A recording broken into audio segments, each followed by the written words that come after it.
the surgical fruit in American comics. This video is purely for entertainment and does not infringe on copyrights or laws. The rights to the novel and image belong to the original author. We do not claim ownership. Don't like waiting and want to listen to this fanfic in full now? Subscribe to our Patreon, where you'll find the best fanfics. Chapter 526 The Truth, and so that's how it is. I'm still at a loss for words. Looking at the information in his hands, Shen Fei couldn't help but sigh deeply. With the death of researcher Ikuno, the ADDC-9 incident came to an end. Initially, Shen Fei had been puzzled and perplexed as to why this drug, with its deadly side effects, hadn't been discovered initially. After all, Ikuno was just an ordinary researcher, without the pedigree of Stark or the backing of a company like Umbrella.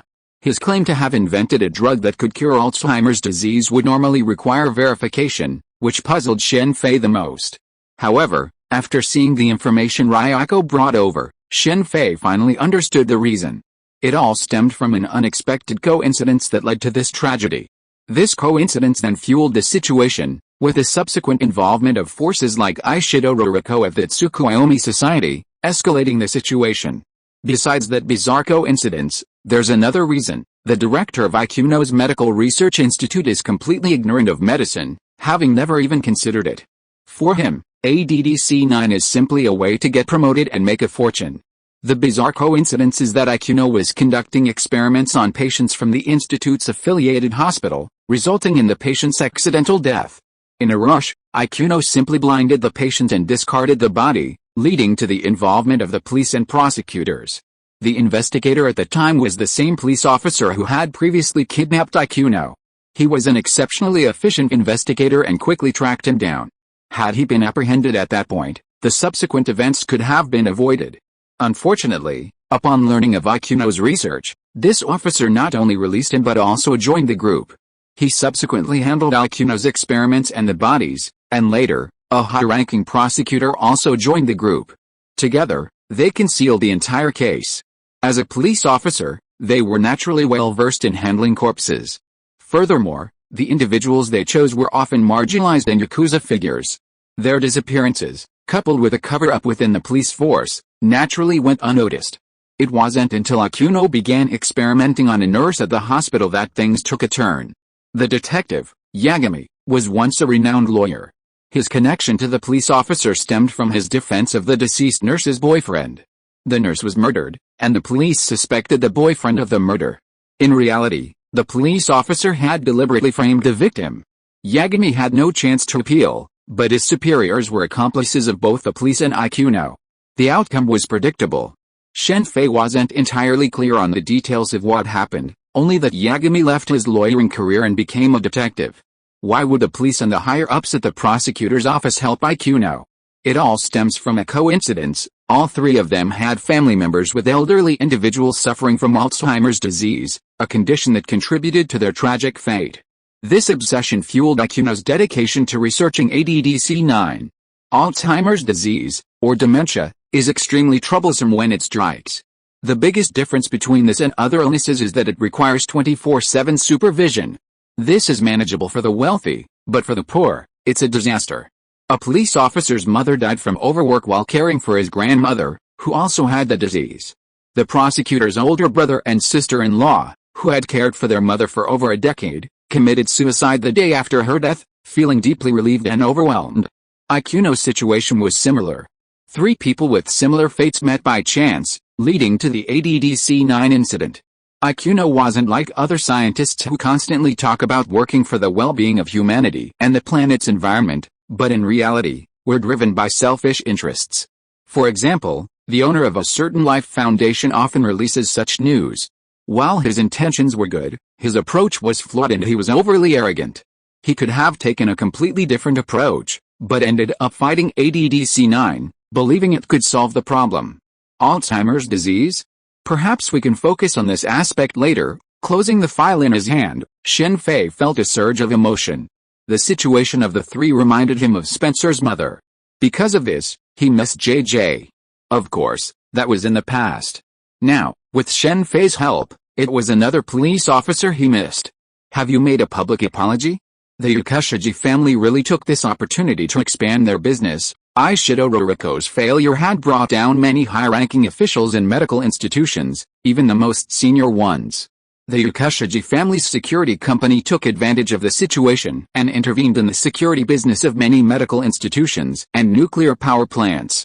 Originally, this business belonged to Ruriko's security company, but now it was forced to give up. Shen Fei quickly put the matter of ADC-9 aside and focused on studying the other file that Ryoko had sent him. This file recorded the green monsters and the fibers in the ears of the controlled soldiers. The fertilized egg of an ancient primate and a human. These people are truly bold, Shen Fei discovered through the information that the green monsters were bones discovered by a joint investigation team of the G8 nations while exploring an ancient tomb in Romania. The 8 nations subsequently divided the remains, each taking them back to their own countries for research. Now, with Ishido Ruriko's defeat, some of her affiliated medical research institutions have become part of the Yakushiji family, one of which is dedicated to studying these ancient primates. Shen Fei didn't know what the other nations had discovered, but Neon knew. They had developed a monster. Originally, this monster was uncontrollable. However, Ishido Ruriko had achieved control through a unique method, a magical plant fiber, seemingly derived from a mutated mangrove, combined with special sound waves. Sound is a powerful weapon. In the world of Naruto, there are illusions using sound, and modern technology has also enabled the use of sound as a weapon. Ross once used sonic weapons against the Hulk. Fortunately, this monster, due to inherent cellular problems, can't survive long-term, similar to the giant white snake that grew larger by transforming into water. Even if there are still such monsters in Ishido Ruriko's place, they will gradually die out over time. Science truly has no scruples. I just don't know when this will go wrong. After reading the information, Shen Fei couldn't help but open his phone and check the latest news. Jurassic Park, after years of preparation, is about to open. Set on an island. The park boasts a variety of dinosaurs only seen in ancient times, including Allosaurus and Tyrannosaurus rex. Of course, the company that runs the park claims to have foolproof security, but Shen Fei isn't optimistic about this. Of course, he wouldn't deliberately exaggerate. He wasn't the only one worried about the potential harm these dinosaurs could cause. However, before anything happened, coupled with the huge profits, no one cared. Ancient dinosaurs would undoubtedly attract a flood of tourists. Even before the park opened, the queues stretched back 6 months. Tickets for the first batch of visitors were fetching high prices on the black market. Although the company claimed to have extracted dinosaur genes from the blood of mosquitoes found in ancient amber, Shen Fei was naturally skeptical. Even if such mosquitoes existed, he doubted their blood could extract every possible gene. So, where did the dinosaur genes come from? Many dinosaurs had emerged from singularities before. Another company is going bankrupt. Jurassic Park was certainly profitable, but if something went wrong, it would be a disaster. While security might be excellent, it couldn't withstand internal chaos. There were many people interested in dinosaurs, and a high reward was already being offered on the black market for a real dinosaur. If it were stored at a military base, no one would have the guts to steal it, but a park was a different story. This was a deal that promised a lifetime of peace of mind. We can get started. That night, Shen Fei, leaving behind a shadow clone, returned to New York through a mystical portal. He then located a researcher at a military base under covert surveillance by Red Queen and took control of him. Using his dual hands, he accessed his memories and, using transfiguration, assumed his form. The presence of energy detectors made it difficult to open a mystical portal directly within the base, but for Shen Fei, this was no problem. He could easily infiltrate the base using other methods. Fingerprint, retina, the seemingly foolproof fingerprints in retina, however, proved completely insecure with modern technology, easily replicable. Dr. Charlie, Shen Fei said calmly as he entered the base, looking at his employee ID card. This guy's actually here. I don't know if you're lucky or unlucky. Shen Fei shook his head slightly at the familiar figure who had appeared at the base and headed back to his workstation. Shen Fei appeared before a slender, long-haired beauty. This was Jessica Silvade, a member of the Bioterrorism Defense and Assessment Alliance, or BSAA.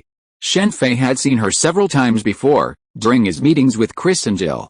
Dr. Charlie's memories also contained considerable information about her. She was affiliated with Tri-Union, with whom Ross was collaborating.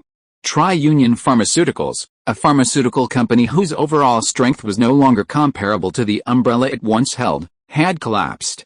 Because of its involvement in biological weapons research, Chris and Jill, along with the BSAA, had shut down many of its research institutes, leading to sanctions from various countries. Of course, this was only on the surface. Tri-Union still existed in secret, and not only Tri-Union, but also Umbrella Corporation, remained operational, though their combined power was significantly smaller than before. Perhaps because Shen Fei eliminated Wesker so early, many plot twists were thrown into disarray. For example, the beautiful female CEO of Tri-Union didn't become obsessed with Wesker and ultimately die. It seems to be similar to Ada's former identity. I wonder if Chris and Jill know about it. I should go back and secretly rule them. With this thought in mind, Shen Fei quietly entered the Tyrants' isolation area and, using the power of the Operation Fruit, quietly extracted the parasites controlling the Tyrants. Dr. Charlie, what are you doing? The military's biological weapons were naturally strictly guarded, and it didn't take long for someone to discover Shen Fei's transformed identity. Just checking, looking at the four still vigilant soldiers, Shen Fei shook his head slightly. Then, with a flick of his body, he instantly appeared beside one of them, drew the sharp dagger from his shoulder, and dispatched the four men. Now, your performance begins. Shen Fei threw several smoke bombs around him. As a huge cloud of smoke rose, the alarm at the research institute sounded, but it was too late. So, why save money on reinforced glass? Shen Fei shook his head slightly as he watched the Tyrants punch through the reinforced glass, creating countless cracks and shattering it with a single blow. With the tyrant freed and the alarm ringing, the previously relaxed staff at the institute immediately tried to flee. But it was too late, especially since half of the Tyrants were armed. Under the Gatling gun fire, those who couldn't dodge were immediately swept into a pool of blood. What happened? The sudden change left General Ross completely bewildered. General, this place is no longer safe. Leave immediately. Ross's men immediately ordered him to retreat, but unfortunately, the stubborn Ross ignored his advice. The military is the military. They reacted quickly, but unfortunately, it's too late. If the Tyrants were alone, they would be no match for a fully armed army.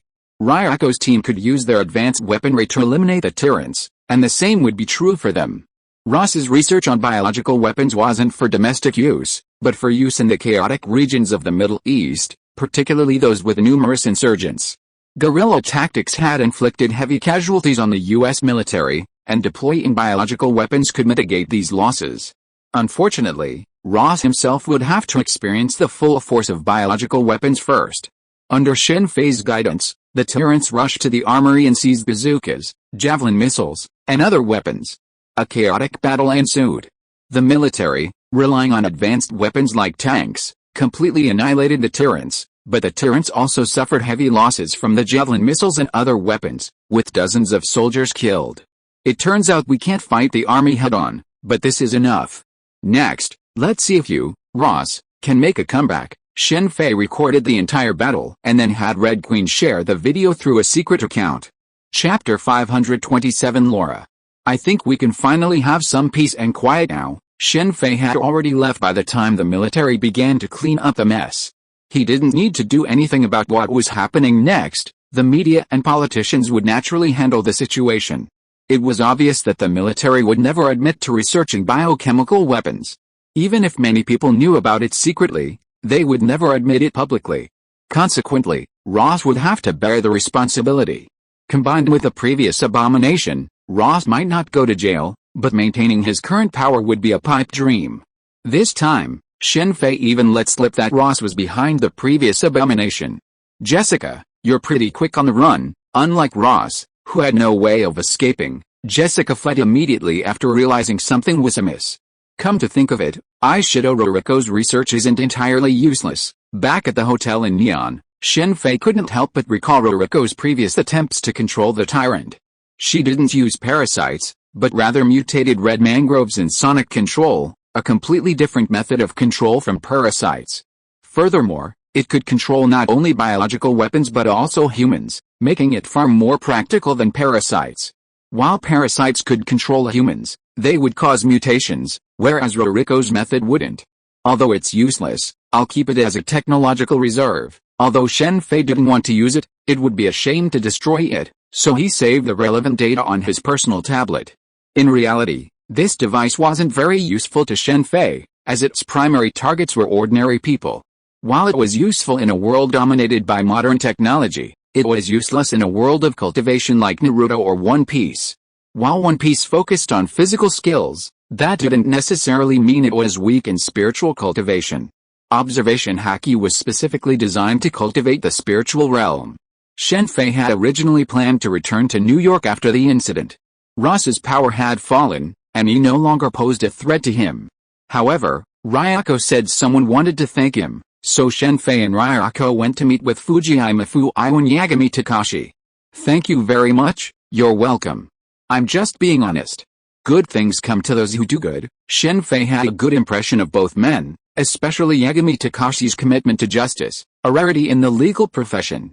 In reality, Yagami had nothing to do with this incident, he was simply doing what a lawyer should do. Any other lawyer would have undoubtedly used this opportunity to further their reputation. For most lawyers, the truth of the matter or the identity of the murderer is of little concern. They care about winning their case. Lawyers who can secure acquittals of murderers are undoubtedly highly sought after.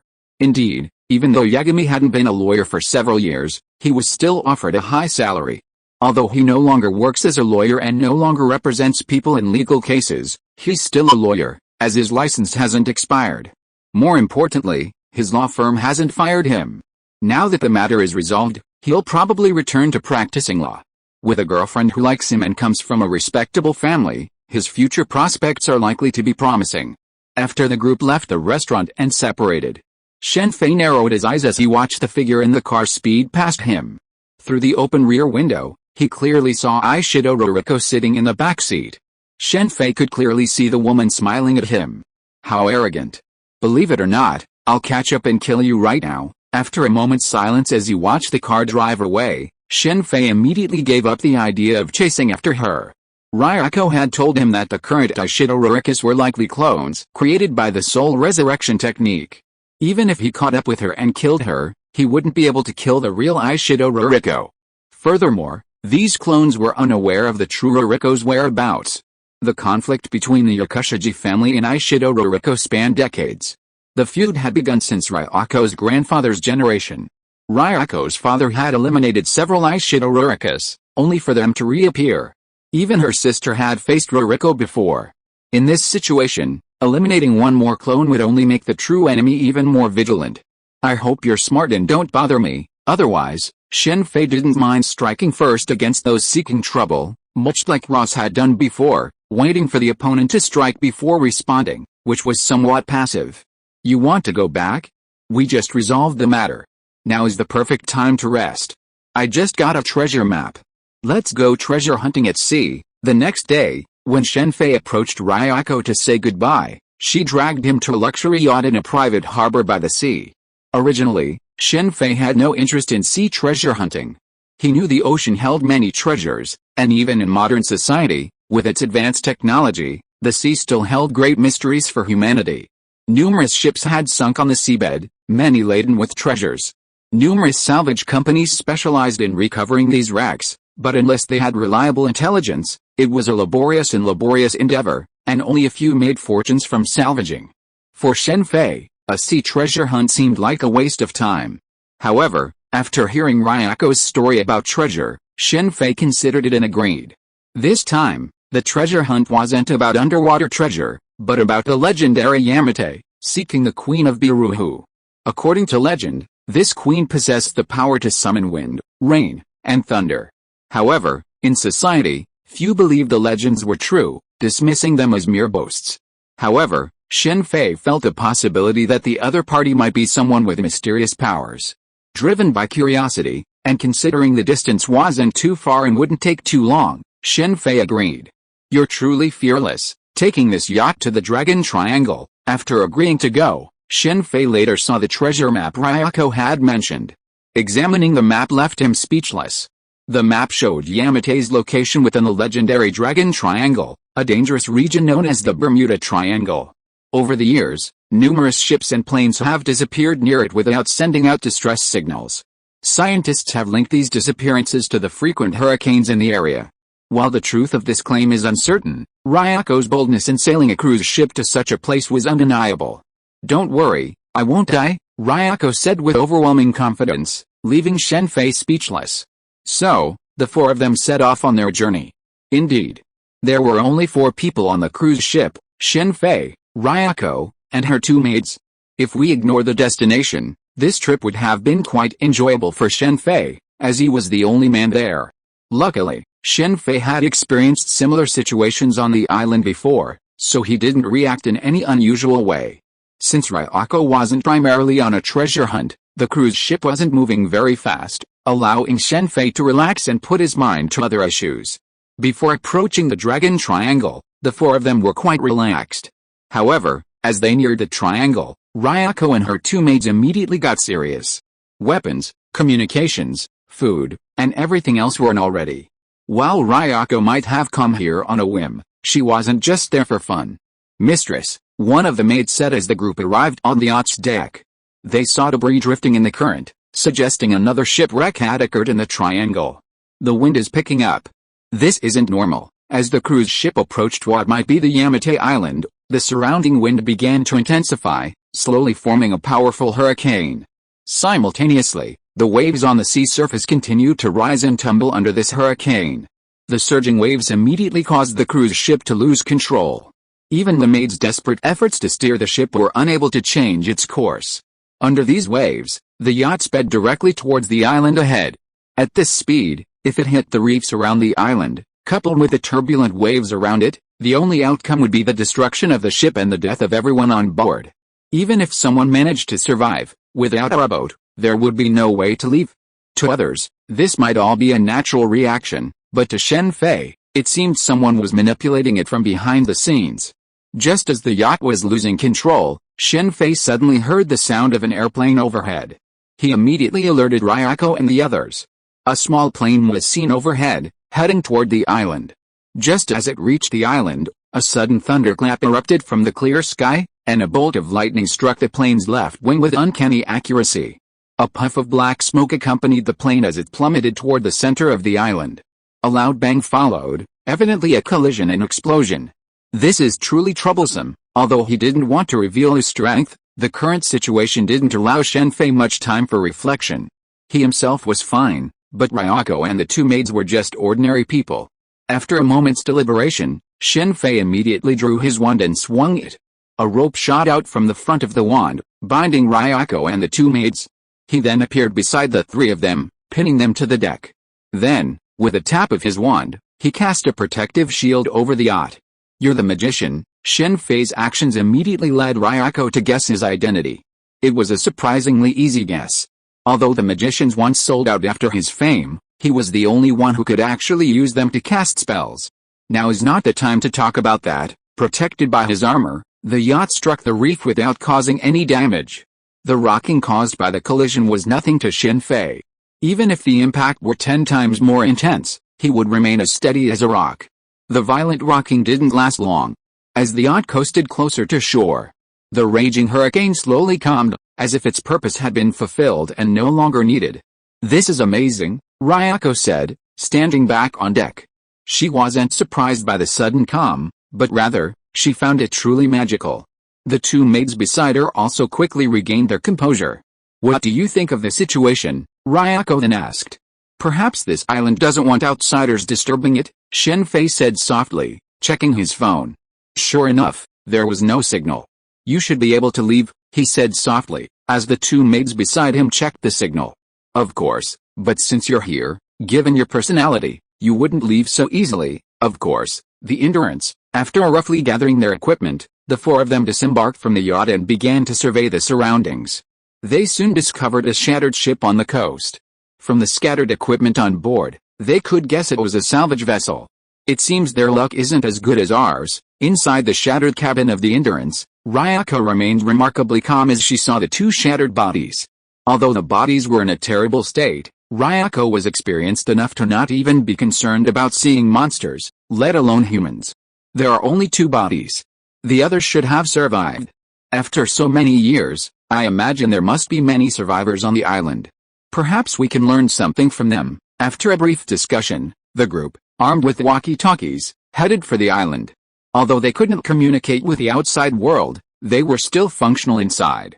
To ascertain the situation, the four initially headed for the nearest mountain, intending to observe from above. What's going on? Once they reached the peak, they saw a fierce flame blazing in the distance and the occasional explosion. This was their observation. Shen Fei then used his observation haki and immediately sensed a young woman on a killing spree deep within the island. Although she was being attacked by multiple people, unfortunately, each gunshot resulted in the fall of an enemy soldier. The woman remained unharmed, while the enemy's numbers steadily dwindled. Boom! Just as the group decided to investigate, a loud explosion erupted from the front, and a mountain collapsed. It disappeared. After the mountain collapsed, Shen Fei immediately sensed that the strange power that enveloped the island had disappeared. But she was really cruel. It seems that everyone on the island was killed by her. Shen Fei's observation made it clear that there were not many living lives on the island at the moment, including the four people on their side. Who are you? As Shen Fei and his companions continued to move forward, they met two women who looked very embarrassed. One of them was the one who had been on a killing spree before. The victims, where are you? Ryako immediately stepped forward to negotiate. My name is Laura. Chapter 528 Ghost Ship. I didn't expect it was really Lara Croft. Shen Fei initially dismissed the name Lara. After all, there were so many people with that name. However, during the subsequent conversation, when discussing the events on Yamate Island, and the mention of Lara's last name, Shen Fei suddenly realized who this Lara was. It was the Lara from Tomb Raider, the protagonist of Tomb Raider, the one who left corpses everywhere she went, the one with a steely strength. Combined with what he had sensed with his observation haki, Shen Fei was further certain. This expedition was Lara's first, and her first kill. However, aside from a moment of discomfort after the first kill, she had become much calmer. Of course, this was also because Lara had only killed villains, many of whom were actually not human. It was undeniable that Lara possessed a formidable mental fortitude, a quality even many within S.H.I.E.L.D. couldn't match. Of course, S.H.I.E.L.D. couldn't possibly recruit Lara. Despite her youth, she was a legitimate earl, inheriting her father's title and the entire Croft family estate. In the Western world, even in modern society, aristocratic titles remain a symbol of status. Of course, some people take this lightly, like Laura. With the Crawford family's wealth, she's undoubtedly one of the wealthy, but her hobbies, archaeology and exploration, likely run in her family, as her father holds a high reputation in the archaeology community. Laura accompanied a friend of her father on this expedition to Yamate. Also on board were members of an archaeology television station, eager to strike it rich. After all, if this truly were the remains of Queen Biruhu of Yamate, it would surely be a global sensation. Their leader, archaeologist Dr. Whitman, was a man willing to sacrifice anything for fame and fortune. He even hosted an archaeology program on a television station. Upon discovering the remains of Yamate, he was overjoyed, believing he'd struck it rich. Sadly, he didn't live to enjoy them. Of the nearly 20 people Laura and her companions led on this expedition, only 3 survived: Laura, her friend, and the renowned Jonah. Since there were no other people on the island besides them, they didn't immediately plan to leave Yamate. Laura and Ryako decided to continue their investigation. Unobstructed by the enemy, their investigation went smoothly. Although key information about Queen Biruhu had been lost to the earth with the collapse of the ruins, the information they had already uncovered was enough to cause a stir in the archaeological community. As for excavating the Biruhu ruins, neither Laura nor Ryako considered it, simply because it was too cumbersome. Of course, if Shen Fei had used his earth escape technique, it would have been a simple task, but Shen Fei had no such intention. Based on Laura's account, combined with his own knowledge, Shen Fei knew that the island was the site of a blood sacrifice. With the exception of a few who surrendered, the vast majority of those who had survived the previous disaster were sacrificed. Those who surrendered all hoped to resurrect Queen Biruhu and lead them to world domination. It's true, their ambitions were considerable, yet they completely disregarded their own strength to support them. Ambition isn't always a bad thing, but it can be detrimental if it doesn't match their strength. Laura, that girl, has acquired quite a few artifacts. Speaking of which, the Crawford estate seems to hold a lot of priceless antiquities. Could it be that the Crawfords built their fortunes on these? Although Laura carefully safeguarded her finds, Ryako and Shen Fei still discovered them. Anyone else, like that doctor from before, might have been tempted by the wealth. But for Shen Fei and Ryako, these artifacts, while valuable, were not a significant concern. Of course, Shen Fei's group of 4 also collected a considerable amount of artifacts. After all, Yamate is a large island, and even Laura, despite her prowess, couldn't possibly have collected them all by herself. Reality isn't a game. The items Laura took were both valuable and small. In contrast, Ryako's side was much more convenient, with a yacht that could accommodate a lot of things. "We're leaving. Do you want to stay here?" 2 days later, as Ryako's side prepared to leave, Laura was reluctant, but since this was the only yacht available, she reluctantly departed. In fact, Laura's female friend had been preparing to leave from the beginning, seemingly terrified of approaching the island. However, since the yacht belonged to Ryako, and Ryako didn't want to leave, she couldn't leave. Upon hearing that they could leave, she eagerly agreed. Jonah also agreed, and the group finally departed on the yacht. Since Queen Bilu had been eliminated by Laura, the group's departure was unimpeded. It's easy to imagine that once this news leaked, a large number of people would undoubtedly arrive on the island. Unfortunately, the island's most valuable items had already been taken away by Laura and Shen Fei's group, artifacts and gold. There was a small gold mine on the island. If anyone else had come, they would have been able to extract a small amount of gold, but Shen Fei was there. Having discovered a gold mine, Shen Fei immediately took action, using alchemy to extract all the gold from the mine. Ryako obtained the largest nugget. Of course, it wasn't for the money. Given Ryako's family background, she could easily fill a house with gold nuggets if she really wanted to. The main reason was that she took a risk to obtain it. After all, this journey was based on the treasure map. "You're not going back." Shen Fei was surprised to see the ship's direction. He had expected Ryako to return directly after leaving Yamate, but she continued onward. "Shouldn't we get them away first?" According to the map, continuing onward was indeed much faster than returning. After all, Ryako only needed to get Laura and the others to an inhabited island. The subsequent departure was Laura's responsibility. As the heir to the Crawford family, this was naturally not a problem for Laura. If it weren't for Laura's friend's decision to leave, Laura might have stayed on the island until help arrived. After Queen Baruhu was eliminated, the mysterious power surrounding the island disappeared, and communication with the outside world was restored. However, not everyone possesses Laura's fortitude. On her first expedition, she remained unfazed by the situation. Her best friend, however, was terrified and suffered nightmares. On the island, a sea of blood and corpses existed. It was the site of Queen Biluhu's sacrifices, and Laura's friend had been chosen as her sacrifice. Legend has it that Queen Biluhu lived a very long life, able to survive so long by possessing other beings. However, this method required extremely stringent conditions, and only this time. After all these years, had someone who met the requirements appeared. Unfortunately, Laura also emerged as her nemesis. Laura, Trinity, after Hydra fell, all the other suppressed organizations emerged. Speaking of Laura, one naturally has to talk about the mysterious Trinity, an organization seemingly obsessed with mystical power. Laura's father apparently committed suicide, but it was actually Trinity's doing. However, they likely didn't anticipate that this would create a nemesis. Had Laura's father survived, Laura might not have embarked on an archaeological expedition, as he seemed to have disliked Laura's path. As for Hydra, it was just a joke from Shen Fei. While Hydra was powerful, it didn't mean there were no other organizations besides them. After dropping Laura and the other two off on a small island, Shen Fei, Ryako, and the others immediately departed. With sufficient supplies aboard the yacht, there was no need to go to the island to purchase supplies. The four of them then boarded the yacht and continued on their journey. "Madam, something's amiss." That evening, Shen Fei and Ryako were playing games in the cabin when one of the maids entered and brought out a box of weapons. "What's going on?" The maid's gesture prompted Shen Fei and Ryako to interrupt their game and head out onto the deck. Upon reaching the deck, Shen Fei immediately sensed something was amiss. He sensed a strange, yet familiar presence. As expected of someone who's been following ghosts seeing Ryako, you can even sense this situation. Yakushiji Ryako herself possessed no special qualities, but she did have one trait. She frequently encountered strange incidents, like an innocent-looking elementary school detective who found corpses wherever she went. Perhaps due to her experience, the two maids could sense the strange atmosphere around them.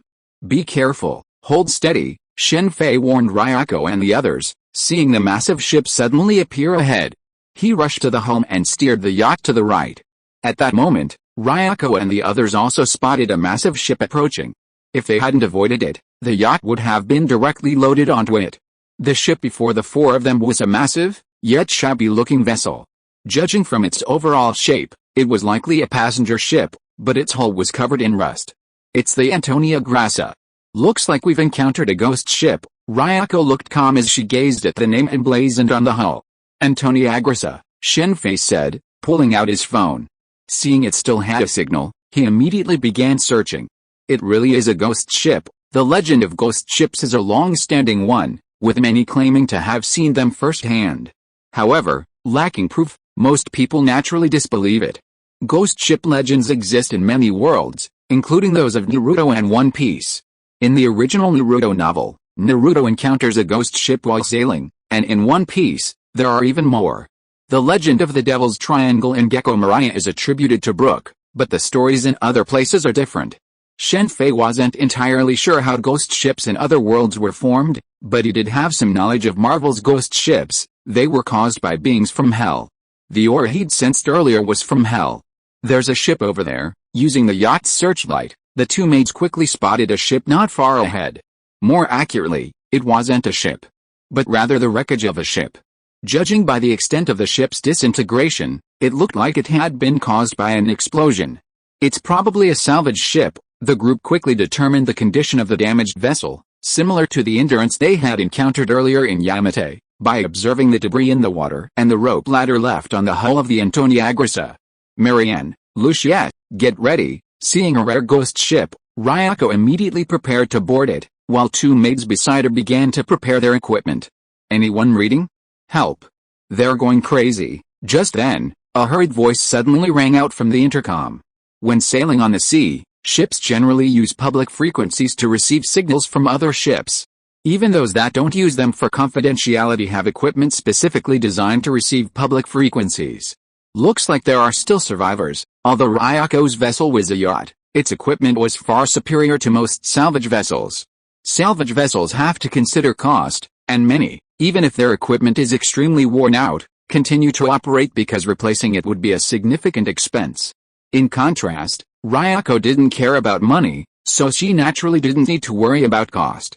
Who are you? Arriving at the Antonia Grassa and looking at the severely corroded deck, the four of them entered the hall and immediately saw a very bloody hall with several bodies lying around a pile of boxes. Then, a very young and handsome young man came out from his hiding place with a look of fear on his face. After seeing Shen Fei and his four companions, his eyes were full of surprise.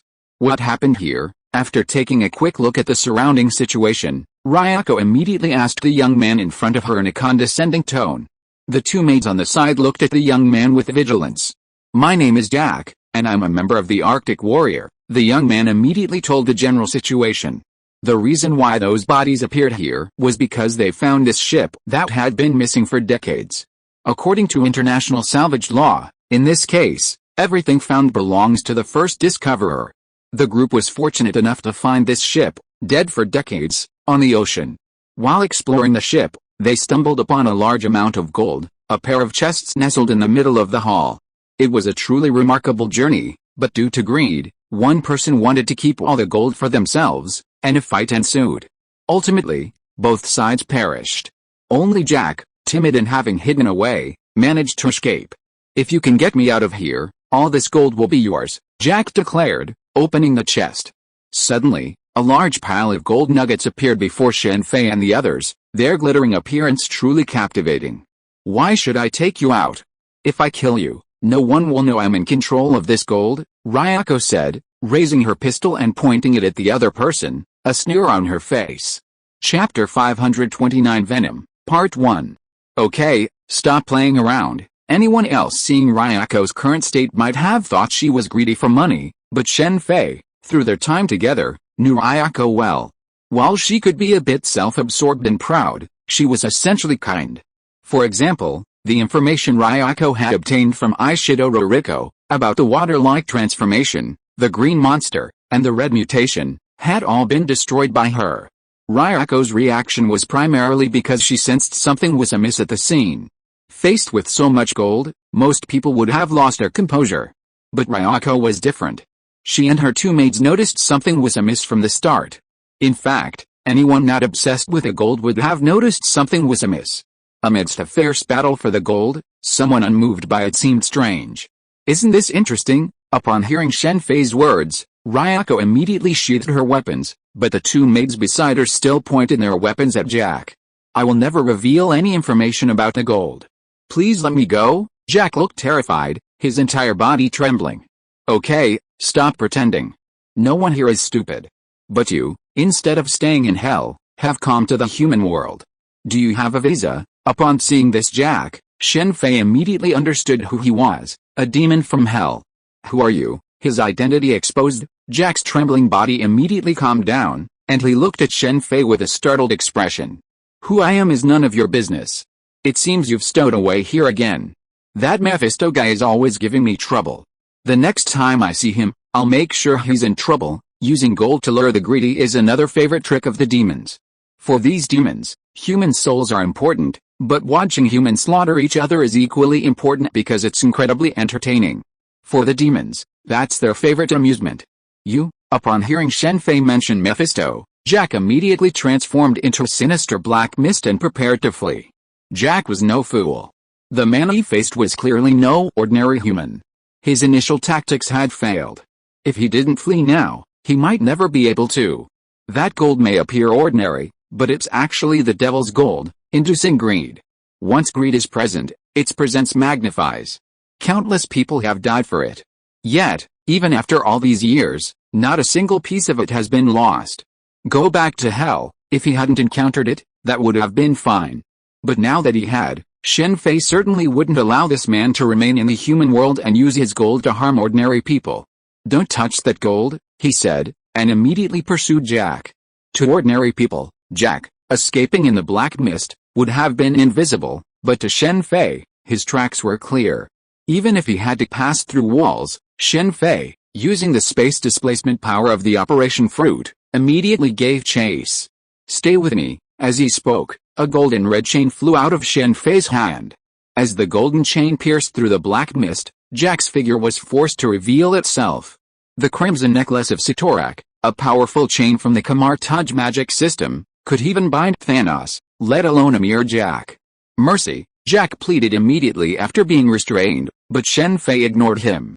He immediately placed his left hand on his head, unleashing his quantum hand. So, just a salvager, this, using the quantum hand's power. Shen Fei quickly determined the man's origins. However, just as he was about to investigate further, he sensed something strange in Jack's soul. Jack's body began to swell. Seeing this, Shen Fei quickly retreated. The moment he moved away, Jack's body exploded. A demonic contract? I wonder who's facing us. It can't be one of those from hell. Shen Fei shook his head slightly as he watched Jack's soul explode. Although Jack ultimately self-destructed, he still knew his origins. Jack is a human who has lived for over 300 years. His longevity is due to a demonic pact, a constant flow of souls sent to him by the demons who signed the pact. This longevity, combined with his immortality, has given Jack a long lifespan. It's fair to say that most of the disappearances of ships on the sea are caused by him. While many are caused by greedy individuals, many more are innocent people, unaware of their fate, killed by those greedy individuals. Jack doesn't possess immense power, relying primarily on illusions and human greed. If he could resist these two factors, he might have survived.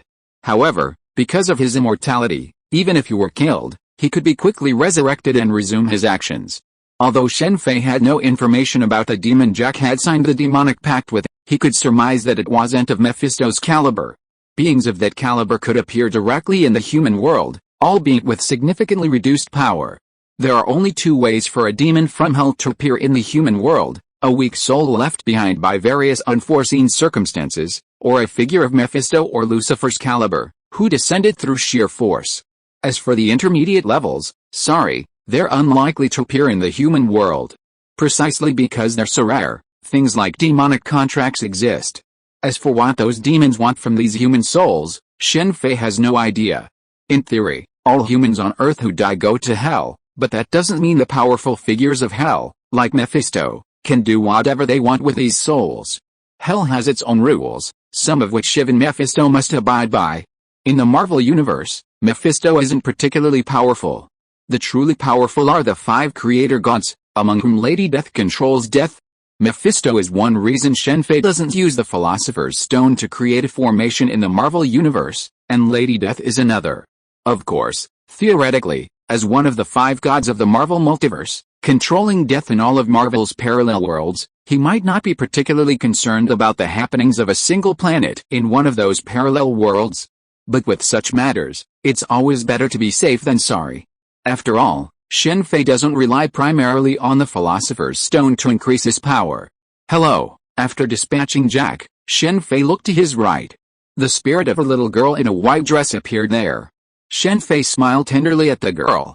Thank you very much, sir, for killing him and saving us, the little girl said, lifting the corner of her dress and saluting Shen Fei. From this, it was clear that the little girl was of noble birth. You're welcome. Is there anything I can help you with? I want to see my mother again, the little girl whispered. Okay, Shen Fei then went with the little girl to her room, where they found a skeleton-like corpse, presumably the little girl's. Around its neck hung a pendant containing a photo of her mother, but now in spirit form, she couldn't open it. Thank you, the little girl said, excited as she looked at the open pendant on the table. It's almost time. You should be free. Gently touching the little girl's hair, Shen Fei left the little girl's room and returned to Ryako and her maid. There's something wrong with this gold? Ryako asked immediately upon seeing Shen Fei. It's demonic gold.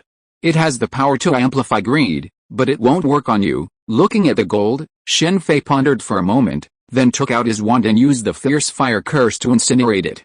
While Shen Fei could purify the gold, considering it was stained with so many wronged souls, and given his lack of gold and his reluctance to conduct demonic experiments, he decided to completely destroy it. Gold is also a magical material, and the price of demonic gold is even higher than real gold. However, demonic experiments generally don't yield good results. Many people make deals with demons, believing they are smarter than the demons and can profit from them. But in reality, those clever individuals are now largely buried, and demons love to make deals with these so-called clever individuals. A truly intelligent person would never touch anything demonic. Even if you truly outsmart a demon and can deceive it countless times, the cost of a single mistake is unbearable. Demons, however, have no such concerns. Blazing flames, after destroying the demonic gold, the group returned to the yacht. Shen Fei then used magic to ignite the entire Antoniagrissa. Along with the blazing flames, a vast swath of soul light slowly soared into the air. These were the souls trapped aboard the ship. Jack's sacrifice couldn't be performed at any time or place. It required the gathering of a large number of human souls at once. After all, the passage between the human world and hell wasn't easily opened. This wasn't the normal path humans took to hell after death. The Antoniagrissa was home to the souls of many other missing individuals. Jack hadn't personally killed many of them, most were caused by human infighting. The most horrific incident involved the entire crew killing all the passengers for the gold, then turning on each other, utterly annihilated. The Antoniagrissa was essentially a vessel for souls. With so many souls, it was almost ready for sacrifice, but unfortunately, it encountered Shen Fei and was eliminated. Have you met Mephisto? On the cruise ship, Ryako looked at Shen Fei with curiosity.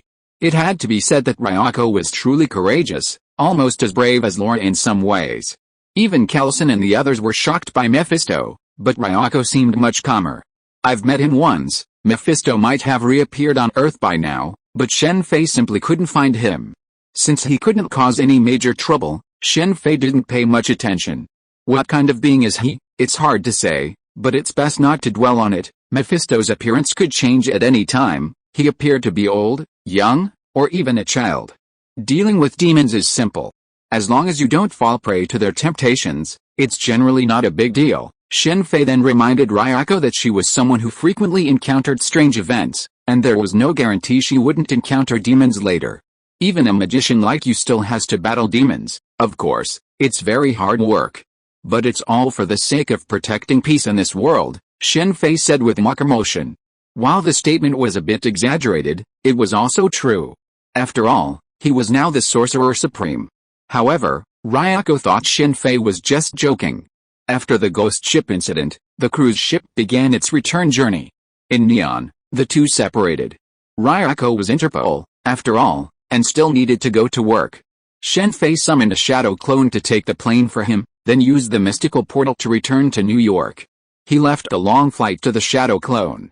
Maybe we can take it a step further next time. The yacht trip had really improved Shen Fei and Ryako's relationship. Huh? I missed this. Is this good luck or bad luck? Back in the villa, Shen Fei couldn't help but smile bitterly as he watched the news on the news. If Ryako hadn't invited him to the yacht trip, he might already be exploring the new dimension. However, because of this, Shen Fei missed the first world where the news was first released. The content of the news was very simple. The Life Foundation's exploration ship had unexpectedly crashed on its way back. The Marvel Universe has gained access to a wealth of alien information from Stark. While Stark has kept most of it secret, some information, particularly related to aerospace, has been released, significantly advancing Earth's space exploration program. This isn't Malik's original cover story, but a true space program. The 5 major nations, along with some tech companies, are organizing exploration vessels to explore the universe. An exploration vessel crash isn't a big deal. Satellites crash from time to time. Shen Fei's interest in this particular one stems from the Life Foundation's exploration vessel. His interest in the Life Foundation is naturally due to Venom, a malevolent alien parasite that imbues its inhabitants with immense strength, shape-shifting abilities, and regenerative abilities. They always claim to prioritize the well-being of all humanity, but in the end, it's all about their own fame and fortune. Shen Fei shook his head slightly as he watched Dr. Carlton Drake, the head of the Life Foundation, deliver a speech about the exploration vessel. In the news, Carlton Drake constantly exclaimed about Earth's overpopulation and the need to find new habitable planets. He made his pitch in all the pretentious, high-sounding terms.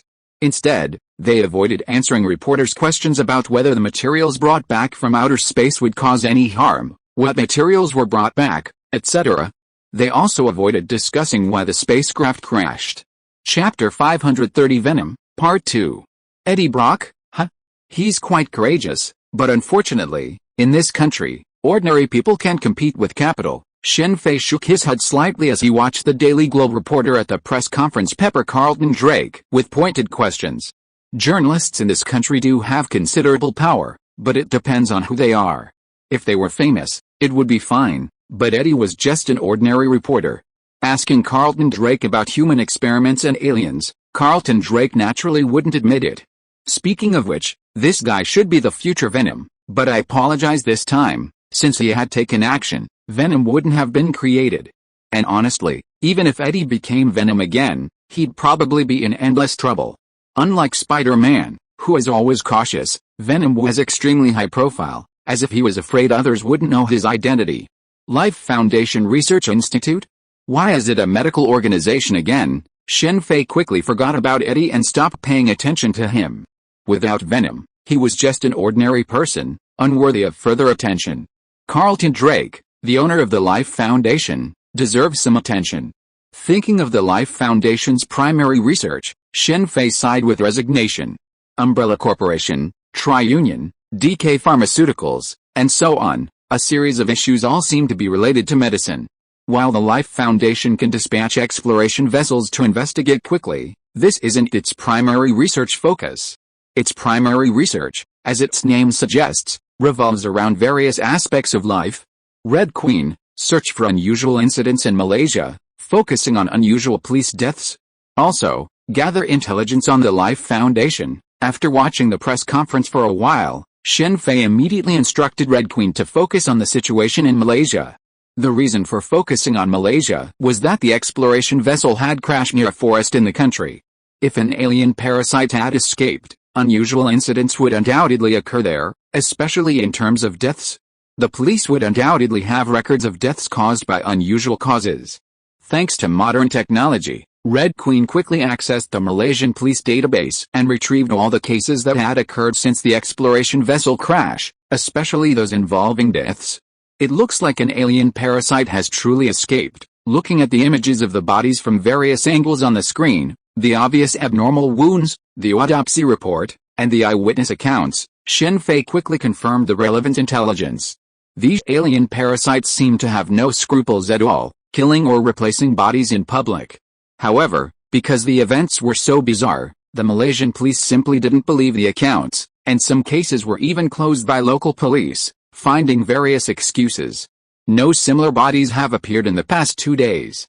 Is it because they left? Looking at the police report, Shen Fei immediately began to ponder the details he knew. He should be trying to find a companion at the Life Foundation.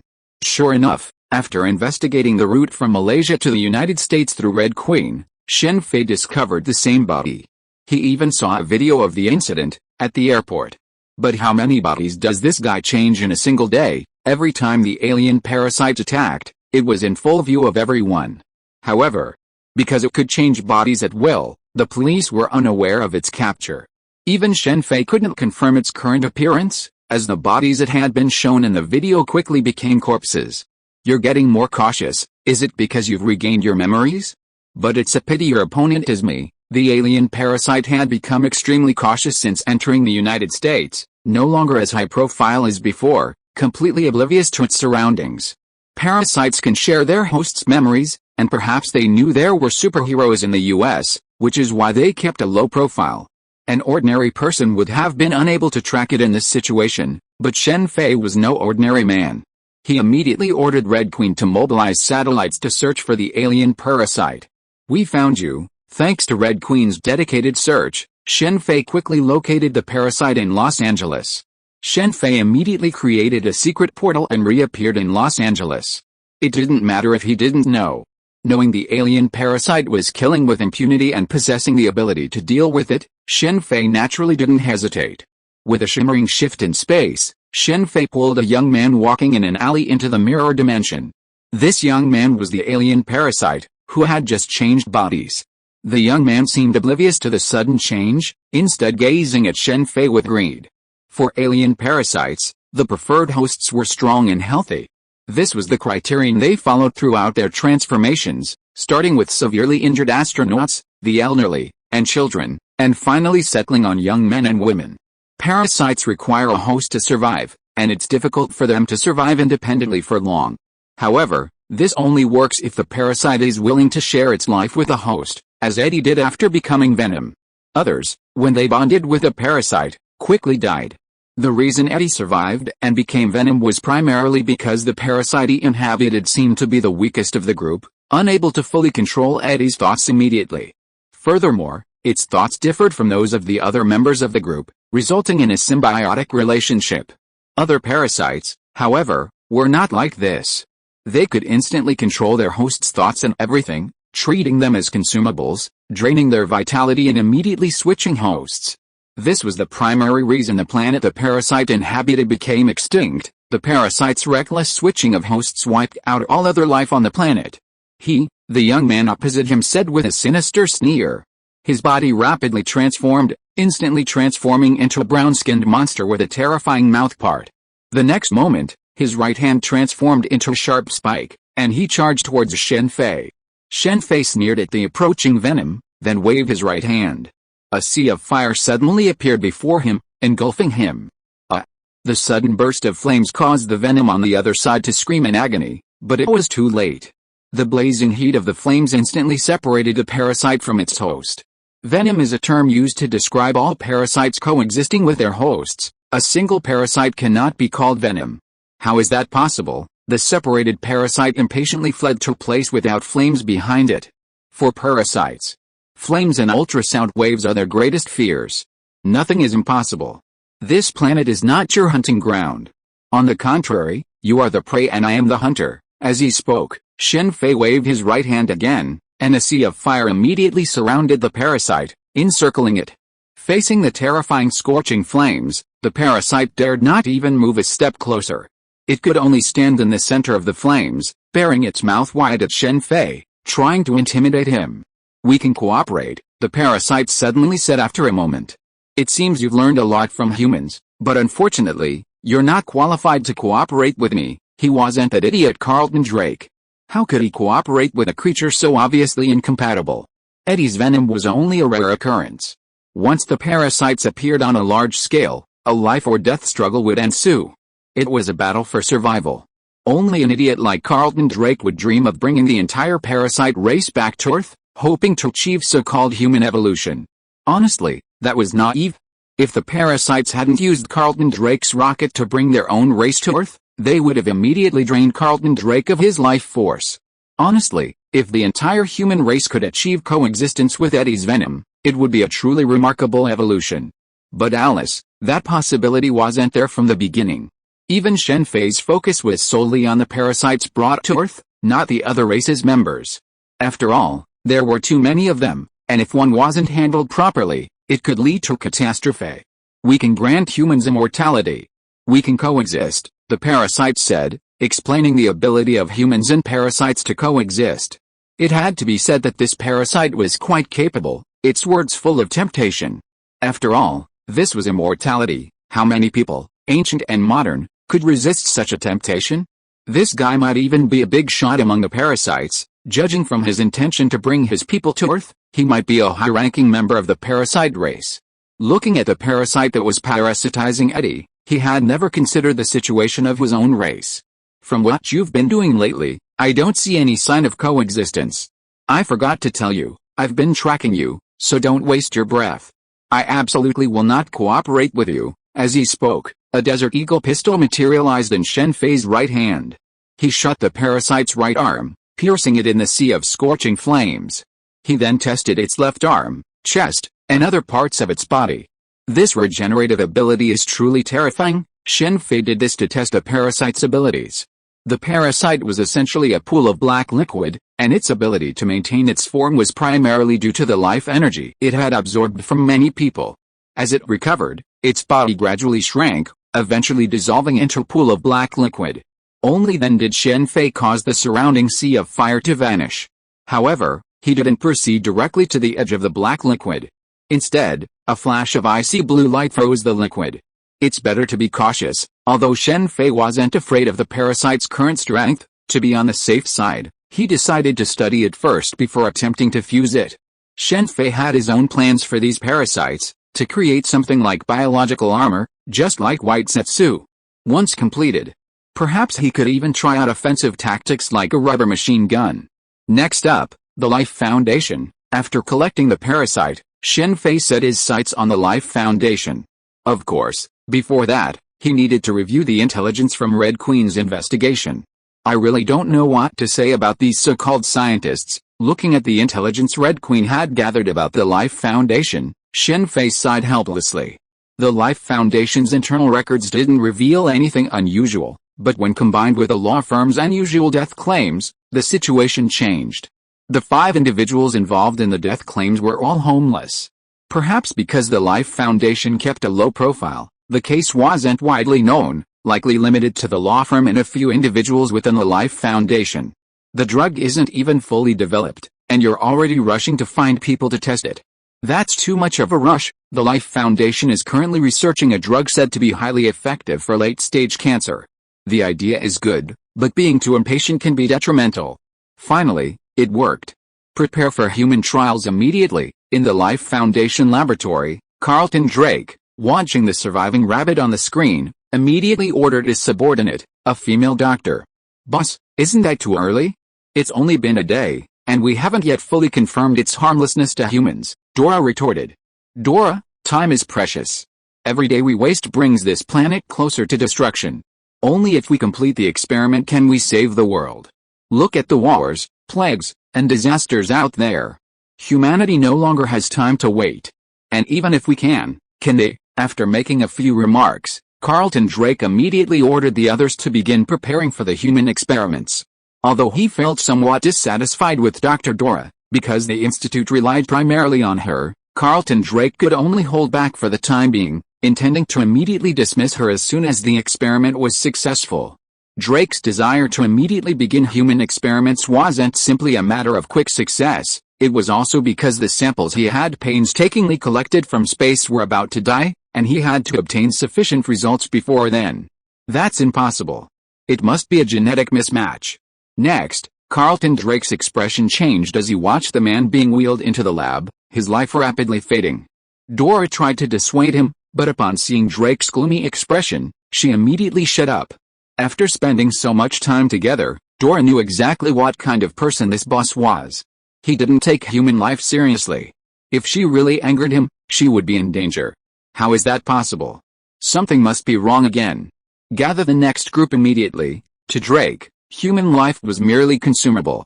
His values were very similar to those of the parasite that had grown up with Shen Fei. No wonder the two of them later collaborated. Chapter 531 Venom, and Happy New Year to everyone. I'm sure to succeed this time. There should be more test subjects up there, and soon I'll be able to create a new world. At night, inside the Life Foundation, Carlton Drake sat alone in the control room, staring intently at the data on the screen before him, his eyes gleaming with ambition and desire. The screen displayed the exploration ship's previous journey through space, highlighting a route with an asteroid.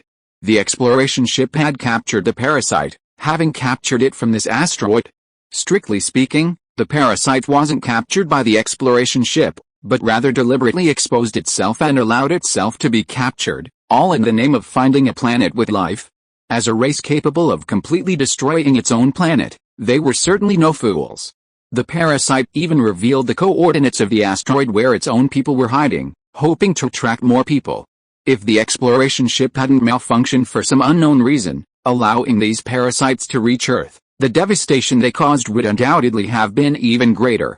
The universe is not only rich in resources, but also extremely dangerous.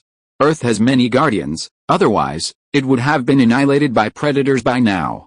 Why are the predators so infamous throughout the universe? It's because countless civilizations, even those that haven't yet left their home planet, have been destroyed by them. Carlton Drake was already planning to land on the asteroid again. If all the samples he retrieved this time were dead, Drake didn't care if that would pose any danger to the planet. You guys are either saving the world or creating a new one. Don't you think that excuse is worn out? Just as Drake was imagining himself achieving success and fame, with countless people bowing before him, a strange voice suddenly awoke him. It was, of course, Shen Fei. Who are you? The sudden, unfamiliar voice made Drake's face change immediately, and he immediately prepared to press the nearby alarm. As a research institute, they naturally had comprehensive security measures. Before his finger could touch the button, Derek felt a sudden tightening of his neck. A steel chain suddenly wrapped around him, suspending him in the air. Derek immediately grasped the chain with both hands, his legs flailing in a desperate struggle. It doesn't matter who I am. Since you want to create a new world, why don't you try it yourself? Shen Fei said, and he lowered Derek down. Before Derek could speak, another chain sealed his mouth. Shen Fei then activated his dual hand, peering into Derek's memories. Are there many people who know about the parasite? To conceal the parasite, killing everyone involved in the research at the Life Research Institute was the simplest and most convenient method. However, this approach would be too drastic, and Shen Fei was not one for such ruthless means. He would show no mercy to those who deserved death, but some did not, such as the female doctor named Dara. She simply couldn't disobey Derek's orders. After all, her own life was more important than the lives of others. As Shen Fei led him to the inner chamber of the research facility, where the parasites were kept, Drake seemed to understand what was about to happen and began to struggle desperately. Sadly, no matter how hard he struggled, he couldn't break free from the chains of his telekinetic energy. You want to create a new world, don't you? How about becoming a leader yourself? Shen Fei said, throwing Drake into the laboratory. Then, using the privileges he had gained from Drake's mind, he opened a box containing the parasites. The exploration ship had brought back 5 parasites from outer space. Besides the one that escaped, 4 were recovered by the Life Foundation. However, 2 were already confirmed dead, likely due to lack of vitality. Only 2 survived, and one of them, unsurprisingly, was Venom, who had merged with Eddie. No, help. Help. Inside the laboratory, Drake, freed from his restraints, saw the liquid slowly oozing from the box and immediately ran desperately away from it, banging on the tempered glass, just like the people he had deceived before. This is a necessary sacrifice for the creation of a new world. Don't worry, history will remember you. No, sorry, history won't, because your name won't even appear in history. Shen Fei's voice slowly echoed through the laboratory. No, Drake was about to say something, but before he could open his mouth, the black liquid suddenly leaped up and landed on his chest. In the blink of an eye, the black liquid completely seeped into Drake's body. As the parasite took over, Drake let out a miserable roar. Part of this was simply the pain of the parasite, but more of it was the fear of the unknown. Drake hadn't cared much when using others for experiments, but when he became the guinea pig, it was a completely different story. They actually fused. This guy is an idiot. Why are they looking for homeless people? They certainly can't withstand the parasite's infestation. For a parasite, it's to absorb the host's vitality. Of course, the younger and stronger the better. Drake, to avoid trouble, had found only elderly homeless people. Naturally, the experiment would fail. I'm not dead. After screaming, Drake found that he was not dead, but his body was full of strength, and his eyes were immediately filled with surprise. Boom. The next moment, Drake immediately punched the tempered glass in front of him. The extremely strong tempered glass was cracked with countless cracks under this blow. Haha, I knew I was right. This power. As he spoke, Drake punched the tempered glass again. This punch directly blasted a big hole in the tempered glass. Then Drake's body twisted and he got out of the research institute. The parasite can share memories with a host. At this moment, Drake already knew how to use the ability of venom. Unexpected, Drake, who ran out of the laboratory and gained strength, looked at Shen Fei in front of him with a confident smile. Thank you so much. Without you, I wouldn't have this kind of power. From today on, I am the god of the new world. Don't worry, I won't let you die so easily. The sudden surge of power made Drake puff up, and he was incredibly puffed up. He already called himself a god. With such a small amount of power, he could be considered a god even among the Avengers. As soon as he finished speaking, Drake's left arm transformed into a massive hand, extending rapidly like a rubber fruit, and grabbed Shen Fei. Shen Fei smiled softly at Drake's attack and made no move. Suddenly, the temperature inside the research institute began to plummet. Drake's outstretched arm, about a meter in front of Shen Fei, suddenly stopped moving. A layer of icy blue light enveloped it, or rather, it was frozen. Not just his arm, but the entire research institute was frozen. Drake's entire body, from his feet to his upper body, was left unfrozen, with only his head remaining. If this moment were a movie, freezing Drake just as he was about to reach the target would have been the most shocking. But that's just a movie. This is the real world. No need for such shocking effects. A little caution is always a good thing, or, to put it another way, it's a bit cowardly. God, a piece of shit like you dares to call yourself a god? Don't you even pay attention to the news? Asgard has appeared, and you're still thinking about creating a new world? You're as brainless as Hydra. As he spoke, Shen Fei flicked his right hand, firing his finger gun. The next moment, Drake's frozen arm and body instantly turned into countless ice shards, dissipating into the air, leaving only his head. You, Drake, with only his head left, uttered a single word before he completely lost his breath. Theoretically, even if his body was reduced to pulp after transforming into venom, he could still recover, but that was just theory. Drake clearly hadn't reached that level. Even for venom to resurrect, energy is required. For venom, energy is life force. The already weakened parasite, simply inhabiting Drake, could recover from a puncture wound like a heart piercing the body by consuming some life force. However, with Drake's entire body gone, leaving only his head, recovery is impossible. This is similar to how Six-Paths Madara, after being hit by a nearly fatal kick from Emperor Kai, lost half his body and relied on powerful chakra to recover. With Drake's death, a pool of black liquid slowly flowed from his head. This was the reason Shen Fei hadn't completely frozen Drake before. Freezing him completely would likely have killed the parasite as well. Deal with the others. After Drake's death, Shen Fei immediately summoned 2 shadow clones, telling them to eliminate the other members of the Life Foundation who knew about the parasite. Of course, this wasn't about killing them directly, but rather making them forget about the parasite. Of course, Drake's key accomplice needed to be dealt with. Then, by exposing Drake's fatal human experiments, the venom incident could be completely brought to a close. Nice equipment. Shen Fei immediately took the Life Foundation's equipment and Drake's legacy, donating half of it anonymously to international charities. This was how Shen Fei handled most of his Marvel windfalls. Of course, the organizations he donated to were all genuinely dedicated to charitable causes, not those that were merely selling fake goods. A key example was Chris and Jill's International Biochemical Defense Agency. As the Life Foundation scandal broke, the media outlets that had previously touted the foundation immediately began to criticize it, as if they weren't the ones who had previously praised Drake. Eddie's been rehired by the Daily Global? That's a good outcome. Eddie, who had been fired for offending Drake, the Life Foundation's owner, had immediately returned to work after the scandal broke. The Daily Globe even touted this, claiming they'd long suspected the Life Foundation. As for Eddie's firing, did that really happen? Of course not. Your information is wrong. What amazing genes! Shen Fei paid no attention to the media and Life Foundation after returning, instead focusing on researching the parasite. Through this research, combined with intelligence gathered from the Life Foundation, Shen Fei gained a deeper understanding of the parasite. While the parasites were remarkable, they weren't invincible. Fire and ultrasound were their nemesis, as was freezing, especially at extremely low temperatures. Their power was also greatly affected by the host's strength. For example, there was a significant difference between venom possessing an ordinary person and possessing Spider-Man, Cap, and the like. However, even with these weaknesses, it was still incredibly powerful.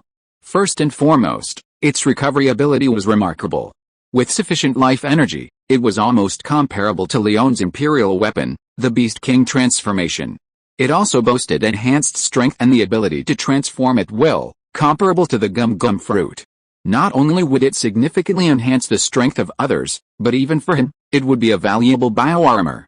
And you still dream of occupying Earth and fading into the stars? Through interrogation, Shen Fei learned a great deal about the parasite community. While he could find more bioarmors there, 3 parasites were more than enough for Shen Fei. With a precedent of creating White Zetsu as a bioarmor, it was only a matter of time before the venom armor was created. There are so many ruthless people out there. Shen Fei, who had been preparing to create the venom bioarmor, was quickly distracted by a piece of news. The Raccoon City incident had reappeared, and this time, it wasn't in a remote area like Raccoon City, but in the bustling city of Busan. A real-life Busan, huh? Fortunately, the antidote to the biovirus had been developed. With the timely deployment of the military and the intervention of the United Nations, the virus incident prevented further damage. After all, the antidote was already available, and nuclear bombs were no longer needed to eliminate the virus. Shen Fei could only shake his head with regret. This kind of thing didn't require his intervention, it was a national issue. The Busan incident was quickly resolved, but it triggered a major issue. The antidote for the biovirus was instantly sold out. Murderer, driving a sports car to the gates of Stark Industries, Shen Fei shook his head slightly as he looked across the street at the crowd holding banners and loudly protesting. That's why I don't want to be a superhero. Shen Fei had come here today for the upcoming memorial service for the victims of the previous terrorist attacks. Perhaps because Train to Busan had set a bad precedent, similar attacks had occurred, including suicide bombers and biovirus attacks. Although the Avengers tried their best to stop them, even Quicksilver could only save a few people in the face of a suicide bomber. Stark held this event to commemorate the victims and care for the survivors, but unfortunately, many of the casualties were attributed to the Avengers superheroes. Chapter 532 Ultron and the Inhumans. He looks unwell. In the backstage meeting room of the Stark Corporation auditorium, Shen Fei walked over to Natasha and whispered, looking at the pale, vacant-eyed, and solemn Stark. Tony's been under a lot of pressure lately, said the captain, not Natasha. It's because of the casualties, Shen Fei said, glancing at Stark in the distance. It's all my fault. Hearing Shen Fei's words, the captain lowered his head in frustration. Following his words, the expressions of Natasha, Banner, Scarlet Witch, and the others immediately darkened. If it were Black Baldy, he wouldn't care about that. The huge casualties caused by the accident were a significant blow to the entire Avengers. Shen Fei could only shake his head inwardly. It wasn't that he was heartless and didn't care about the casualties, but that such things were impossible to avoid, and without the Avengers, the casualties would have been even greater. Just look at the casualties caused by the Train to Busan incident. Originally, the Avengers were prepared to assist with rescue and zombie extermination efforts after the incident, but unfortunately, they were rejected by the local government. The Avengers aren't unbridled, but rather face numerous restrictions. The first is entry registration, and Natasha primarily handles communications in this area. These days, Natasha rarely sees the chance to serve on the front lines. Generally speaking, no one would refuse the Avengers' help. After all, it allows them to fight terrorists with minimal effort, and there's someone to clean up the damage. The Damage Control Bureau is constantly on the job. After all, reality isn't a movie. Defeating an enemy and then walking away without a care in the world is simply not possible. The Avengers have always had a strong reputation, especially with Ms. Carter on board. The turmoil this time was not only due to the significant casualties caused by the accident, but also due to the instigation of certain individuals. The Avengers are incredibly powerful, and this immense power is completely beyond government control. Naturally, some people are dissatisfied, and this, coupled with the instigation of certain individuals, has led to the current situation. The Avengers' current enemy remains primarily Hydra. The myth that if you chop off one head, two more will spring up is no exaggeration. It's certain that Hydra agents are still lurking within the upper echelons of the U.S. military and government.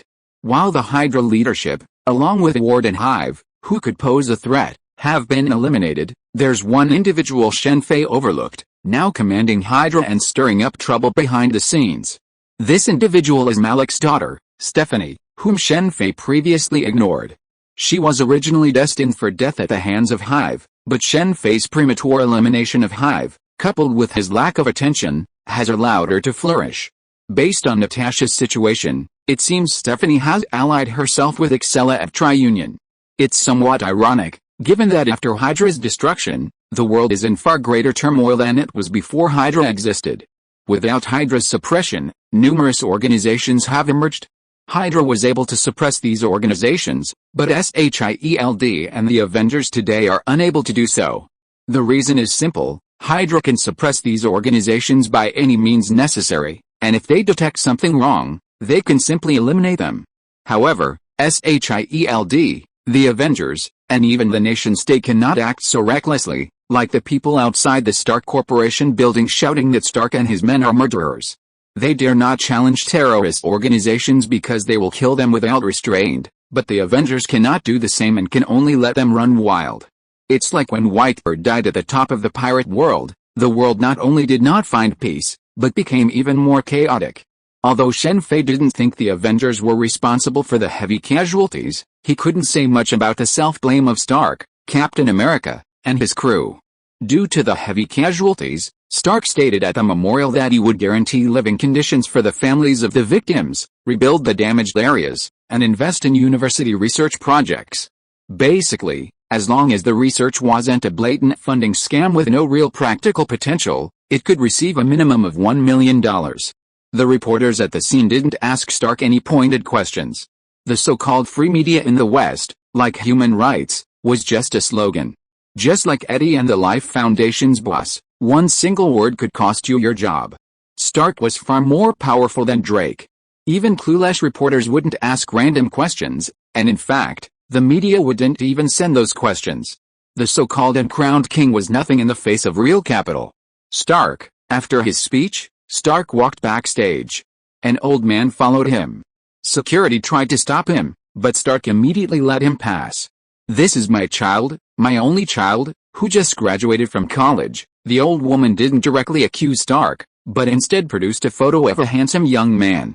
It was her child, and one of the victims of this incident. After the old woman finished speaking, Stark trembled noticeably before turning and slowly walking away.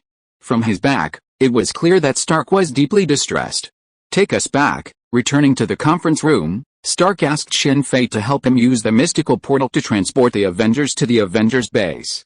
Back at the base, Stark immediately gathered everyone for a meeting.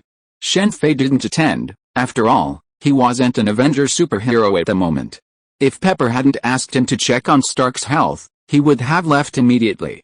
While Stark and the others were in the meeting, Shen Fei went directly to the base's underground training ground, brought in a box of ammunition, and went shooting. The Avengers base was well equipped with facilities for combat, physical training, a shooting range, and a drill field. I disagree. After Shen Fei had used up his entire box of ammunition and returned to the base's lobby, he found everyone seated on the sofas, clearly divided into two factions. The captain's expression was grave. Although they were divided, Stark's side was actually quite isolated, with everyone else on the captain's side. "What happened?" Shen Fei asked with a hint of curiosity. "Stark wants to build a global defense system," Natasha slowly explained, explaining the reason for the dispute. Ultron, the word immediately popped into Shen Fei's mind as soon as Natasha finished speaking. Perhaps it was because of this recent incident, or perhaps it was because Stark had already harbored a similar idea. Stark had called the group together to create a global defense system. Not only for external attacks but also for internal surveillance, to prevent such casualties and to nip terrorist attacks in the bud. Unfortunately, Stark's idea was met with unanimous opposition from everyone else, including Banner, with the captain being the most adamant. The captain also felt deeply guilty about the casualties, but he firmly opposed Stark's global defense system, believing it would be identical to Hydra's previous Insight plan. While their original intentions differed, the goal was the same.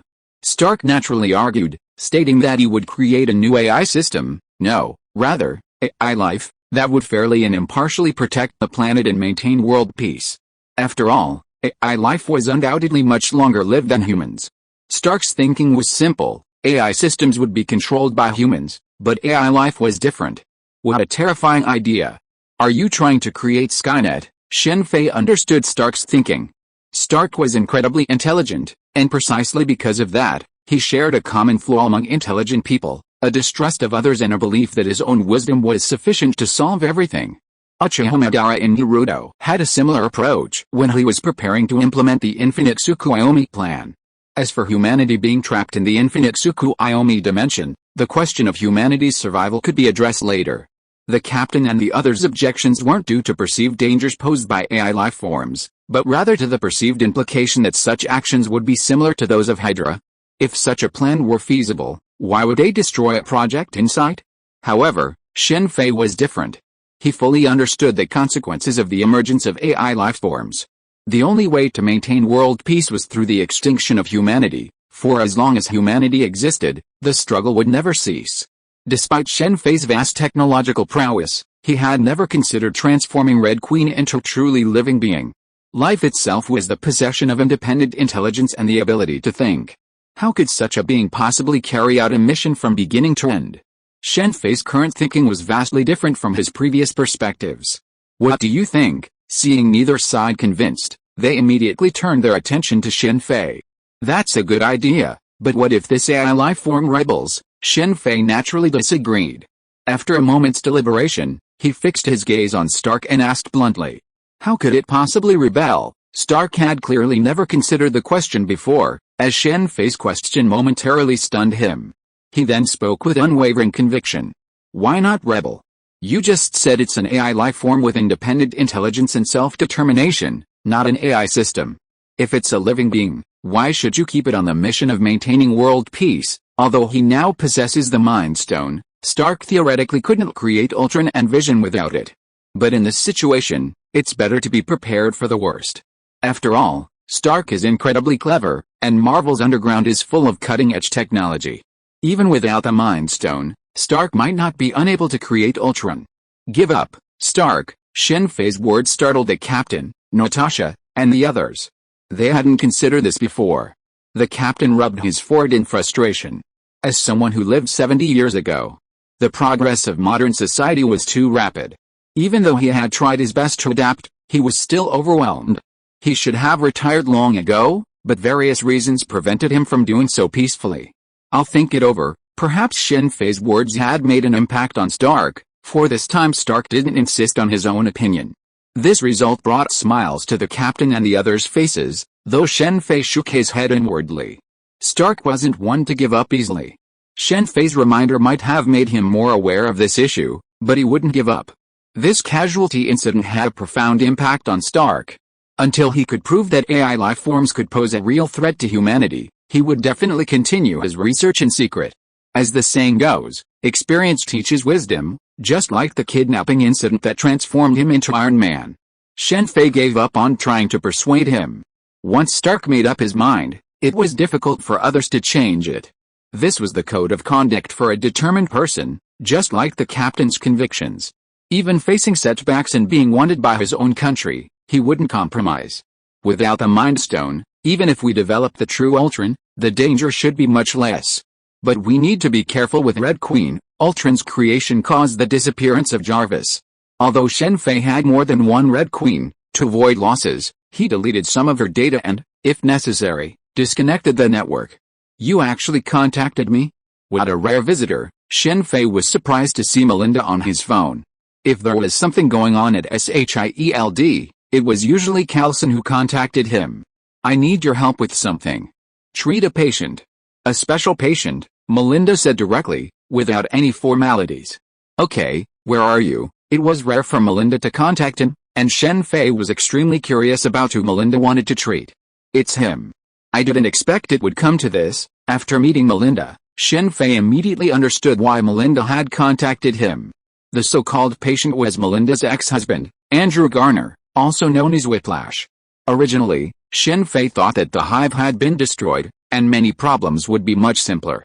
However, it seems that it still happened now, with a struggle between S.H.I.E.L.D and the Inhuman organization. In the final analysis, it's still a matter of appearance. For the Inhumans, it's not that they can't accept the special abilities of the Inhumans, the key is that this ability cannot turn them into non-humans. At this moment, Andrew Garner is completely non-human, unlike Sky and Lincoln, whose appearance has not changed at all. Lena, who has been pursuing the so-called mystery and supernatural phenomena all her life, finally gained the abilities of the Inhumans, but ended up regretting it. Why did she regret it?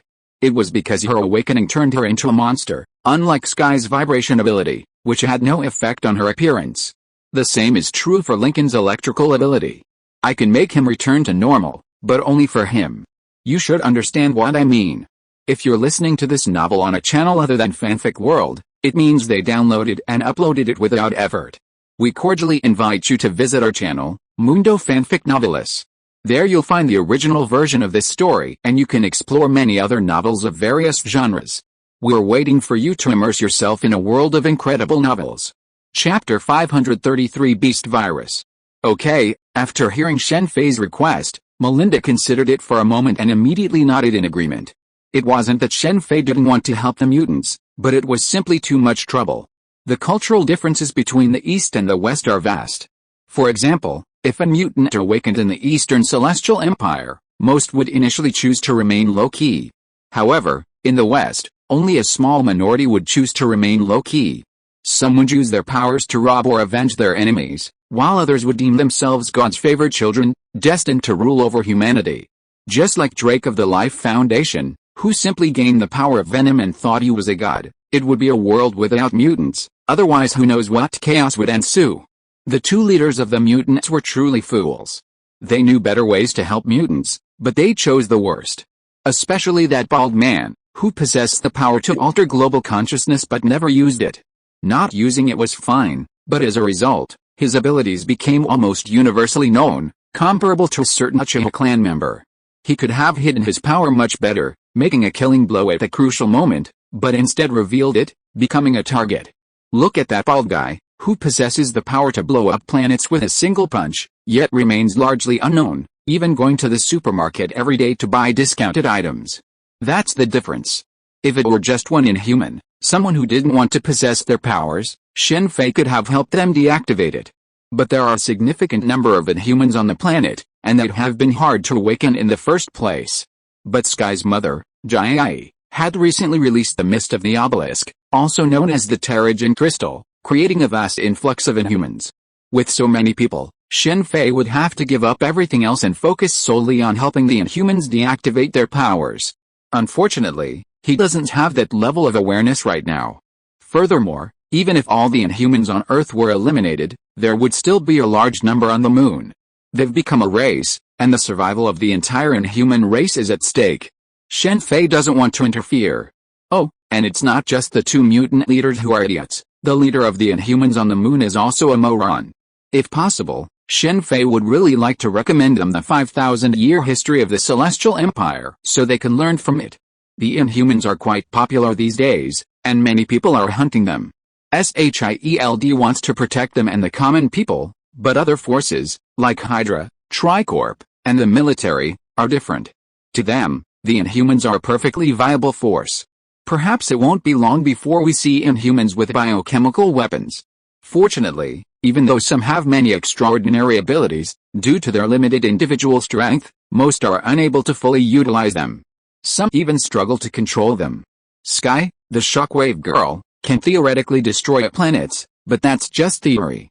If Sky were placed in the world of One Piece, she'd be nothing. May, you're on a mission there. We've discovered a newly awakened Inhuman. Bring him back immediately. Just as Shen Fei was about to check on Melinda's ex-husband, Andrew Garner, Melinda's communicator suddenly rang. "I'm busy here and can't leave for now," Melinda said, cutting off the call. Andrew Garner was still Melinda's ex-husband, after all. Although they were divorced, their relationship remained strong. In fact, the main reason for their divorce was Melinda's. She was a senior S.H.I.E.L.D. agent, constantly on missions. Andrew Garner couldn't stand her long absences, so they divorced. However, Andrew Garner has recently expressed regret and wants to salvage their relationship and marriage. If that weren't the case, his accidental awakening of the inhuman bloodline wouldn't have happened. While researching inhuman intelligence and preparing to provide psychological counseling for an inhuman, Andrew Garner fell prey to a scheme by Sky's mother, G-I, and became contaminated by a Tyranid crystal hidden in a book. Speaking of which, it was Andrew Garner who saved the lives of certain S.H.I.E.L.D. personnel. If anyone else had examined these books, without inhuman blood, they would have surely perished, even Kelson. It must be said that G-I, the leader of the Inhumans, was truly skilled. Even in death, she should not be underestimated. Is this melting, or a high-temperature ability? After Melinda disconnected the call, Shen Fei immediately pulled out his phone, switched to holographic mode, and projected a news clip. The clip showed a panicked Inhuman surrounded by panicked people, cars, rebar, and other objects slowly fusing. "This is the Advanced Threat Control Team," a group of heavily armed soldiers quickly appeared on the screen. Shen Fei immediately recognized their identities by looking at the abbreviations on their uniforms. After the dissolution of the former S.H.I.E.L.D., its power was naturally reclaimed by the 5 Security Council members. Even after the current S.H.I.E.L.D., rebuilt through Callson's efforts, its authority has been significantly reduced. The Advanced Threat Control Unit was established specifically in response to the Tyranid crystal incident. Their primary purpose was to capture Inhumans, publicly ostensibly to prevent them from endangering civilians. However, Shen Fei was fully aware of the situation, and only honest individuals like Callson would trust them. Even without Hydra infiltration, Shen Fei doubted the unit's original purpose. In fact, aside from Callson's S.H.I.E.L.D., Shen Fei distrusted all other Marvel organizations, including Black Cyclopses. Speaking of which, it seems Melinda and Callson don't stand a chance this time. Once Melinda's ex-husband, Andrew Garner, returns to health, their current relationship suggests a reconciliation is highly likely. Unless something unexpected happens and Andrew Garner dies, Callson certainly won't stand a chance. However, Callson isn't alone either. Remember, the current leader of the Advanced Threat Control Unit was slept with by Callson. The leader of the Advanced Threat Control Unit wasn't inherently bad, but unfortunately, despite her high position, she had higher-ranking figures above her, and there were things even she didn't know. Are the special attack Inhumans targeting the Hive and other Inhumans? Are the Kree still quite powerful? Speaking of which, when the Kree's original experiment failed, were they truly forced to abandon it because they lost the war, or were they driven from Earth? Judging from the Inhumans' composition, it didn't seem like a failure. Didn't you see the blue skin of the Predator behind them, still desperately trying to obtain Quake? Given her high value, it's hard to believe the Kree would have given up on their own accord. Unfortunately, even Kamar-Taj doesn't have much information on this subject. While Kamar-Taj has many antiques, it lacks much historical material. Perhaps the Ancient One wasn't particularly interested. Soul, Spirit, after examining the whiplash, Shen Fei used the calming effect of his soul spell to restore Andrew Garner's inner peace. His body immediately returned from the whiplash to normal state. The maddening murderous intent that caused Andrew Garner's transformation could be restored if he could calm his mind. Andrew Garner had previously used this to kill several Inhumans discovered by S.H.I.E.L.D., but because he was Melinda's ex-husband and a psychiatrist for S.H.I.E.L.D., no one suspected him. Melinda only discovered it was him by chance. At that moment, Andrew Garner's lashing out was about to explode, and he wanted to kill May. However, Andrew Garner had deep feelings for Melinda, and even after the lashing, he hadn't completely forgotten them. As he hesitated, Melinda restrained him. Melinda then contacted Shen Fei directly. "What's this?" Andrew Garner, regaining consciousness, looked at Shen Fei and Melinda in surprise. "All right," Melinda looked at Shen Fei with surprise. "Do you think I'm a god? It won't be so quick. I just calmed him down. The real treatment will come next, then I'll leave this to you," Seeing Andrew Garner regain consciousness, Melinda immediately prepared to leave. A word of advice, Coulson. That advanced threat control unit isn't necessarily trustworthy. Don't forget the recent incident with the biological weapons at the military base. While their intentions may be good, their superiors aren't. Melinda simply nodded at Shen Fei's warning and left the room. It's time for us to talk. After Melinda left, Shen Fei discussed the whiplash with Andrew Garner. He said it could be removed, but it would take quite a while. Of course, it wouldn't take that long, but he said that to show his hard work and the lack of widespread adoption of this method.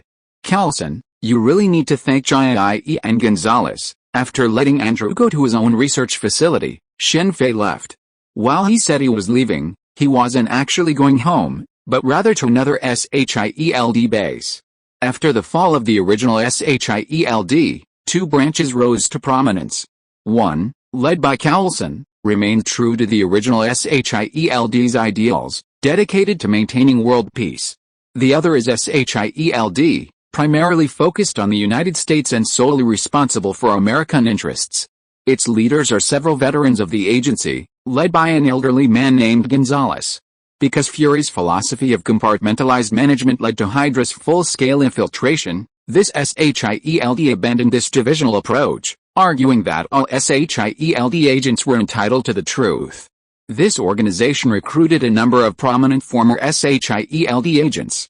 Gonzalez has long been at odds with Coulson, even infiltrating his own team with spies like Bobby Morse. In the original S.H.I.E.L.D., Coulson would have relied heavily on Bobby and others due to heavy casualties, but this time around, Shen Fei's intervention saved many talented agents, most notably number 33, a figure only slightly inferior to Melinda. Of course, Bobby is not bad either, but given Coulson's current roster of talented individuals, her importance has naturally declined significantly. Later, Coulson, concerned about the conflict between the two S.H.I.E.L.D. agencies, negotiated with Gonzalez.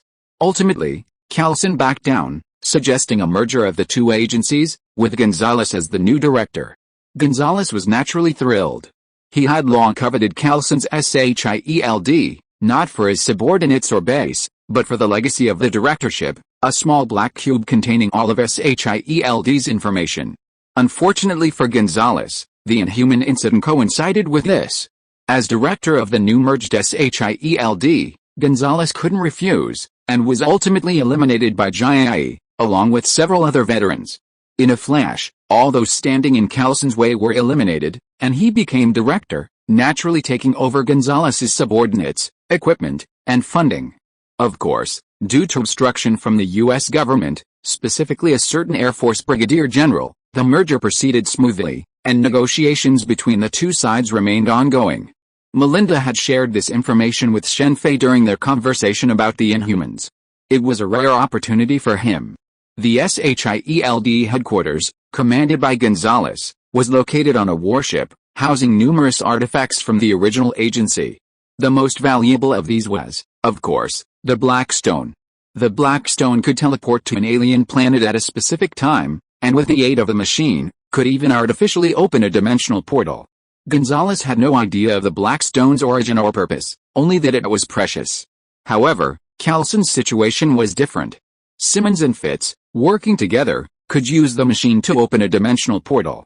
Besides the 6 Infinity Stones, the Marvel Universe also possessed 3 other, more exotic stones, broadly categorized as the Space Stone, the Time Stone, and the Dimension Stone.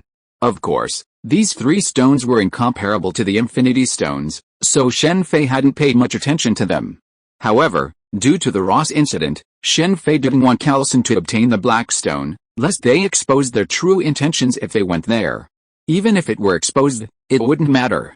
After all, it was another planet, and whoever could get it was a matter of their own skill. However, this could lead to a falling out between the two sides.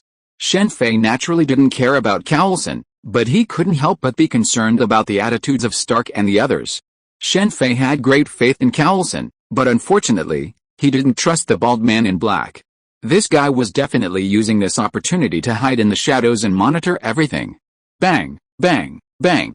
When Shen Fei arrived at the warship's location, the place was in chaos. Gunfire and screams were heard everywhere. Someone was storming the warship. Hydra people, so Stephanie is targeting Hive, Although Hive was dead, it was clear that Stephanie was unaware of this news. After Hydra was officially exposed, they also established a name and a symbol. They also had countries that accepted them, although they only accepted them secretly. P.S. Sorry, I'm busy with things during the Chinese New Year. Happy New Year and all the best to everyone.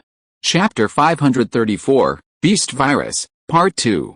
Hydra's reputation was notorious, but decades had passed since the incident.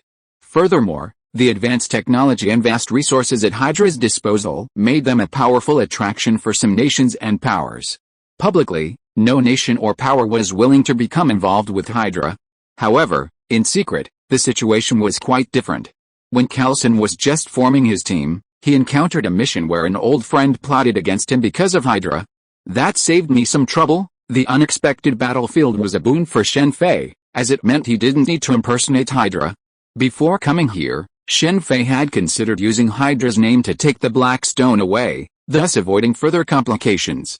Carlson was easy to deal with, he wouldn't be suspicious, but the same couldn't be said for that one-eyed bald man in black.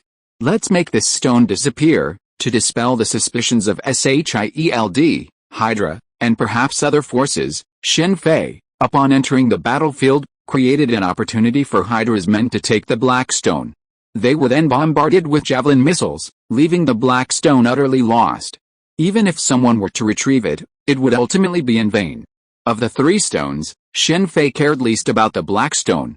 The secret gate of Kamar-Taj was far more powerful than the Black Stone. However, now that he had it, Shen Fei didn't want to destroy it outright. Instead, he took it to the alien planet and planned to store it. Perhaps the Black Stone would be of great use later. These locations require close monitoring. Although the Black Stone was already in his possession, Shen Fei felt it was best to exercise caution, considering that Malik had previously cut it, allowing some small rectangular pieces of Black Stone to escape. He feared a repeat of Simmons's appearance on the alien planet. While the alien planet's overall environment remains a desert and barren, entering Shen Fei's base reveals a significant transformation, lush greenery and clear streams. Perhaps in the future, this place will be open to the 5 Security Council members. With their presence, exploration of the surrounding star regions will be greatly accelerated. The power of one individual cannot compare to the might of a nation or a planet, even with Shen Fei's current strength and the ability to clone himself. If a national-level power had intervened earlier on the alien planet, the green base would have been much larger. Of course, this also reflects Shen Fei's lack of interest in the alien planet's development. The alien planet is rich in resources, but due to the short duration of sunlight and the surrounding barrenness, Shen Fei rarely spends time there, except for experiments or other activities. Similarly, Shen Fei has no intention of exploring the outer space surrounding the alien planet. However, if a national-level power were to intervene, things would be different. They would definitely not miss out on exploring the surrounding starry sky. Previously, Shen Fei didn't dare expose the alien planet because it was too weak, but as it grew stronger, it became clear. Well, once Stark's Ultron situation is resolved, invite him over. Perhaps we can detect the route from here to Earth, but before that, this place needs to be cleaned up. If Stark were to come, the Iron Man suits would naturally need to be cleaned up. Otherwise, seeing so many of them, he might think he was planning a war. It's fair to say that the Iron Man suits under Shen Fei's command could easily arm an entire army. The Iron Man suits, produced on an assembly line under the supervision of the AI Red Queen, are far faster than Stark's. Of course, their performance is incomparable. Just like when Anvank used Justin Hammer to create the Iron Man suits, he was able to produce dozens in a short period of time. In the end, Stark could easily defeat them all by himself. If a planet serves as a ticket, perhaps V5 can become V6. Even if the alien planet has its problems, it's still a planet suitable for humanity. If it's open to all humanity, a seat in the United Nations is not impossible. The poor take care of themselves, while the rich contribute to the world. Now, Shen Fei can be considered one of those people. While Drake of the Life Foundation isn't a good person, and his slogans are merely insightful, Shen Fei can truly deliver. A new planet will definitely draw the attention of the 5 major Security Council nations, which will naturally reduce the troubles on Earth. Perhaps we can contact the SHIELD. Of course, even with the opening of alien planets, Shen Fei has his own preferences, which is perfectly normal. Perhaps we can use this opportunity to obtain some vibranium and related technology from Wakanda. Wakanda would undoubtedly be interested in the new planet, and they'd never have too much of a rare material like vibranium. Shen Fei's understanding of vibranium's uses has only just begun, using it to create armor and weapons. In reality, vibranium has far greater applications in technology. Wakanda's advanced technological achievements, such as the protective shield, are derived from vibranium research, but Shen Fei simply doesn't have much time for this research. But there's no need to rush into this matter. The current king of Wakanda maintains a policy of isolation, and that won't change until Black Panther takes power. Black Panther's sister, Shuri, is one of the most intelligent individuals in the Marvel Universe, rumored to be as brilliant as Stark. This place is great. I never thought such a place existed. Shen Fei smiled and nodded to Rebecca across from him, taking in the tranquil surroundings. Shen Fei and Rebecca were currently in a supposedly famous restaurant in the suburbs of New York City. The entirely wooden structure imbued the area with a tranquil atmosphere, completely free of the hustle and bustle of the city. Rebecca had treated Shen Fei to dinner today to thank him for curing Spencer's mother's condition. "How is Shirley doing?" Shirley was a platinum-colored woman.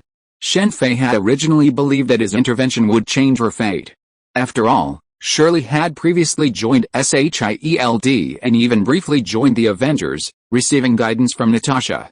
Sadly, with the fall of Hydra and the recurring biovirus incidents, Shirley eventually left the Avengers and joined the Global Bioterrorism Defense Organization, where Chris, Jill, and others were stationed. This was something Fury probably hadn't anticipated. After all, Shirley was one of S.H.I.E.L.D's most powerful figures, and now that they'd left, Shirley's decision likely stemmed from her parents' virus research, and she felt a sense of responsibility. "If you want to know how she's doing, just contact her," Rebecca said with a smile. "We'll talk about it when we get a chance." Shen Fei and Shirley had been infrequent. Initially, Shirley's joining S.H.I.E.L.D., coupled with her being a carrier of the G-Virus and requiring isolation for research, made contact difficult. Later, Shen Fei's preoccupation with otherworldly affairs left him without the time to contact her. "There's been a lot more virus attacks lately, Chris and the others," Rebecca said, sighing softly. As a biochemical expert, she hated those who used biological weapons to launch terrorist attacks. Powerful nations are somewhat less vulnerable, but remote regions like the Middle East and Africa are prime locations for biological weapons research and testing. Due to local customs and the enormous profits accrued to those with ulterior motives, Chris and his ilk have become unwelcome figures. Shen Fei greatly admires Chris, Jill, and the others. The Abyss virus has emerged. The ocean isn't safe anymore. These guys are truly insane. The T-Abyss virus, a marine-based viral weapon, is a fusion of a virus from an ancient fish species reportedly discovered deep within the Antarctic ice. This viral weapon poses a far greater threat than the T-virus. The ocean has long been a forbidden zone for humans. If a large amount of this virus were released into the ocean, who knows what serious consequences would result. In fact, it's not just the Abyss virus. The previous release of the Terrigen crystals has already caused a degree of ocean contamination. Terrigen crystals were primarily distributed worldwide through fish. For some unknown reason, many ancient creatures have appeared on Earth. The humanoid life forms previously studied by Ishido Roriko and her team are now being studied by ancient marine fish. Strictly speaking, the T-virus's sunflowers are also considered ancient creatures. Compared to the zombies created by the T-virus, the zombies created by the Abyss virus are even more difficult to deal with because they can submerge in water. Humans are already severely limited in the water, and now fighting zombies in the water is even more challenging. Lion. The two were eating when a well-known split-head walked in, looking haggard. Seeing Rebecca greet him, he forced a smile. The famous Lee Sang-guang, strip head, vehicle killer, female flirt, these are all Leon's nicknames.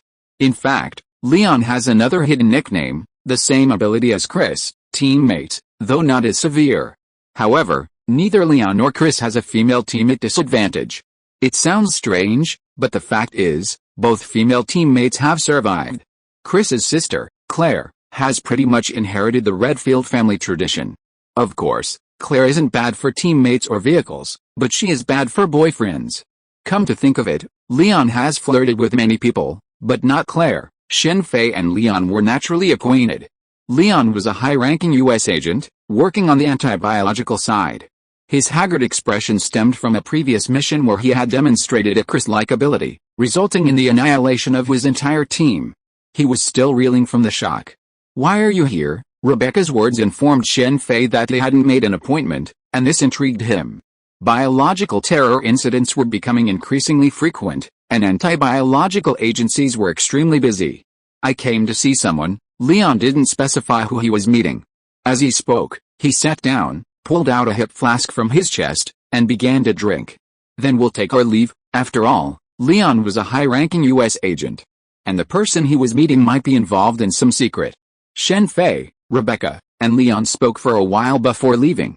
Strange they didn't catch up.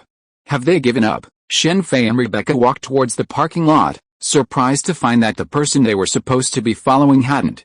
He had noticed someone secretly following Rebecca long before. It had to be said that these people chose a very unfortunate timing, following Rebecca during her meeting. With Shen Fei's current strength, he could naturally sense someone paying attention to him. "I'll take you home." After all, Rebecca was his friend, and once he had set his sights on her, Shen Fei would not let them go. Bang, bang, bang. Just as the two were about to get into the car, they heard the roar of bullets from the direction of the restaurant. As soon as the sound came, Shen Fei knew what it was. One of his favorite weapons, the Gatling gun. "Something's going on at the restaurant, Leon," Rebecca called out hurriedly. "Let's go back and take a look." Shen Fei immediately ran towards the restaurant with Rebecca. He had thought they had given up, but he didn't expect them to shift their target to Leon. Thank goodness this restaurant didn't cut corners on the renovations. Although the restaurant was made of wood, it was a very sturdy material. Even a Gatling gun couldn't shatter the pillars. Leon was hiding behind one of the pillars. Facing the Gatling gun's attack, Leon could only shrink as much as possible. While Leon was safe, someone beside him was in trouble. Both legs were shattered by the Gatling gun.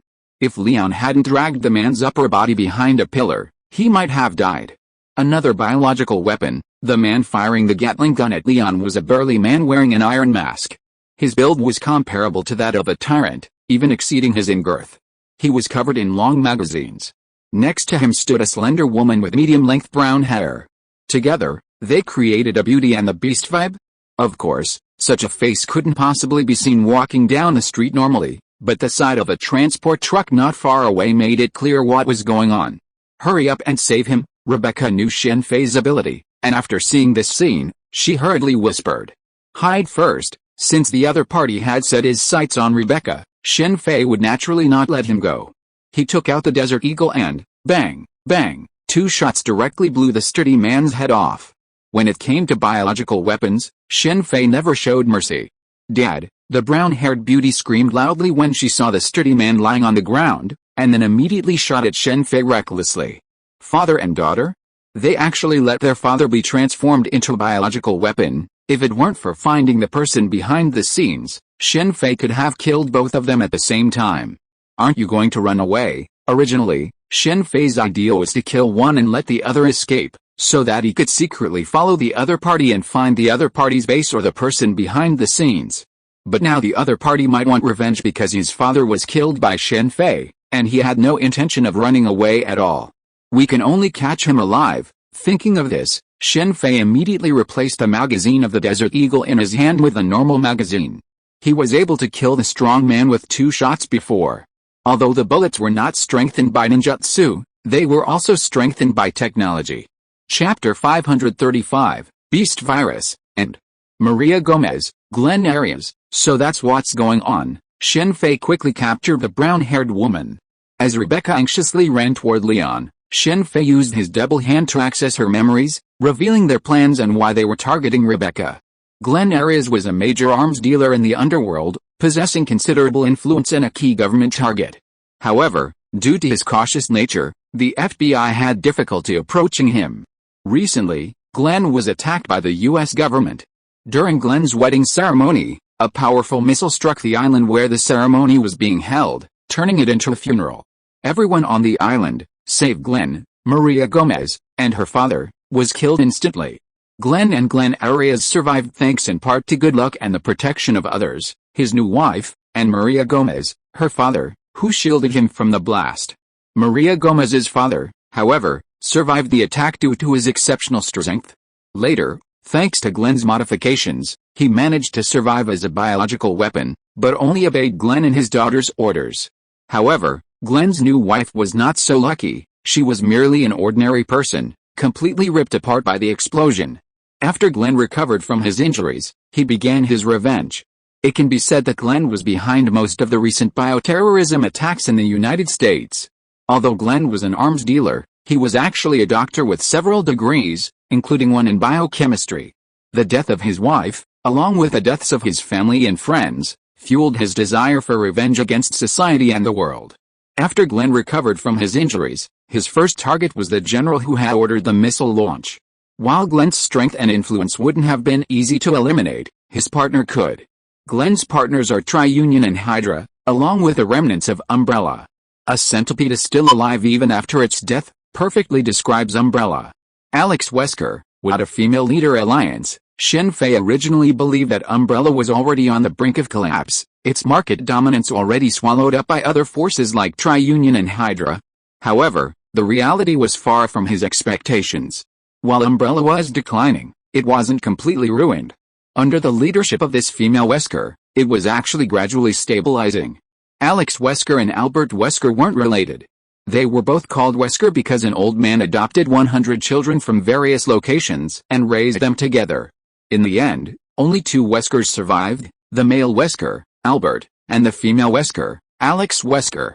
It's like a dwarf in a bottle cultivating a presidential candidate in the world of Fullmetal Alchemist, letting these 100 Weskers compete and fight, and the one who survives is the winner. This guy's not dead yet. This world is getting more and more interesting.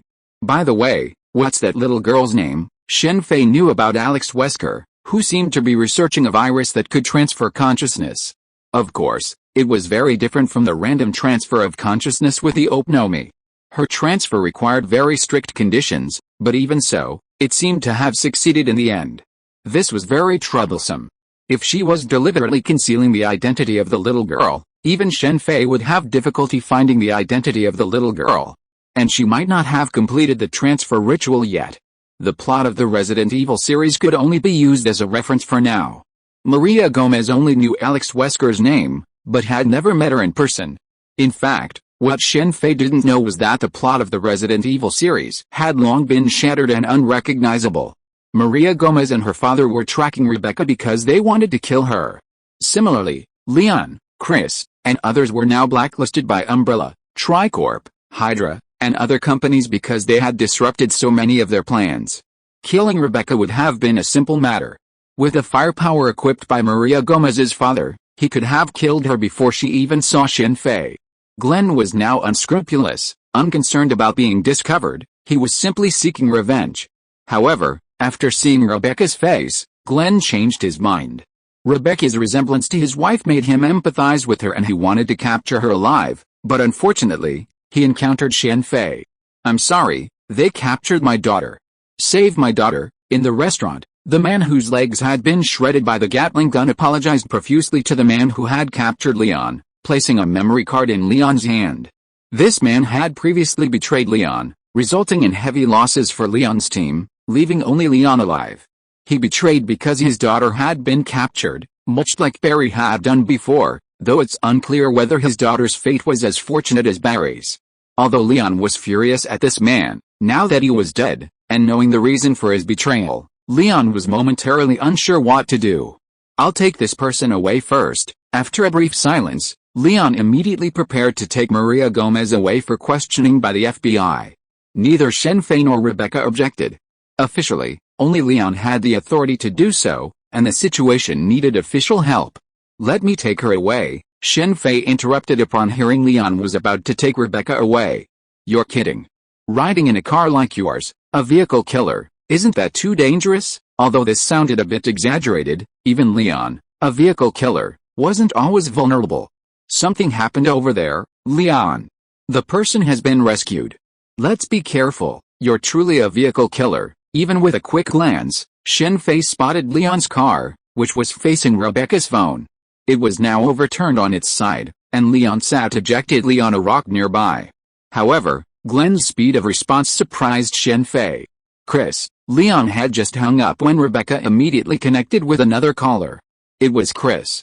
Rebecca had great respect for this man who had been fighting on the front lines of biological attacks.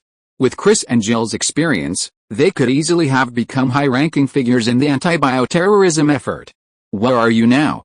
I need to talk to you. Since you're here, I'm on my way. Let's meet at the lab later." "Want to see Chris?" "No, I need to go back to the lab. I have some things to take care of." Shen Fei had wanted to see Chris as well, but Leon had lost the prisoner, so he had to deal with Glenn as soon as possible to prevent him from launching his plan.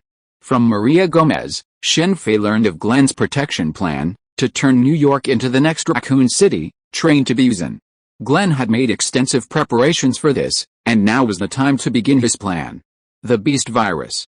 A new virus Glenn developed using techniques from the T-Virus, the parasite, and other viruses, is also known as the legendary A-Virus. It requires a trigger to activate, making it harmless until it encounters a medium.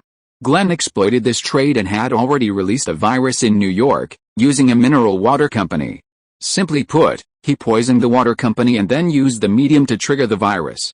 If Shen Fei hadn't known about this, it would have been fine. But now that he knew and could handle it, he naturally wouldn't let Glenn's plan succeed. Originally, Glenn had planned to wait for the virus to spread further before launching his plan, but now that something unexpected had occurred, it was entirely possible he could launch an attack prematurely. How blatant. Maybe everyone thought he was dead. Glenn maintained a building in New York as his base. While it was a legitimate company on the surface, it was secretly Glenn's research center, home to numerous zombies. Over the years since the Resident Evil crisis, technology has continuously advanced. Today, technology can control not only major biological weapons like the Tyrant, but even zombies. While it's only a simple control, it's still quite impressive. Next time we encounter something like this, I should leave a flying thunder god mark, just in case. Shen Fei had never imagined that someone would be rescued from Leon's clutches. He still had some confidence in Leon's abilities. After all, this was Sanguang, who single-handedly massacred a village and destroyed an entire cult. However, since it had happened, Sanguang couldn't be blamed. Instead, Shen Fei mentally reminded himself to be more careful next time. "Hello, both of you." Seeing Shen Fei suddenly appear, Glenn and Maria Gomez immediately drew their weapons and tried to attack him, but they were immediately restrained by chains that suddenly appeared. "You're still trying to transform? These aren't ordinary chains." Glenn, bound, immediately tried to break free with his strength, but his efforts were futile, even if he had transformed. Seeking revenge, Glenn injected himself with a virus to enhance his strength. Sure enough, it's already started. "Looks like we'll have to get some help." Knowing from Glenn's memories that he had already ordered his men to begin the operation, Shen Fei immediately picked up the phone and contacted Stark. "What the hell is this guy doing?" Looking at the idle phone in his hand, Shen Fei immediately turned to Natasha. "It's really unusual today. You actually have time to contact me," Natasha answered quickly. "We're in trouble." Shen Fei quickly outlined the situation. "Is the intelligence confirmed? Do you think I'd joke about something like that? After all, we need to destroy those tankers immediately and prevent anyone from smelling the gases released from them. I'll produce a vaccine as soon as possible." "I understand. Stay in touch," Natasha said, not hanging up. Instead, she sounded the base alarm. Shortly after the alarm sounded, Quicksilver appeared. In terms of speed, no one in the entire Avengers could match him. Even one Inhuman possessed great speed, but after each activation, he had to return to his original position, which was very limited. What happened? Hawkeye, Banner, Stark, Scarlet Witch, Captain America, and the others soon appeared. "There's been a terrorist attack," Natasha quickly recounted the events. Then signaled Shen Fei to open the Mystic Gate and take the Avengers to New York. While the Avengers possessed the speed of the Quinjet, it was nothing compared to the Mystic Gate, which was precisely why Natasha didn't hang up the phone. "Understood," Shen Fei said, opening the Mystic Gate and taking the group to Glenn's base. "Stark, Wanda, Pietro, the three of you go destroy those tankers first. We'll be there later. Stay in touch, and Natasha, find all the tankers as quickly as possible." Following Captain America's orders, the group immediately took action. Quicksilver and Pietro were the first to disappear, followed by Stark, who activated his nanosuit and flew out, followed by Scarlet Wanda. Banner, Please work together to research and develop a vaccine as quickly as possible, then I'll leave those monsters in here to you." "No problem." Glenn's base was teeming with zombies. Shen Fei had originally planned to handle them himself, but since the captains had arrived, he left it to them. This guy is truly a pervert. Glenn's purpose in capturing Rebecca surprised Shen Fei greatly, to transplant his wife's only remaining right arm onto Rebecca's. Because it was adorned with a wedding ring, Glenn had preserved it remarkably well. Glenn and Maria Gomez had already been dealt with by Shen Fei before the captains arrived. Otherwise, if they had arrived, the Avengers wouldn't have killed him, only imprisoned him. However, Shen Fei simply didn't trust American prisons. While prison might be fine for ordinary people, it wouldn't have been enough for someone like Glenn. Furthermore, the beast virus he invented was incredibly dangerous. A virus that required a vector to initiate transmission could be extremely dangerous under certain circumstances. Banner is also an expert in biochemistry. He used to study enhanced serums and gamma-ray enhancement. That's why he turned into the Hulk by accident. With the cooperation of him and Shen Fei, they quickly created a vaccine with the information from Glenn. I think the information about this virus should be completely destroyed. It can't be kept. Even we'd better not look at it. After the vaccine was produced, the relevant data was sent to Natasha. She would arrange for the production. Shen Fei didn't need to worry about how to treat those infected who drank mineral water. This is the truth. I agree, the captain agreed quickly, so Shen Fei immediately took action and completely destroyed all the computers and instruments in the research institute with flames. After that, with the captain's consent, the entire building was burned down.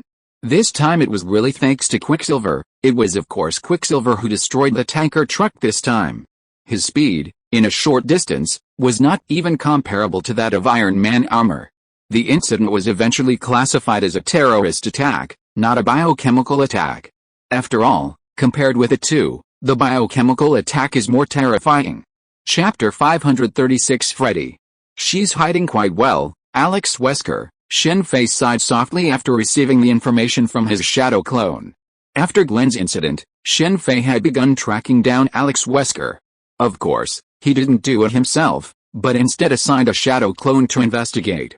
A mere female Wesker wasn't enough for his original self to take charge. Sadly, the shadow clone didn't find any leads. Perhaps Glenn's failure had made Alex even more cautious in hiding. The shadow clone only tracked down 2 contacts, but nothing more, and Shen Fei gave up. After all, a single female Wesker wasn't worth wasting his time on, especially with S.H.I.E.L.D, and the forces of justice like Chris standing in the way. Let's move to the world of Titans first. Over the next few days, Shen Fei spent his time transferring his resources from the alien world. After careful consideration, he decided to establish his base there. He also returned to the pirate world several times to relocate some production lines to produce pacifists. While the pacifist couldn't compare to the Iron Man suit, since it couldn't fly, it was perfectly applicable in the world of pirates. Imagine a day when the world government and the Navy dispatched a large number of pacifists, and this side also dispatched a similar number of pacifists. The expressions of Sengoku, Garp, and the others would surely be quite interesting. King, have there been any problems recently? Where are they? After sorting out the alien planet, Shen Fei made a rare trip back to the New York Temple in Kamar-Taj. Only a handful of mages remained, having lost many during the Caecilius unrest. These few mages were now stationed in the 3 major temples. Shen Fei had no expectations for them. After all, they were just a few mages, and he could afford to support them. He wouldn't be like Strange, who ended up scrimping even on food. Kamar-Taj naturally held many valuable antiques, but neither Strange nor the king would likely sell them for money. Off to deal with the evil spirits, the librarian, King, the guardian of the New York Temple, immediately closed his magic book upon seeing Shen Fei arrive. After Dormammu's departure, the mages of Kamar-Taj remained the same as they had been during the time of the Ancient One. Those who wanted to work could go out and exorcise the evil spirits, while those who didn't could stay within the temple and study magic. Evil spirits, Shen Fei nodded, his concern fading. While the other mages of Kamar-Taj were mediocre, dealing with a few evil spirits was generally not a problem. The most terrifying thing about evil spirits for ordinary people was their invisibility and inability to attack, but for mages, these were minor issues.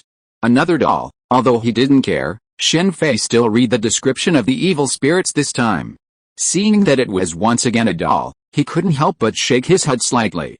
For some reason, dolls were the easiest carriers of evil spirits. There were several types of these evil spirits, some easy to deal with and some difficult. The most difficult of all were the female rag dolls. Call me if you need anything. After chatting with Wang for a while and finding nothing serious, Shen Fei prepared to leave. After Dormammu's departure, the only thing the temple could possibly be concerned about was the upcoming invasion by the director of the Universal Family Planning Office. Everything else was easy to deal with. Wait a minute. There's a demon here. We're short-staffed, so if you're free, come and take a look, Wang said, pulling out a piece of paper and handing it to Shen Fei. Kamar-Taj's 3 major temple barriers are primarily designed to defend against dimensional enemies. They're extremely sensitive to dimensional creatures, but internally, unless the enemy is sufficiently powerful, they're difficult to detect. This is the reality of modern society, with its interconnected internet, which allows us to filter locations prone to demons and ghosts. Of course, even then, the vast majority of these reports are false, fabricated by individuals seeking to attract attention. However, compared to the past, this situation is far better. After all, without the internet, people could only rely on pure luck and travel. That's not an evil spirit. Looking at the information on the paper, Shen Fei wondered if Wang had lost count. It clearly listed 3 locations. Maybe there aren't any. Wang had sifted through the internet to find the most likely locations for evil spirits. Since he hadn't personally visited them, it was understandable that all of them were fake news. Then let's go. Although there were only 3 locations, it wasn't a big deal to Shen Fei. A single mystical portal could reveal the target location. Sure enough, it's fake news. These guys are so bored. The last location is Oak Street in Springwood, Ohio. While the United States is highly developed, the developed areas are mainly in major cities. Small, isolated towns and villages, far from major cities and sparsely populated across the country, have uneven development. This is especially true in remote areas, where the so-called mountains are high and the emperor is far away, meaning local authorities are primarily responsible. Spencer's Behavioral Analysis Unit once encountered a situation where the entire local police department was corrupt, primarily due to this reason. Of course, such cases are rare. Oak Street in Springwood Town is just such a small town. It has only one high school, and that's the only one. The news Wang received was spread by the students there. An unknown entity was attacking people, and several students had already been killed. Let's see how their high school lives are, Shen Fei said, changing his appearance and arriving on Oak Street. He looked at the students after school, gathered in groups of 3 or 4, most of them consisting of only 1 boy and 1 girl. He smiled helplessly and shook his head. Freddy, that name sounds familiar. Any other Kamar-Taj wizard would have had to investigate slowly, but Shen Fei's situation was different. With Red Queen's help, he quickly ascertained the situation. It was a peaceful town, with dedicated police. While there were some lazy citizens, there weren't any particularly vicious ones, except for one thing.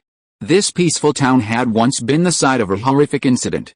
This was the information Shen Fei had obtained from the police station through Red Queen, and combined with his own investigation, he had uncovered. Only the older generation in the town knew about it now, and no one else knew. A murderer had appeared in the town, preying on children. However, due to alleged mental problems, the perpetrator bribed his way to an acquittal. This infuriated the townspeople, who banded together to capture the killer and then burned him alive. Because nearly all the adults in the town were involved, the unanimous agreement helped keep the case under wraps. Since no one reported the crime, and since the perpetrators included the town police, the case naturally went unsolved. If a demonic spirit had appeared in the town, Shen Fei was almost certain it was the murderer, Freddy. Demonic spirits aren't easily formed. Even a normal person, even after being killed, wouldn't become a demonic spirit. Only those with extremely evil hearts would become demonic upon death. In some ways, this can be considered the power of conviction. Though invisible and intangible to ordinary people, conviction is a real force. The captain's reputation as a righteous man of God stems from his conviction. Those with such unwavering conviction benefit the community through good deeds, while those who commit evil deeds are essentially heinous. Sister, what a tragedy. After investigating Freddy's situation, Shen Fei also dug into his background. Freddy's birth was tragic, too. His mother was a kind nun who had been working in a mental hospital, a facility housing over 100 mentally ill patients, many of whom had committed murder. One day, the nun was locked inside and refused to leave, where she was brutally tortured by the inmates. And so, Freddy was born. How strange is this? The idea of a nun being locked up in a mental hospital and tortured by the inmates might seem outrageous at first, but a closer look reveals a complex story. First, consider the other people in the hospital. A mental hospital, under no circumstances, would have only patients, doctors, nurses, security, and so on. And then there's the question of why these patients were allowed to move freely. A closer look reveals significant problems. It's like when we were kids, we only knew Edison as a great inventor, but few knew he was also a major capitalist. The same is true of Tesla. And people like Marie Curie, though they may appear poor, are actually not that poor at all if you think about it carefully. To put it bluntly, ordinary people wouldn't be able to obtain contraband. It's like the lines from the Chen Xing and Wu Guang peasant uprising. How can a sparrow understand the ambitions of a swan, and are kings, princes, generals, and ministers truly of a different species? While these lines may only excite passion, a closer look reveals they couldn't possibly be uttered by a peasant. The reason is simple: during the Qin dynasty, literacy rates were extremely low. Even in modern times, with compulsory education, most people can still read, yet how many can speak eloquently? Mobius Company? Ouroboros? What an interesting name. Shen Fei immediately checked the company behind the mental hospital. Although it had closed down, some information about it was still available. It's quite a large corporation, although Shen Fei had never heard of Mobius. After looking up its information, he discovered that it was a massive company, particularly in the field of psychiatry, with mental hospitals all over the world. No wonder such a major incident hadn't caused much of a stir. With a massive consortium behind them, this was easy. Shen Fei wasn't too surprised. The world was filled with wealthy individuals, and many companies were beyond the reach of ordinary people. Even the Fortune 500 companies were rarely known, and most people simply knew about them.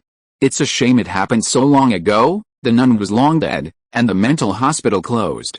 Even if Shen Fei had some suspicions about the nun's fate, there was nothing he could do about it. After all, they were just suspicions in his mind. Besides, he wasn't here to solve a case, but to apprehend evil spirits.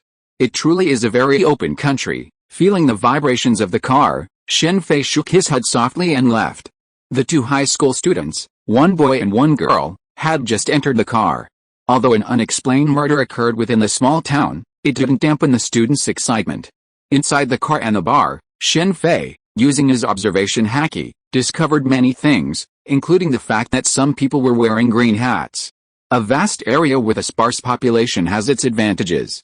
You don't have to worry about people jumping off buildings. One advantage of a sparsely populated area is that the homes aren't tall buildings. Furthermore, the trees and other decorative features in the yards make it easy for people to climb in. Just as the sky began to darken, while the adults began their own socializing, the high school students also began their own socializing, climbing through the neighbors' windows. The female students could enter directly through the main door, while the male students had to climb through the windows. Then, a sparring match ensued. Shen Fei, of course, had no interest in peeping. He wasn't Sanji, obsessed with a transparent fruit, simply to facilitate access to the women's bathhouse. That obsession was truly powerful. Shortly after Shen Fei's observation haki moved away from this area, a sudden, shrill scream echoed from the room. Here, Shen Fei reacted immediately and rushed into the room. Inside, he saw a figure covered in blood, tumbling around, even tumbling in the air, a feat unnatural. Of course, this was the average person's perspective. Shen Fei saw it differently.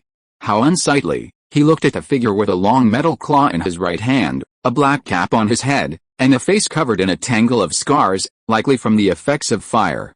Shen Fei formed hand seals, and a golden sword appeared in his hand. He pierced the figure's body with one blow. The evil spirit, pierced by the sword, instantly dissipated into a puff of eerie black smoke and vanished. So it's here. Why didn't I sense it before? Following the black smoke, Shen Fei quickly found a rusted metal claw inside an incinerator in the basement. The evil spirit's soul resided in this claw. Shen Fei hadn't sensed it before because he hadn't taken any action, and then, because he was trying to avoid being spied on, he didn't immediately notice it. I really admire the fact that this Dongman actually stayed at home. If it were him, he would definitely destroy the metal claw and throw it far away instead of hiding it at home.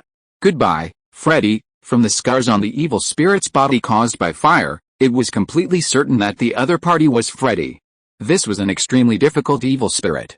He had been killed many times and resurrected every time, but those were just ordinary killing methods. Facing Shen Fei, he completely lost the chance of resurrection. Chapter 537 S.H.I.E.L.D, Part 1. You're lucky, but next time, he probably won't dare to climb through the window. Shen Fei smiled and shook his head as he watched the ambulance take the boy away, and the parents of both parties were furious. It was originally just an affair, but now it has to be called an ambulance. What will the parents of both parties think of this? Even if the truth is told to them, they will definitely not believe it. However, this matter has nothing to do with Shen Fei. After sensing it again and confirming that there will be no hidden dangers, he immediately used the secret door to go home. Everything is almost done, we can set off. After leaving a wood-release shadow clone and sorting out his equipment, Shen Fei set off immediately. Now the Dark Continent in the Hunter world cannot be explored for the time being, so Ada and Robin stayed in the pirate world. I wonder what world I will encounter this time. With this thought, Shen Fei entered the quantum space and began his exploration. Sword Art Online, a completely virtual world developed by Mr. Kayaba Akihiko, will officially begin its open beta in 3 hours, with the first 10,000 players entering the game. In a modern city, Shen Fei emerged from quantum space and walked onto the street. He stared in surprise at the figure displayed on the large screen in front of the building ahead, a seemingly ordinary young man with short black hair and a white coat. Kayaba Akihiko, so, it's actually this world, Sword Art Online. Upon seeing Kayaba Akihiko and the game he introduced, he immediately realized what kind of world this was. Speaking of Sword Art Online, two people couldn't help but mention Kirito and Asuna. Speaking of which, the game world created by Kayaba Akihiko is very similar to Oasis, but it's more advanced. Both are virtual worlds, but Kayaba Akihiko's game only requires a neural device, allowing players to play while lying in bed and perceive everything in the game. However, Oasis's game couldn't do that. To allow characters to sense human sensations, they needed special clothing or a game cabin. That aside, the game world created by Akihiko Kayaba has an even more powerful ability. It can spawn artificially intelligent life forms. Just like Yui, whom Kirito and Asuna encountered, that wasn't an AI system anymore, but an AI life form. The difference between the two is simple, one can replicate, and the other can't. Crimson Queen, Shen Fei's version of her can replicate many people. Of course, due to differences in servers and data, the clones will naturally vary in strength. Yui, however, can't be replicated. While her core remains data, she possesses a true entity, much like the original Ultron. Ultron became a life form thanks to the Mind Stone, while Yui's unique life form stems from the emotions within the death game, So. While this isn't replicable, creating a similar AI isn't impossible. The later events of Sword Art Online are all about this very struggle, and Alice was born from this very reason. Kayaba Akihiko is truly remarkable. These two AI life forms were indirectly created by him. After all, without the system he developed, others, even if they had the desire, would be powerless. While Yui and Alice are both artificially intelligent beings, there are significant differences between them. Yui was created from the despair, pain, and fear of the 10,000 people trapped in the death game. Alice, on the other hand, was created entirely by a single NPC through a gradual learning. Similarly, this situation is not replicable. Even if the steps to create Alice were repeated 100 times, it might not result in a new Alice. Kirito's role is naturally irreplaceable. Without him, Yui wouldn't be affected, but Alice's situation is far more uncertain. So, the death game, 3 hours left. It seems there's no way to stop it. To fulfill his childhood dream, Kayaba Akihiko trapped 10,000 people in the game. Although Shen Fei couldn't remember how many survived, he was certain that at least thousands had died. If he had arrived earlier, he might have been able to find Kayaba Akihiko and convince him to abandon his plan. It was just a castle in the sky. Shen Fei could even create the real Aincrad after collecting the 6 Infinity Stones and the Infinity Gauntlet. At that point, a snap of the fingers would allow Aincrad to materialize. However, it was too late now. With 3 hours until the game server launch, Kayaba Akihiko was likely already preparing his move. He'd only just arrived in this world, and his identity wasn't yet settled. As for publicizing Kayaba Akihiko's plan and forcing the official shutdown of the game's public beta, it was practically impossible. After all, before he even started, he was a renowned scientist. No one would have suspected his madness. Furthermore, trapping someone in a game was unbelievable, much like Death Gun and GGO. No one would believe it. Since I can't stop it, let's enter the game and take a look. But first, I need to figure out my identity in this world. After researching the information and realizing he couldn't stop S.H.I.E.L.D's server launch, Shen Fei decided to enter the death game. After all, it was a legendary game. Although all 10,000 nerve gears had already been sold, obtaining a connector wasn't difficult for Shen Fei. As for the restrictions Kayaba Akihiko had placed on the connector, a small amount of electrical current would be fatal to ordinary people, but for Shen Fei, it was completely unnecessary. A world seed. With this, you can create any virtual game you want. It's far more powerful than Oasis. After making his decision, Shen Fei began to review Kayaba Akihiko's information, combining it with the information he had in his memory. The virtual world seeds created by Kayaba Akihiko are like a map editor, allowing you to edit them freely. There are worlds of swords, magic, guns, and so on. With a seed and the money to build a server, you can create a virtual reality game. In other words, even Shen Fei could use it to create a world of ninjutsu, where he could stage a ninja war. Kirito later distributed this seed online for free, and a wide variety of virtual games quickly emerged, including GGO. And because the underlying infrastructure was derived from the world seeds developed by Kayaba Akihiko, all virtual games could be freely transferred to it. Why can Kirito, in a world of guns, slash bullets with a sword? It's because he inherited Kayaba Akihiko's exceptional agility. Having inherited Kayaba Akihiko's account, Kirito, in a sense, is the GM character for all virtual games. Of course, this will only happen later. Kayaba Akihiko still controls the torrent. Strictly speaking, Kirito's decision to give the torrent away for free was a last resort. Kayaba Akihiko's actions were horrific. If Kirito hadn't released the torrent for free, it would have surely been confiscated by the government. By then, virtual games like this would have been completely wiped out, at least for a few years. Sugo Nobuyuki, this guy is unpleasant to look at. Since they were investigating Kayaba Akihiko, it was inevitable that his classmates would also be brought in. It had to be said that Kayaba Akihiko's class was full of talented individuals. You're unlucky, Sugo Nobuyuki. After finding Sugo Nobuyuki's whereabouts, Shen Fei immediately prepared to kill him. Sao could be played, but Sugo must die. He actually went abroad. What good luck! Shen Fei arrived at the research institute where Sugo Nobuyuki worked, but was somewhat disappointed because he was not there. This research institute was actually Kayaba Akihiko's, and the people working there were all the same, including Kamishiro Rinko and Higatakeru. Even Sugo Nobuyuki, who Shen Fei wanted to kill, was also very powerful. It's just as I guessed before, although this research institute belonged to Kayaba Akihiko, he couldn't contact Kayaba Akihiko at this time, and the same was true for Kamishiro Rinko. However, even though there was no way to contact Kayaba Akihiko, Shen Fei was not too discouraged whether he had found Sugo Nobuyuki or not. Sugo was definitely not going to escape, it was only a matter of time. What made Shen Fei happy was that he found several neural connection devices at the research institute, which should be used internally. Now Shen Fei didn't need to find a single person among the 10,000 people to get their device. Before the public beta, Sao had a closed beta test, and Kirito was lucky enough to be one of them. Later in the Sao Death game, those who participated in the closed beta test were even called cheaters by Kirito. I'm so sorry this time, Kirito, Yui, I'm determined to win. In Sao, a game world with 10,000 players, Kirito had the fastest reaction, which was why he had obtained the dual-wielding style. However, this time, with Shen Fei entering, he naturally wasn't the fastest reactor. In this respect, Kirito was 1 in a million.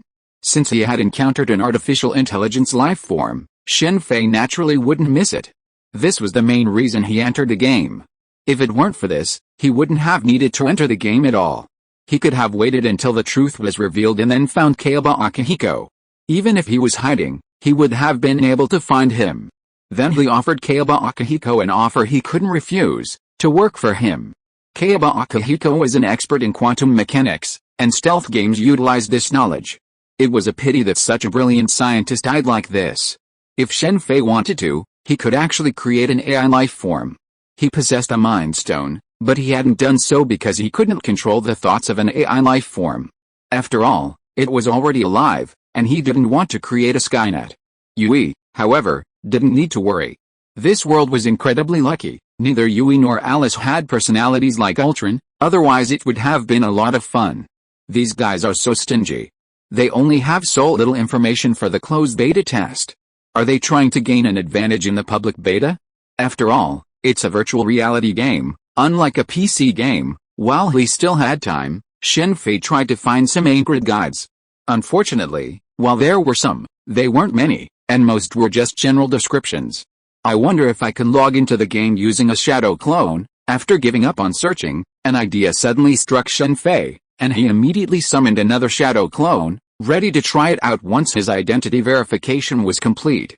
In reality, Shen Fei had already summoned a shadow clone. Before even starting to look up the information, he had summoned one to handle identification and other related matters. With a shadow clone, he no longer needed to be present in person. This game required identification to log in. As the saying goes, money makes the world go round. With the help of money and illusion, the shadow clone quickly obtained the identification. Connecting, as the shadow clone activated the neural connection device, Shen Fei waited. Connected, the shadow clone quickly opened its eyes and nodded to the original. Since the game wasn't live yet, the login would only remain at the login screen, but this was enough to confirm the connection. Now I can create an alt account. After confirming, Shen Fei immediately sent the shadow clone back to get more identification. Kayaba Akihiko was able to allow all players to appear in their true form in the game because he had already collected all the players' information, including their appearance, before the game even started. But for Shen Fei, this was a simple matter. A simple transformation technique was all it took. Just follow the ninja's action team style, 4 people in a group. That means 3 shadow clones. The shadow clones are only auxiliary, of course. The main character is the primary. Of course, this is only one reason. Another reason is that he only has 4 game connection devices. This is a game world. No matter how powerful he is, he still needs to form a team. After all, his strength alone can't be brought into the game. Even Kirito is so awesome, he still relies on his companions to defeat the boss. Of course, the specific situation depends on the game itself. Start connecting. As time passed, the game's opening time finally arrived. Shen Fei also found a new place to stay and logged into the game with his 3 shadow clones. Hello, face?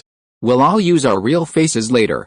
Don't waste time. Even in virtual reality, there are transsexuals, and they are not as easy to detect as on the computer because in VR, you can actually transform into a woman.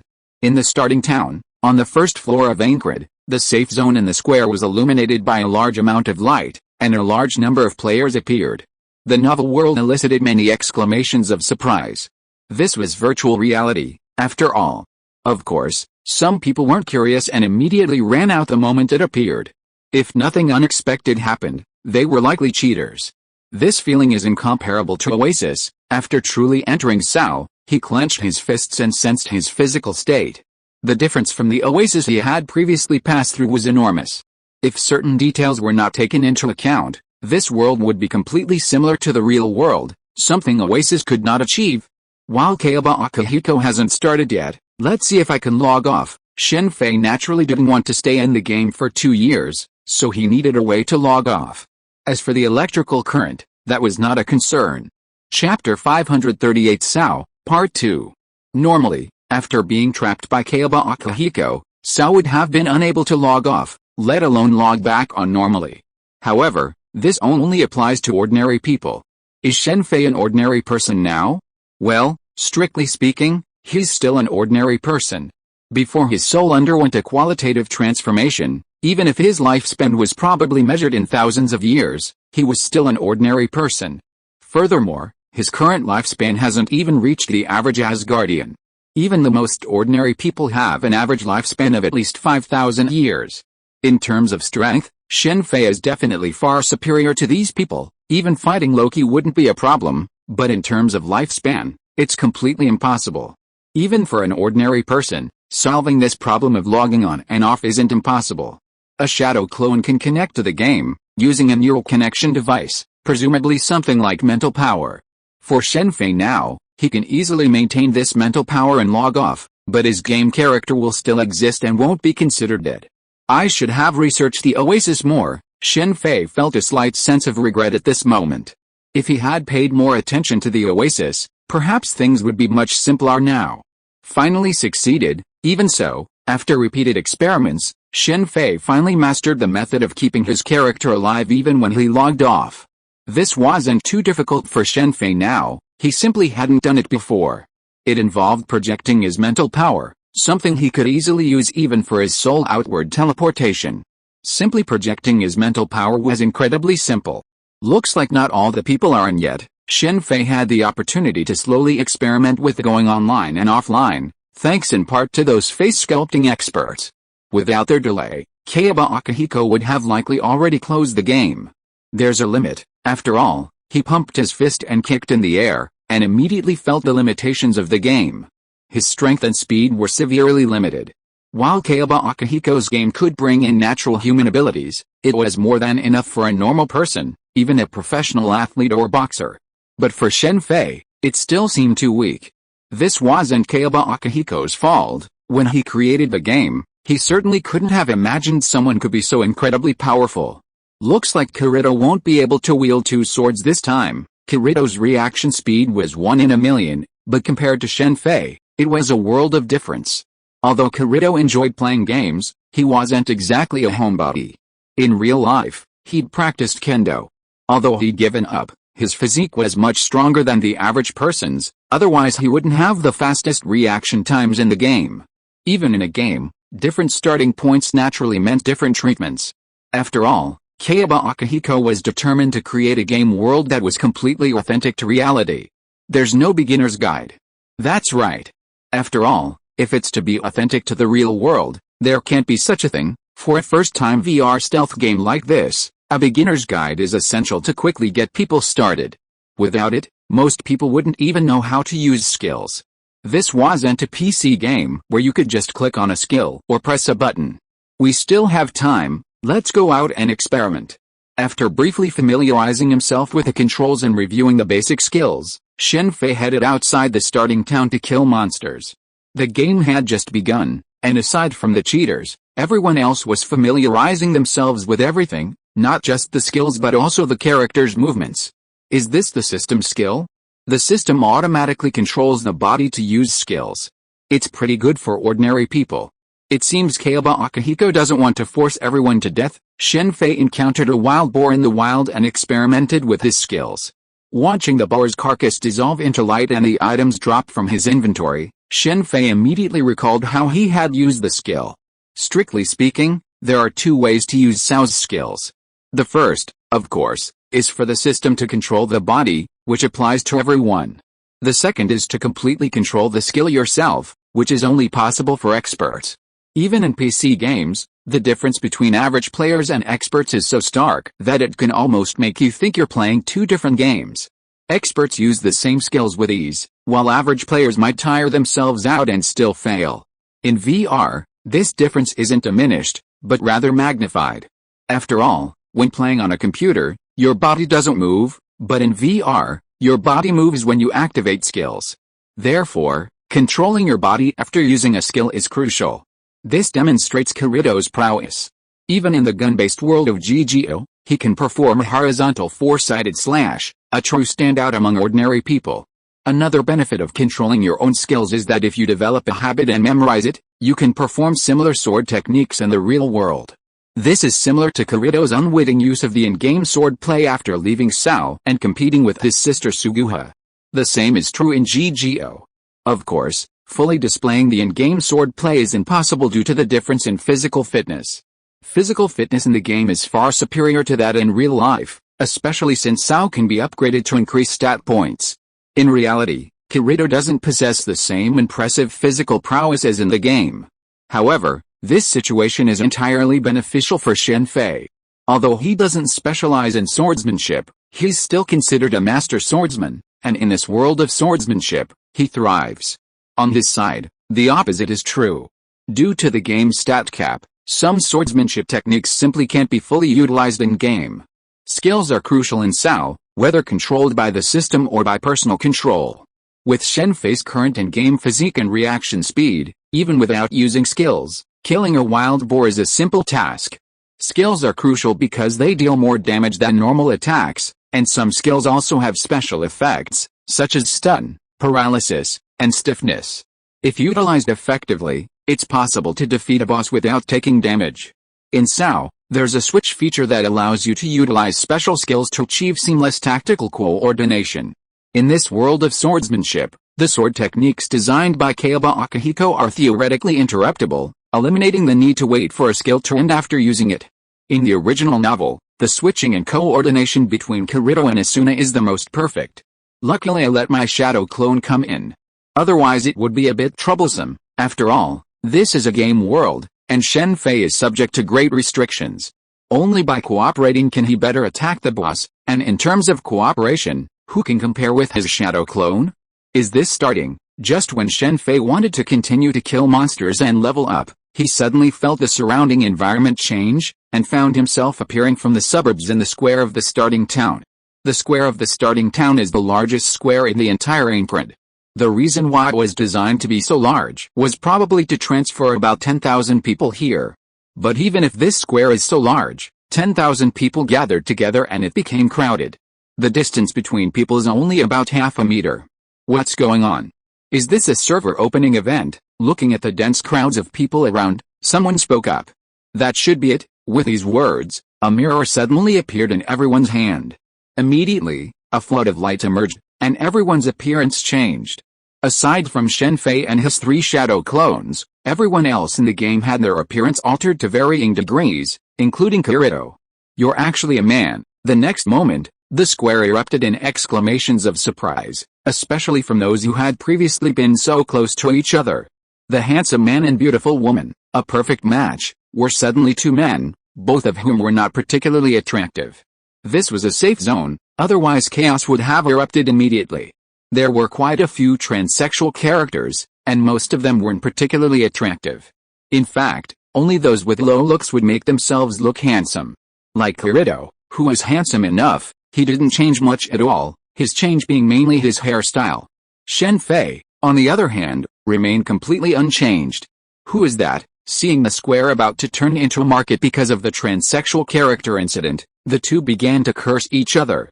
You scolded me for playing a female character. I scolded you for being ugly and turning yourself into a handsome man.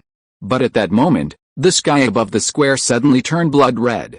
A large amount of blood red liquid emerged from the air, then coalesced into a gigantic blood red figure. The sudden transformation brought the noisy square to a sudden silence. Everyone, join us, a blood red voice from above slowly began to speak, its words uttering a momentary silence throughout the square. You're kidding? Someone shouted, completely unconvinced. More people began to cry out, some even suspecting it was a prank by the game's officials for the server launch. However, after discovering they couldn't log off and the evidence presented by the blood-red giant in the sky, most people immediately came to believe it. Fortunately, this was the square within the game, so despite the panic and fear, there was no stampede. After displaying some reports from the real world, the blood-red giant vanished. Many people in the square collapsed on the ground in fear, sobbing uncontrollably. They had come to play a game, but it had turned into a death game. Naturally, it was unbearable for most people. Of course, some people quickly cheered up. After all, the method for leaving the game had been explained before: clear the 100th floor. Thank goodness there's the friend adding feature, using the friend's location. Shen Fei directly found his 3 shadow clones, Nagato, Itachi, and Sasuke. Of course, these were their screen names. Kayaba Akihiko's appearance was using his real face, but his name remained the same, just like Kirito Kazuto was still Kirito and Yuki Asuna was Asuna. Go gather intel and speed up your leveling. He needed to log off, but the shadow clones didn't need to. This way, he could achieve the achievement of having the shadow clone guide the real person through leveling. Asuna, forget it. It's hard to approach her right now. Shen Fei looked at Asuna's name displayed on the display bar before him and ultimately gave up on adding her as a friend. He would wait until they actually got to know each other. Otherwise, it would be difficult to explain how he knew her name. This is really a big deal. With around 10,000 people trapped in the game, and hundreds dead, the internet was flooded with news after Shen Fei logged off. Despite Kayaba Akihiko's dire warnings, unfortunately, not everyone believed him. Some players, forced to remove their neural connectors, became brain dead. This would be a serious incident in real life, and officials immediately rushed all affected players to the hospital. Kayaba Akihiko's goal was to allow these approximately 10,000 players to conquer Aincrad, not to kill them, so he couldn't ignore their physical bodies. If that were the case, they would starve to death, not just from electrocution. Because the incident had become such a major issue, the responsibility naturally fell on the authorities, so the players' medical treatment was paid for by the authorities to ensure their physical safety in real life. While the authorities couldn't currently intervene in in-game deaths, if they died in real life, someone's job could be in jeopardy. Officials were also issuing a wanted notice for Kayaba Akihiko and recruiting computer experts to try to hack the game, but the game's security was so tight that it was impossible to infiltrate. Shen Fei had done this before, working alone with Red Queen, but naturally, he failed. Is Nobuyuki Sugo coming back? In order to rescue the players in Sao as quickly as possible, Kayaba Akihiko's classmates were naturally summoned, including Nobuyuki Sugo, who was abroad.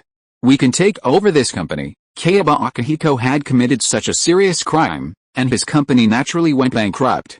This was a good opportunity, and Shen Fei would naturally not let it go. And Shen Fei would not give up on the game Fairy Dance either, and even the later GGO. It could be said that from the moment he came to this world, many subsequent problems would no longer occur. Of course, he had no way to deal with Alice. After all, it was an official experiment, and it would continue even without Kirito's participation. However, without Kirito, it was hard to say whether the subsequent plans would succeed. Shen Fei had already decided that once he obtained the world seed, he would first develop and run the Naruto game in this world, and then take back the real Naruto world. Of course, to buy such a company, one naturally needs to create an identity. This identity is not the one Shen Fei is using temporarily, but the one he will use in the future. His shadow clone has already gone to the United States to create this fake identity. So Xiangxin, I will not let you die so easily. If you want to die, you must be in disgrace. 2 days later, Su Xiangxin returned to China. And Shen Fei also started his plan. Chapter 539 Sao, Part 2. As expected, through his investigation, Shen Fei quickly learned about Nobuyuki Sugo's illegal and inhumane experiments on the human brain. Human evil is a gradual process, and Nobuyuki Sugo's brain experiments didn't just begin after Kayaba Akihiko started the death game. In fact, he had already begun this research long before. After Aincrad was cleared, he kidnapped over 300 players, including Asuna, partly for Asuna's sake, and partly to expand his experiments. Human brain experiments, especially illegal ones, certainly shouldn't be approved by the authorities. So, kidnapping Sao players was a simple way to do it. After all, if anything went wrong, it could all be blamed on Kayaba Akihiko. However, what Nobuyuki Sugo didn't anticipate was that, thinking this would eliminate all evidence, who could have imagined Kayaba Akihiko would actually scan his entire consciousness online? Akihiko Kayaba is the second person to achieve such a feat. The first is naturally an Emzilla from the Marvel Universe's Hydra organization. He was always afraid of death and, to avoid it, uploaded his consciousness into a computer, but unfortunately, he ultimately died. The human soul requires energy to exist, and so does consciousness. Uploading consciousness to the internet is a promising method for significantly extending lifespan, but unfortunately, it's not possible to achieve immortality, as consciousness gradually weakens over time. Ultimately, what survives is merely a program with a personality, not a human being. It lacks human emotions, only rational judgment. Just like an Emzilla's plan to eliminate Cap and his crew with a missile, but Cap and his crew escape, while he himself perished in the missile attack. This demonstrates that an Emzilla has lost his former passion, his fear of death. An Emzilla is deeply afraid of death, and to stay alive, he'll collaborate with anyone, including the Red Skull and S.H.I.E.L.D's predecessor, the Strategic Scientific Corps. After being captured by the Strategic Scientific Corps, Zora immediately revealed all his intelligence to save his life. Then, after coming into contact with Hydra, the hidden arm of S.H.I.E.L.D, he immediately threw himself into its arms. Speaking of Kayaba Akihiko's classmates, while they're all incredibly talented, With the exception of Rinko Kamishiro, none of them seemed like good people. Looking over the intelligence he had gathered, Shen Fei sighed softly. The World Seed was already out there, for example, in the possession of Nobuyuki Sugo. After all, he was a colleague and classmate of Kayaba Akihiko's in the same lab, and since Kayaba Akihiko didn't prioritize it, it was perfectly normal for Nobuyuki to have it. Furthermore, judging by the timing, Fairy Dance was already running before Sao had even completed the game, making it seem unlikely that Kirito would have spread the World Seed. Similarly, the consciousnesses of Asuna and the others had been transferred into Fairy Dance. Furthermore, the subsequent Floodlight experiment might have begun even earlier. What none of them anticipated was that Kayaba Akihiko had retained ultimate authority over the World Seed. Nobuyuki Sugo failed in this area. Sugo pursued Asuna, partly because of her beauty, but more importantly because of her family background. Asuna was truly a white, wealthy, and beautiful woman. In a small, elegantly decorated villa, Nobuyuki Sugo, having just returned from the research institute, lay on the sofa and couldn't help but laugh.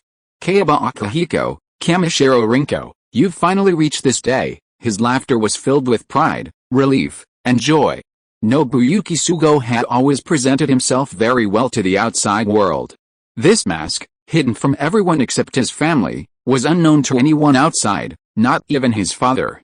Nobuyuki Sugo was able to meet Asuna because his father was a close friend of Asuna's father, and he was also an elite figure. To Asuna's mother, he was a very good young man. However, he was still inferior to Kirito. Of course, this Kirito wasn't the Kirito of today, but the Kirito of the future, the Kirito who had emerged from Sao and had made rapid progress. Although virtual reality gaming suffered a significant blow due to Kayaba Akihiko's actions, such groundbreaking technology could not be concealed. The current situation was arguably the best possible outcome for Sugo Nobuyuki. With Kayaba Akihiko and Kamishiro Rinko missing, and Higaken no match for him, he could easily trick Asuna's father into buying the research institute. Then, when he married Asuna, he could practically own everything in the Yuki family, truly reaping both wealth and beauty. Sugeo Nobuyuki, aren't you happy now? The person who's always been a burden to you has chosen this path and can now take over the entire laboratory. Just as Sugo Nobuyuki was contemplating the future, a smug smile on his face, the sound of applause suddenly echoed in the room. Sugo Nobuyuki's face darkened as a strange figure suddenly appeared on the empty sofa across from him. A handsome young man clapped his hands together. It was, of course, Shen Fei, not a shadow clone, but the real Shen Fei. Of course, the real Shen Fei would be the one to deliver a lesson to Sugo Nobuyuki. A ghostly figure appeared, making Sugo Nobuyuki want to flip over the sofa backrest. But the next moment, he felt as if someone grabbed his head and pushed it forward. Bang! With a dull sound, Sugo Nobuyuki's head slammed hard against a glass coffee table in front of him. The excruciating pain in his head made him scream loudly. Is the quality good? Shen Fei was slightly surprised to see the blood on the glass coffee table. He had originally intended to crush the glass coffee table with Sugo Nobuyuki's head, but to avoid killing him immediately, he naturally held back. However, the reason for holding back was that the glass coffee table remained intact. Who are you, and what do you want? After a long moment, Sugo Nobuyuki shook his dizzy head and finally focused on the stranger before him. What are you doing? This lab is yours, right? Illegal human brain experiments. I wonder what will happen if they are exposed, Shen Fei said, pulling out his phone and showing a picture to Sugo Nobuyuki. Upon seeing this image, Sugo Nobuyuki's face suddenly changed. For someone like Sugo Nobuyuki, the threat posed by Shen Fei, a sudden stranger, was naturally no match for the secrets he was hiding. By the way, I called the police before coming here. I'm sure they'll be here soon. Killing Sugo Nobuyuki outright would be too easy. Destroying him would be the best solution. The same could be said for those in his lab. Of course, this was only the first step. As for letting them go and putting them in jail, that was impossible. These countries have countless ways to circumvent prisons, the simplest of which was to charge them with mental illness. And then there were all sorts of tricks like bail.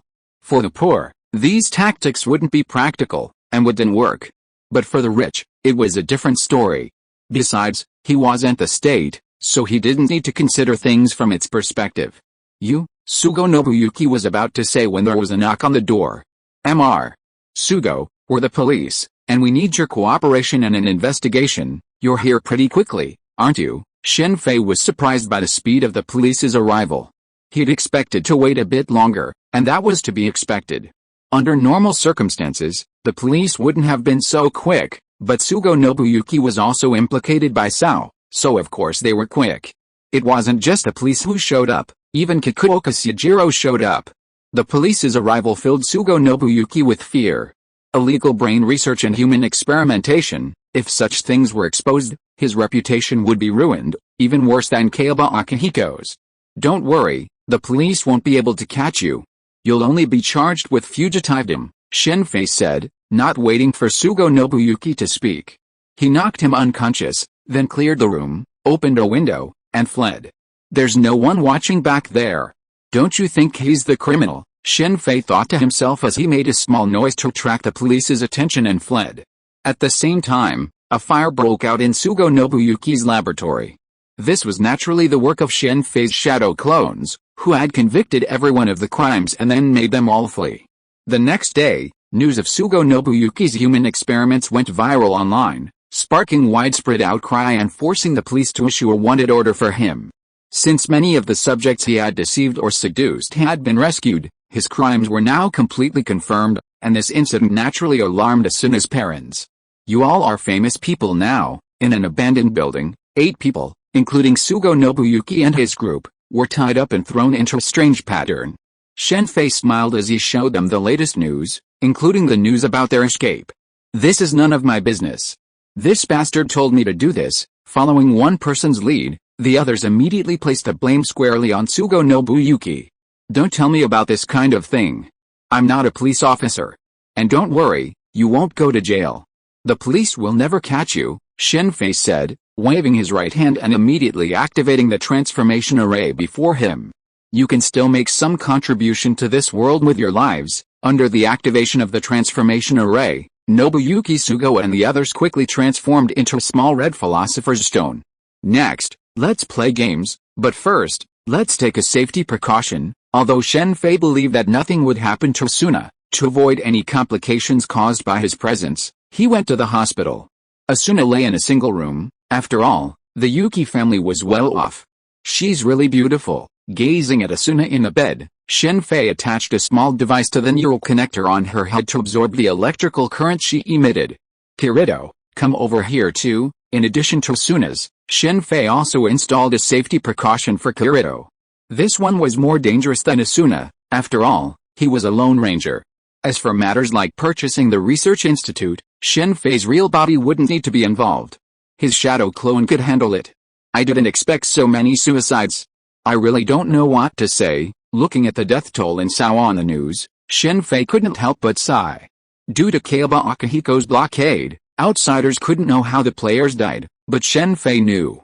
Today marked the 7th day the players had been trapped in Sao. Those who had initially placed their hopes on outside rescue had now given way to despair. In this despair, many had committed suicide, with only a small number choosing to stand up. This number of suicides was even higher than the number of people who had their neural connection devices removed on the first day of the game. However, after these suicides, the atmosphere within Sao changed. Perhaps realizing that outside rescue was impossible, players began preparing to complete the 100th floor of Entangled, as Kayaba Akihiko had instructed. This death game not only killed many, but also changed many others. For example, Asuna, without this game, would likely have followed the path her mother had planned.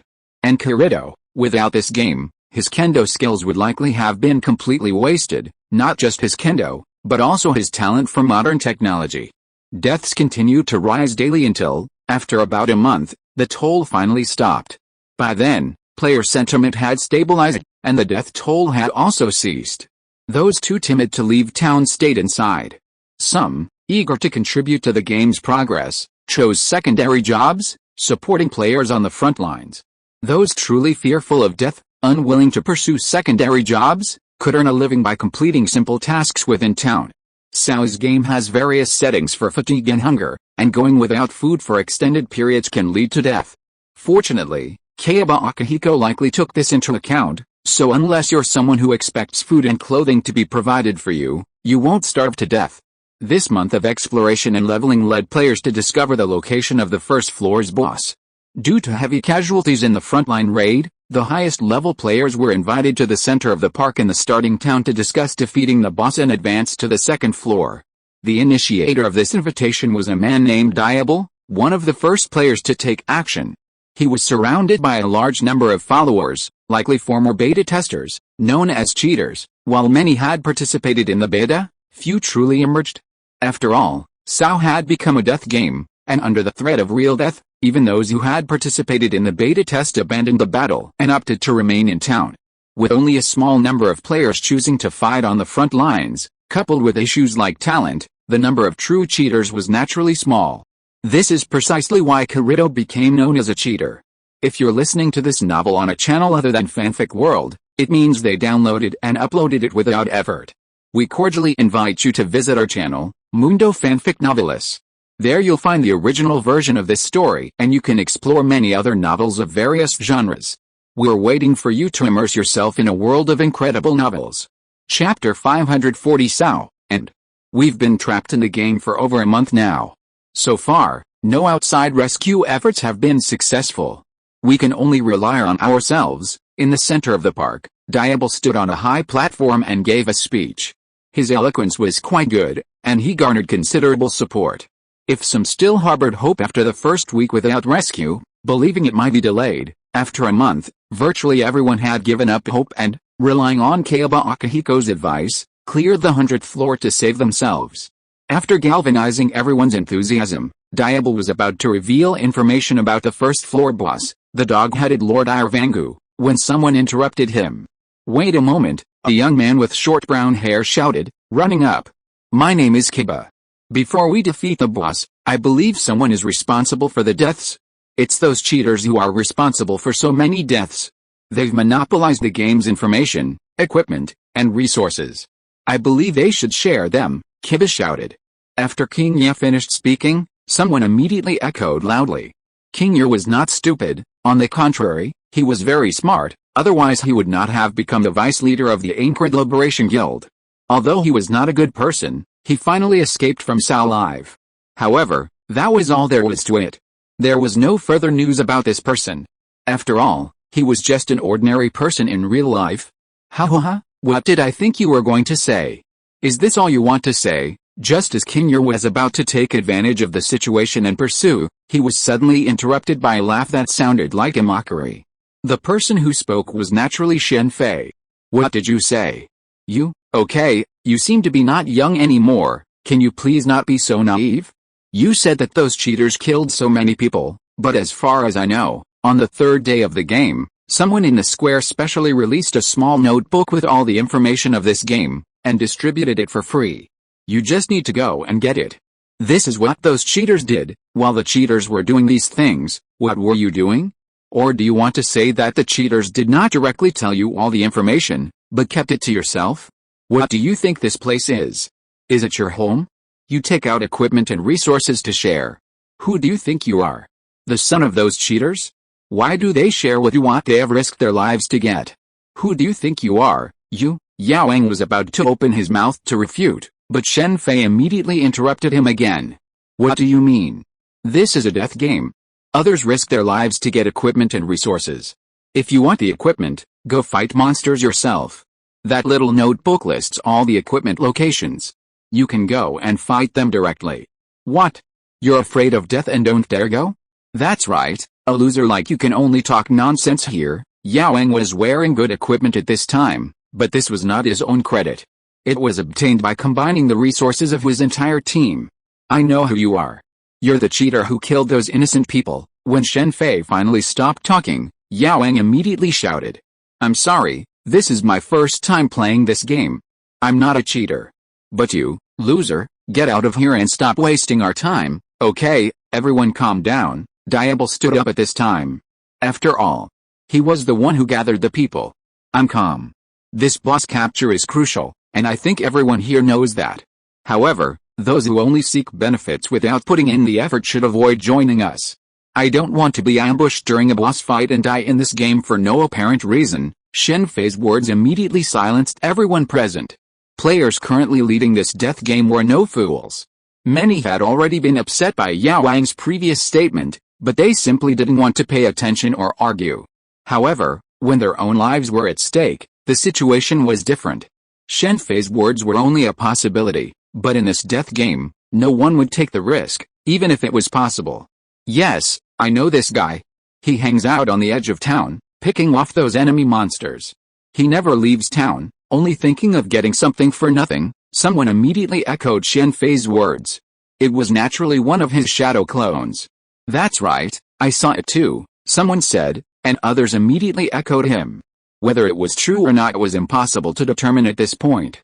Sorry, Diable eventually sent Kiba and the others away.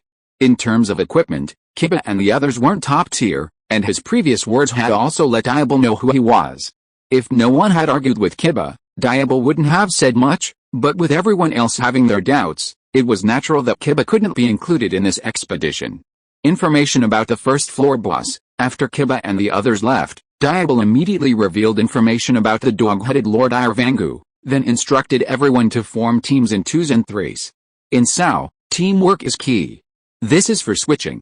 After all, they haven't formed a strategy team yet, so if they want to work well together, they naturally need people they know well.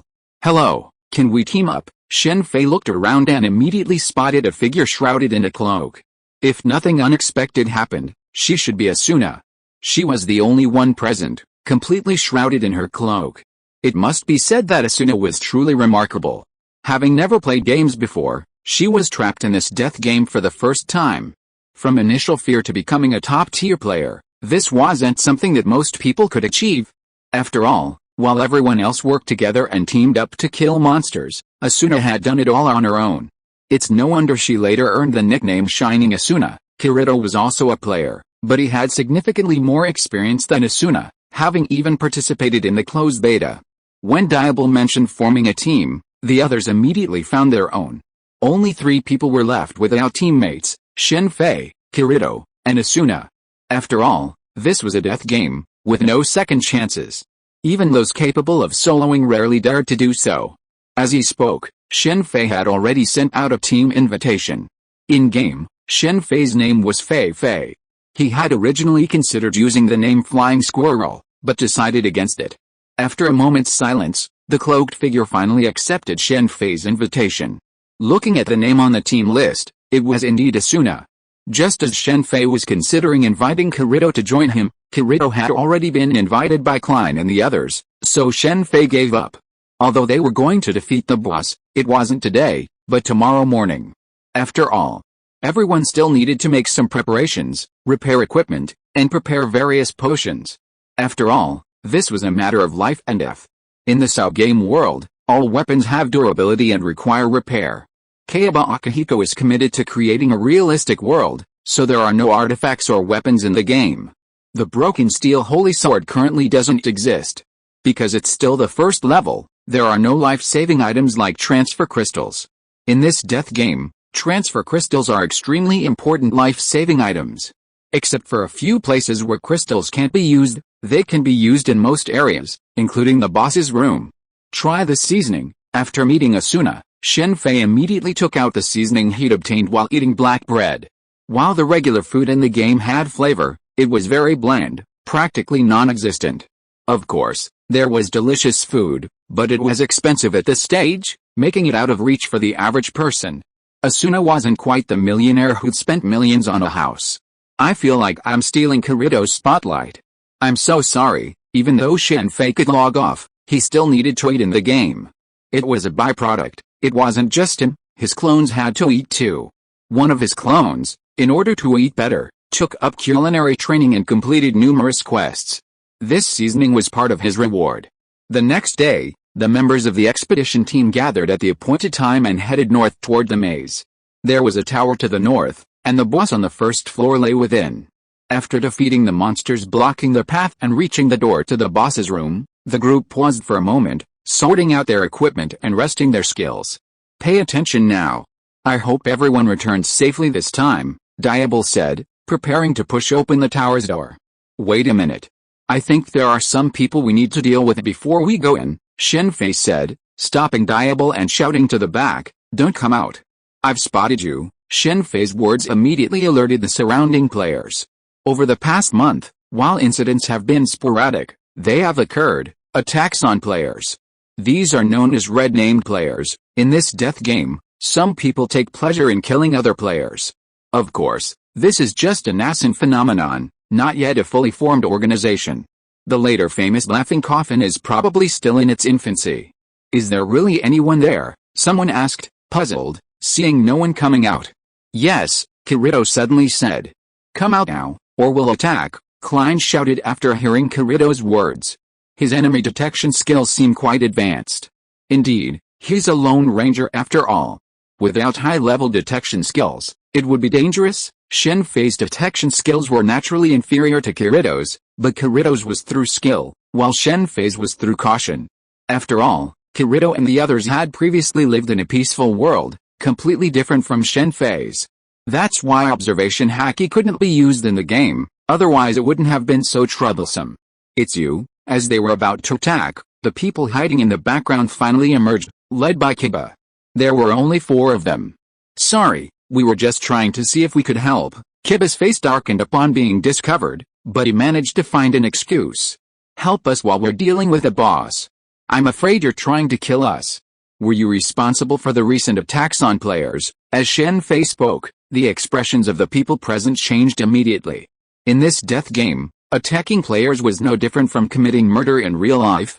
It wasn't me, Kiba quickly denied, but no one believed him anymore. What should we do now? Someone immediately glanced at Diable. With someone watching them from behind, they couldn't concentrate on the boss fight. Leave all your equipment behind you, Diable said after a pause. Killing them was a mistake. After all, they had always lived in a peaceful world. Kirito, for example, had suffered for a long time after killing 2 people. The only way to avoid being interrupted during the boss fight was to strip Kiba and the others of their equipment. This was a world of swords, and weapons were crucial. Without a sword, even Kirito's combat effectiveness would plummet. This was the only way to avoid being killed at this stage. If they reached the upper levels, with special items like the corridor crystal, the situation would be much simpler. They could simply be sent to prison. Don't go too far. Kiba naturally refused to hand over his equipment. It had been collected by many people over the past month. Stop talking nonsense. If you don't leave your equipment behind, don't even think about leaving. Diable, having made his decision, immediately and decisively ordered his men to surround Kiba and the other 4. If they didn't take down Kiba and his 4 companions, the next boss battle would be a foregone conclusion. They'd finally gathered so many people, but there might not be another chance like this. Put down your equipment now. The maze monster spawn times give you plenty of time to leave this area. Any further delays will be disastrous. Remember this. Kiba finally relented. He was a cowardly, fearful person, otherwise he wouldn't have left the game alive. Leaving behind all his equipment, he glared at Shen Fei fiercely before turning and sprinting away with his men. I didn't want to deal with this guy, but I guess I have to find a chance to finish him off. Seeing Kiba's sharp eyes, Shen Fei had already made up his mind. He hadn't really wanted to deal with Kiba. But this was a game after all, and even if he was tricked, there was a chance he'd be killed. Death was out of the question, but missing Yui and letting Kaiba Akihiko die would be a disaster for him. Shen Fei would never show mercy to anyone who could pose a danger to him, regardless of good or evil. Get ready, S.H.I.E.L.D. warriors, move forward. After Yu Wang and the others left, the group entered the boss's room. Before engaging the boss, Diable immediately began to plan their tactics. The boss's health bar was much higher than a player's, so someone who could withstand the monster's frontal attacks was essential. The S.H.I.E.L.D. warrior's skills were crucial in this regard. One of Shen Fei's shadow clones also chose the S.H.I.E.L.D. warrior role. Chapter 541, Black Cat Group on a Moonlit Night, Part 1. Roar. As the players advanced, they finally triggered the boss's cordon. Following a roar from the Kobold Lord Irvangu, 3 ruined kobolds wielding axes and spears were summoned. These 3 kobolds were no ordinary minions, but elite monsters. Separate them quickly, Diable shouted as the 3 kobolds charging towards one. As Diable finished speaking, half of the S.H.I.E.L.D. warriors split up to intercept the Kobold Lord's pursuit. The others followed their pre-planned strategy, separating the 3 elite kobolds and then focusing their sword skills, preparing to eliminate them immediately. The first key to defeating a boss is, of course, Clearing the area. A single boss is not difficult to defeat if you understand its movement patterns and ability patterns and are well prepared. However, if minions interfere, things can get tricky. It's common to see that the majority of group wipes are caused by these distractions, allowing the boss to strike. This time, the player teams were strictly divided into two categories. The first, naturally, consisted of Diable's original companions, the ones Diable trusted most. The second consisted of individual players like Shen Fei, Tong Ren, and Klein, representing the highest level and best equipped players. Diable had gathered them primarily because his own team, despite having a comprehensive strategy, lacked sufficient damage output. After defeating 3 elite kobolds, they found it difficult to defeat the boss. Diable had previously been forced to retreat due to lack of potions. In a normal game, players could sacrifice themselves to defeat the boss, but this was a death game, and that was out of the question. The prevailing strategy for defeating monsters in S.H.I.E.L.D was to always maintain at least half health. This was also the primary strategy for the subsequent strategy groups. Even when facing a boss, it was best to maintain a health level above 2/3. Once health dropped below this level, they had to retreat and drink potions to replenish their health. It's true that when faced with desperate situations, some people are overwhelmed, but others unleash their potential. Go ahead, Shen Fei nodded to Asuna beside him, drew his longsword, and charged at the kobolds in front of him. Diable dealt with one of the 3 kobold elites, Kirito, Klein, and the others dealt with one, and Shen Fei and Asuna dealt with one. Shen Fei's weapon of choice was, naturally, the sword. This was essential for achieving dual-wielding skills. S.H.I.E.L.D didn't have any specific class restrictions, only classes based on their primary weapons and skills. They were generally categorized as swordsman, spearman, shield warrior, hammer warrior, and so on. Choosing a weapon naturally upgraded the corresponding skills. You couldn't choose a longsword and then learn the shield strike skill. It wasn't impossible, but it wouldn't be worth the effort. S.H.I.E.L.D skills have proficiency levels. Only after reaching a certain level in a skill could the next level be unlocked. These proficiencies required extensive practice, just like Kirito's dual-wielding swordsmanship, which he practiced alone in isolated areas. While skill proficiency training is tedious, it's not without its benefits. One reason is naturally that skill levels increase, increasing damage. Another reason is probably that it helps one become familiar with the movements of their body after releasing a skill. After all, it's not like you can just press a button on a computer. After using a skill, your body moves accordingly, and you need to know how to end the skill and your body's position at the time. This is the key difference between an expert and a novice. Let alone virtual reality games, even in PC games like Honor of Kings and League of Legends, with the same skills and characters, some players reach King while others remain mere bronze. This is precisely why. As expected of the shining Asuna, Asuna said, still shrouded in a black cloak. However, this didn't affect her attack speed. Asuna wielded a rapier, and her attack skills primarily relied on thrusting, which relied heavily on speed. When Asuna attacked, Shen Fei naturally followed suit. This was a game world, and even Shen Fei's potential was limited. As for retaining his strength, it was naturally impossible. In some ways, this was a blessing for Shen Fei, allowing him to calm down and revisit his previous swordsmanship. While he couldn't use his sword energy, his swordsmanship was still quite capable, such as crossing 4 directions and crossing 8 directions, which Shen Fei could use in the game. However, since S.H.I.E.L.D didn't have a system for creating his own skills at that time, while he could use them, they weren't considered skills. Even so, they were still very powerful offensively. Kirito's exceptional performance in the game was partly due to his faster reflexes than others, but his childhood training in swordsmanship also played a significant role.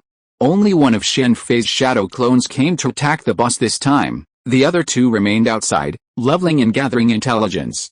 Using a split-second strategy, the 3 kobold elites were quickly dispatched without casualties. After dispatching the 3 minions, the group rested for a moment before charging towards the boss, who was being held back by the shield warriors. Resting to replenish health and recover skill cooldowns, they proceeded to attack the boss ahead. This guy's got some real skills, but I remember he got killed trying to steal the boss's finishing blow. Looking at the shield warriors blocking the kobold lord, Shen Fei couldn't help but look up to Diable. Unlike Kiba, who only fanned the flames but lacked any real skill of his own, Diable truly possessed a knack. Judging by the shield warriors he led, They were essentially specialized shield warriors, focused solely on defensive skills. This type of warrior can only be trained, not individually, as they lack the skills to kill monsters and level up. One of Shen Fei's shadow clones also chose a shield warrior, but not a dedicated defensive one. More like Heathcliff, the avatar of Kaiba Akihiko later on, wielding a shield in one hand and a sword in the other. This suggests Diable has made extensive preparations for the boss's defeat. The Kobold Lord Irvangu wields a bone axe and a small leather buckler.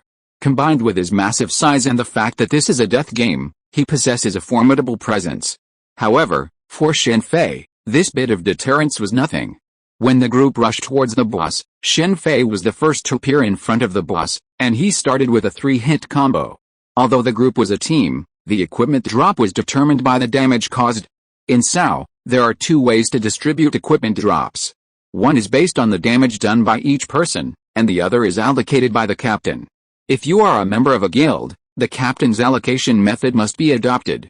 Unfortunately, this time to defeat the boss, the group was only temporarily cooperating, and the captain's allocation would definitely not work. It would all depend on the damage done by each person. This is why Diable in the original book wanted to grab the last blow, for this reason. Although there are level restrictions on characters in S.H.I.E.L.D, there are no such restrictions on equipment. The restrictions on equipment are mainly based on attributes. For example, weapons such as heavy swords, warhammers, and shields require strength. If the strength is insufficient, they cannot be equipped. It will not appear in the game. The equipment that explodes in higher levels later on will definitely be better than the equipment that explodes in lower levels, especially when it comes to bosses. Don't forget the Midnight Code dropped by the Kobold Lord. In the original work, Kirito wore it all the way to the end, and it is unique. No one else has this Midnight Code except Kirito. Akihiko Kaiba designed this game to fulfill his childhood dream, so it is as close to the real world as possible.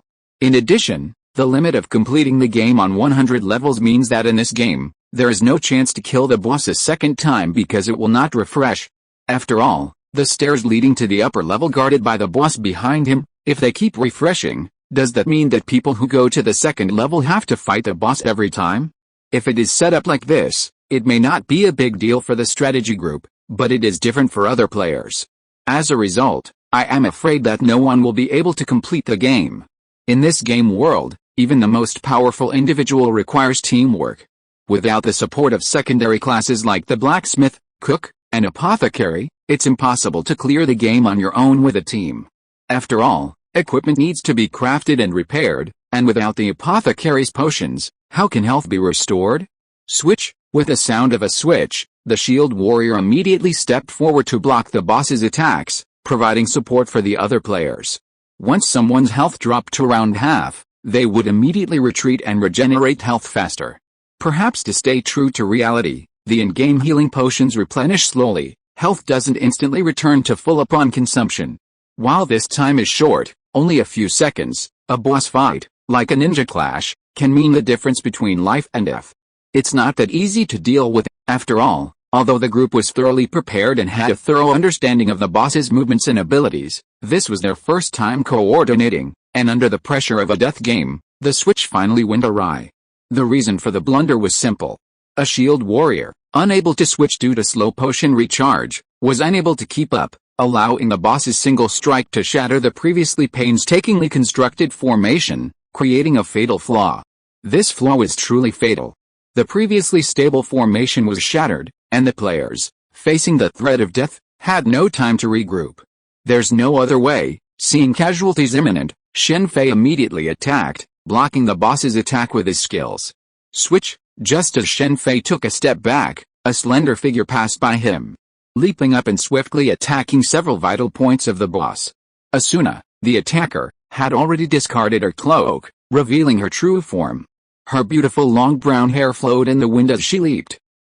Seeing that it was Asuna, Shen Fei couldn't help but glance to the side at his own shadow clone. This time, the shadow clone had joined the team under the pseudonym Sasuke, and Shen Fei had previously planned to cooperate with him. Catching Shen Fei's gaze, the shadow clone revealed a look of resignation. He had originally intended to attack, but upon seeing Asuna's move, he immediately stopped. Forget it, this was certainly not the time to dwell on this, as Asuna had already retreated, and Shen Fei needed to push forward.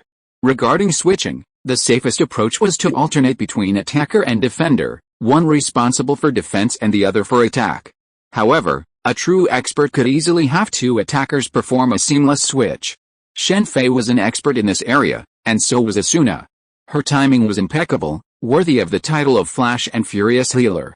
This particularly demonstrated the profound influence of Sao on Asuna.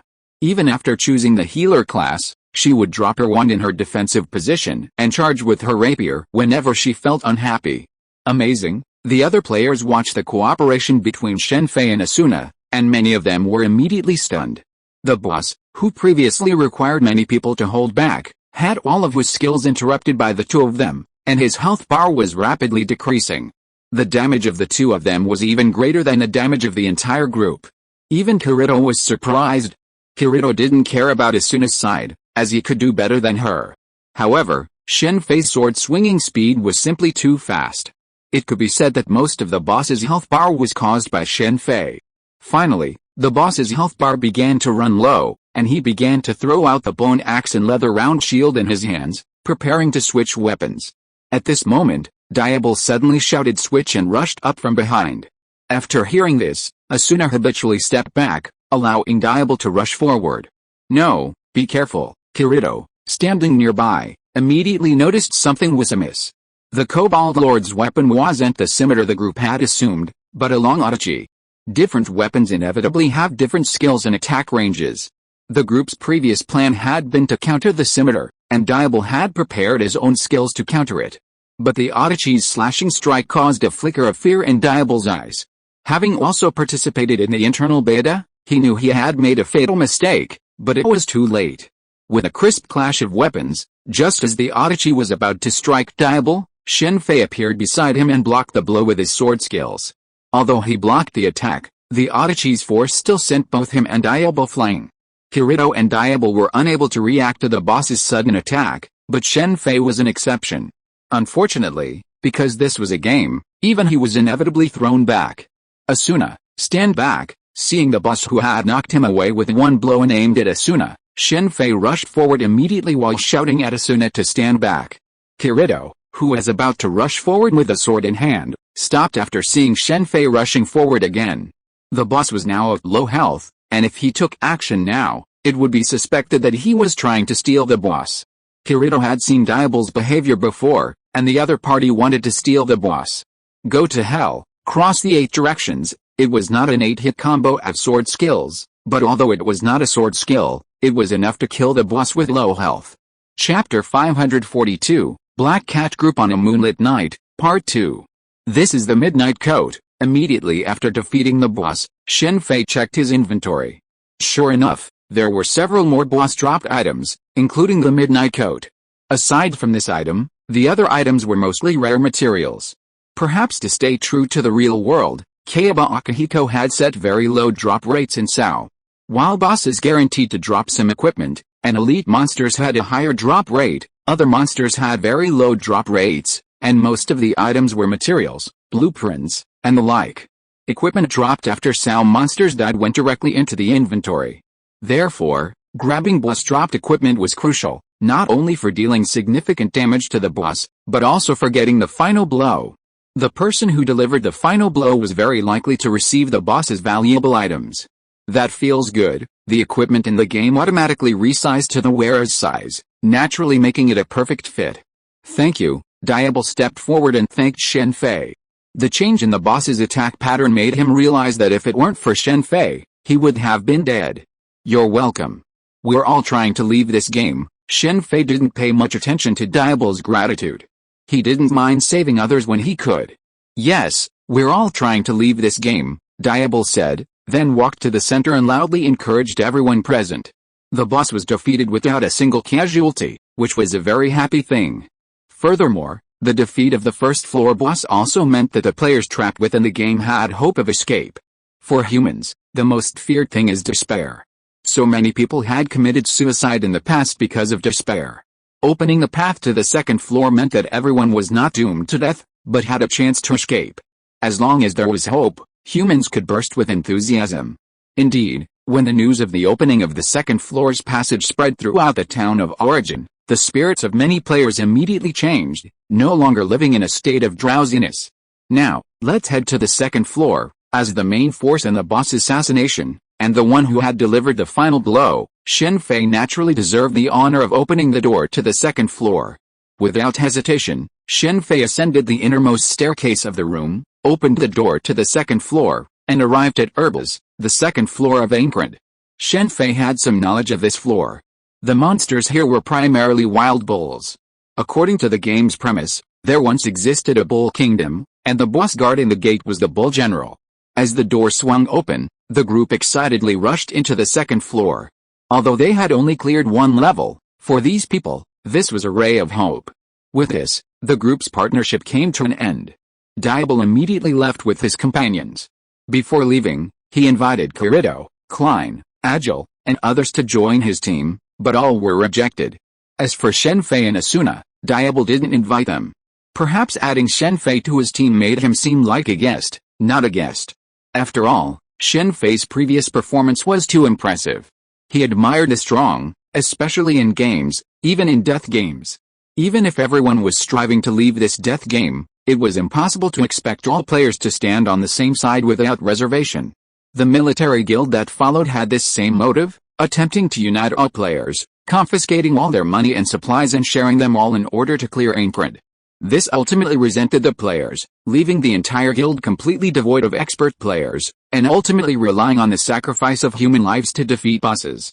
Finally, during a final attempt to defeat a boss on a certain floor, they suffered heavy losses, and the army's morale plummeted. From then on, they stopped actively pursuing bosses and clearing the game. In the original novel, his last glimmer of hope was defeating the boss on the 74th floor, but sadly, he still suffered heavy casualties and failed miserably. In the death game of S.H.I.E.L.D, numbers are of little use, only experts are needed. Furthermore, his idea of sharing all his supplies is a joke. Even if S.H.I.E.L.D is just a game world, no one likes to share their possessions, especially experts. After all, money and supplies are earned through hard work and risking their lives. How could they be willing to give them away for free? In that case, who would be willing to risk their lives to obtain equipment? Wouldn't it be better to stay back and wait for sharing? At least there's no need to risk one's life. Kirito, do you want to join? Sorry, no thanks. After the group parted ways, Klein invited Kirito to join his team, but Kirito declined. Even though Kirito didn't bear the label of a cheater this time, he was used to being alone. See you sometime. After Kirito left alone, Shen Fei also separated from Asuna. Previously, they had only teamed up temporarily to fight the boss, but now that the boss was defeated, they naturally needed to separate. Shen Fei didn't care too much about this, as they would have plenty of opportunities to meet again in the future. With the opening of the second floor, many players came from the first floor to the second floor, and the second floor gradually became bustling. With a large number of players on the second floor, the map around the town on the second floor was slowly revealed, and dangerous places were marked. Diable's team, perhaps because they took the lead in gathering people to open the second floor, gathered a large number of people and became a considerable force among the players. At the same time, other teams gradually emerged, and the prototype of an army began to take shape. Kiba played a significant role in this. Many people were fooled by him, but Shen Fei didn't care. In this death game, everyone was responsible for their own life and death. To be fooled by Kiba was just his own stupidity. Win-style Raccoon. As time slowly slipped by, and Shen Fei leveled up in the game, he was busy in the real world. While his shadow clones handled chores, he himself practiced the Rasengan's chakra properties. Naturally, the first jutsu he practiced was the Win-style Raccoon. This ninjutsu was incredibly powerful, capable of ranged and melee attacks, as well as powerful single-target and group-wide attacks. It was truly Naruto's ultimate move in the later stages of his life. This Sword Art Online world was a great opportunity for Shen Fei to practice and relax. The boss on the second floor, with a player's exploration, the location of the second floor's Lord Boss was quickly discovered. Although there were beta testers in the game, Kayaba Akihiko had noticed that while the monster types and bosses remained largely unchanged during the public beta, the geographical location had changed. Even the beta testers could only gradually determine the boss's location. The second level is far more dangerous than the first, especially the bison herds that inhabit the plains west of town. These herds typically move in large groups, with dozens or even hundreds of them charging together. At this stage, players are simply unable to withstand this. Initially, players were unaware of this feature, resulting in numerous casualties on the plains. Therefore, even though the bison herds yield valuable and delicious beef, only a select few dare to hunt them. It's fair to say that players haven't really gained much advantage in the S.H.I.E.L.D. beta test. Kayaba Akihiko seems to be dissuading these players from relying on foresight to treat a game he painstakingly developed and his childhood dream as a test. Many monsters have undergone changes to their characteristics and abilities. This is evident in the subsequent skill changes to the Kobold Lord on the first level, and the bosses on the second level have also undergone significant skill changes. This is likely due to Kayaba Akihiko's desire to avoid giving players a hellish difficulty level initially, which could discourage them from completing the game. In S.H.I.E.L.D., the true difficulty begins after level 75. The bosses before the 75th floor all have traces to follow. As long as you try a few more times, you can find out the boss's attack routine and then formulate a countermeasure. However, after the 75th floor, the boss's attacks are random. It is impossible to rely on fixed patterns to deal with the boss. It can be said that if Kirito had not seen through Kayaba Akihiko's true identity in the original work and killed Kayaba Akihiko in a duel, it might take another 2 years to clear S.H.I.E.L.D. After organizing people to try a few times, Diable had to give up the strategy of attacking the boss for the time being and turn to concentrate on leveling up. This time he did not summon all the high-level players to attack this boss together. It's time to swipe the boss. After determining the location of the boss, Shen Fei immediately summoned the 3 shadow clones and prepared to push the boss. Bull General. In the boss's room, Shen Fei and his group encountered the towering Bull General, wielding a gleaming golden two-handed warhammer. Similar to the Kobold Lord, he could summon 3 subordinates, 3 elite monsters called Bull Colonels. The Bull General was far more difficult to defeat than the boss on the first floor because he possessed a sword skill that had a certain chance of paralyzing an opponent. If one was unlucky, they could be completely paralyzed, essentially dooming the enemy. Diable's attempts failed several times due to this paralyzing sword skill, triggering several paralysis effects, disrupting the formation and even resulting in casualties. This was a death game, after all, and conquering the boss, even with just a test, was extremely dangerous. Even when Kayaba Akihiko personally took the field, casualties were still to be found. Let's begin. A team of 4 people split up, 2 to stop the boss. Shen Fei and one of his shadow clones teamed up to take on the 3 Bull Colonels. For Shen Fei, teaming up with his shadow clones was a seamless operation, quickly dispatching the 3 elite monsters. Then, the 4 of them switched gears, effectively killing General Bull without even being able to use a single skill. It was a shame General Bull didn't say anything, or else he'd be frustrated and say, "Who's the boss, anyway? This is just a complete waste of gaming experience." A weapon actually dropped, but I guess I'll have to sell it. After the boss fell, its warhammer instantly dropped, though Shen Fei's team didn't choose a hammer warrior. The main body and the shadow clones made up to 4 of them, 2 swordsmen and 2 sword and shield warriors. The 3rd floor. After defeating the boss, Shen Fei immediately headed to the 3rd floor. The 3rd floor was primarily a forest area, and the monsters on this floor were a bit more challenging for players, as they were primarily plants and elves. The boss was a dryad, and according to the beta test, it was a very troublesome boss. It wasn't the boss's attacks that were particularly powerful, but rather its ability to unleash poison mist and other poison-related abilities, making antidotes incredibly scarce at this stage. Someone's cleared the 3rd floor. The news of the 3rd floor's opening quickly spread, shocking many players, as no one had recently attempted to clear this boss. The sudden arrival of a mysterious player group caused a huge stir among the players, prompting Diable to accelerate their efforts. Meanwhile, Kidang spread rumors that these cheaters, possessing hidden intelligence, were able to defeat the boss without anyone knowing. They urged everyone to identify these cheaters and share their information, specifically targeting Shen Fei. There was no other way, as Kirito's performance hadn't been particularly impressive. That guy again. He's courting death. Upon hearing this news, Shen Fei couldn't help but sneer. Having already discovered Kiblang's true identity, he certainly wouldn't resort to targeting him in the flesh. The unpopularity of the army guild, and the resulting deaths, were largely due to Kiba. Find a chance to finish him off, Shen Fei commanded his shadow clone. Aincred's fifth floor. I never thought he'd survive. As time passed, the floors of Aincred were slowly conquered. The third floor's boss was taken by Diablo and his team, relying on the vast amount of antidotes they had gathered. After Diablo's defeat, the fourth floor's boss was again taken down by Shen Fei and his shadow clones. Shen Fei made no secret of his victory, nor did he need to. While Kiba was giving him trouble, it was merely empty talk. Diablo might have intended to take down the fifth floor's boss first, but unfortunately, the difficulty of this floor's boss increased significantly. Coupled with the extensive array of traps it employed, the attacking team suffered heavy losses, including Diablo's own death. The reason for his sacrifice was simple: just like when the first floor boss was at its lowest health, he'd tried to snatch the final blow, only this time no one was there to save him. Bosses offer players more than just rare equipment and items, they also offer something crucial: a vast amount of experience. Defeating a single boss is equivalent to several days of leveling. Diablo's death, and the Clarer's crushing defeat, sent players reeling.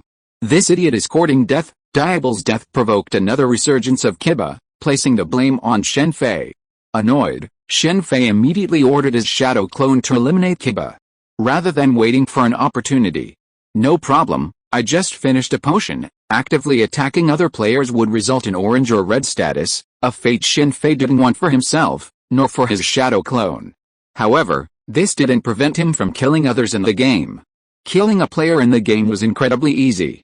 Using monsters was the easiest method, and players had already exploited this method to attack other players. Chapter 543, Black Cat Group on a Moonlit Night, and that Kiba guy just died like that.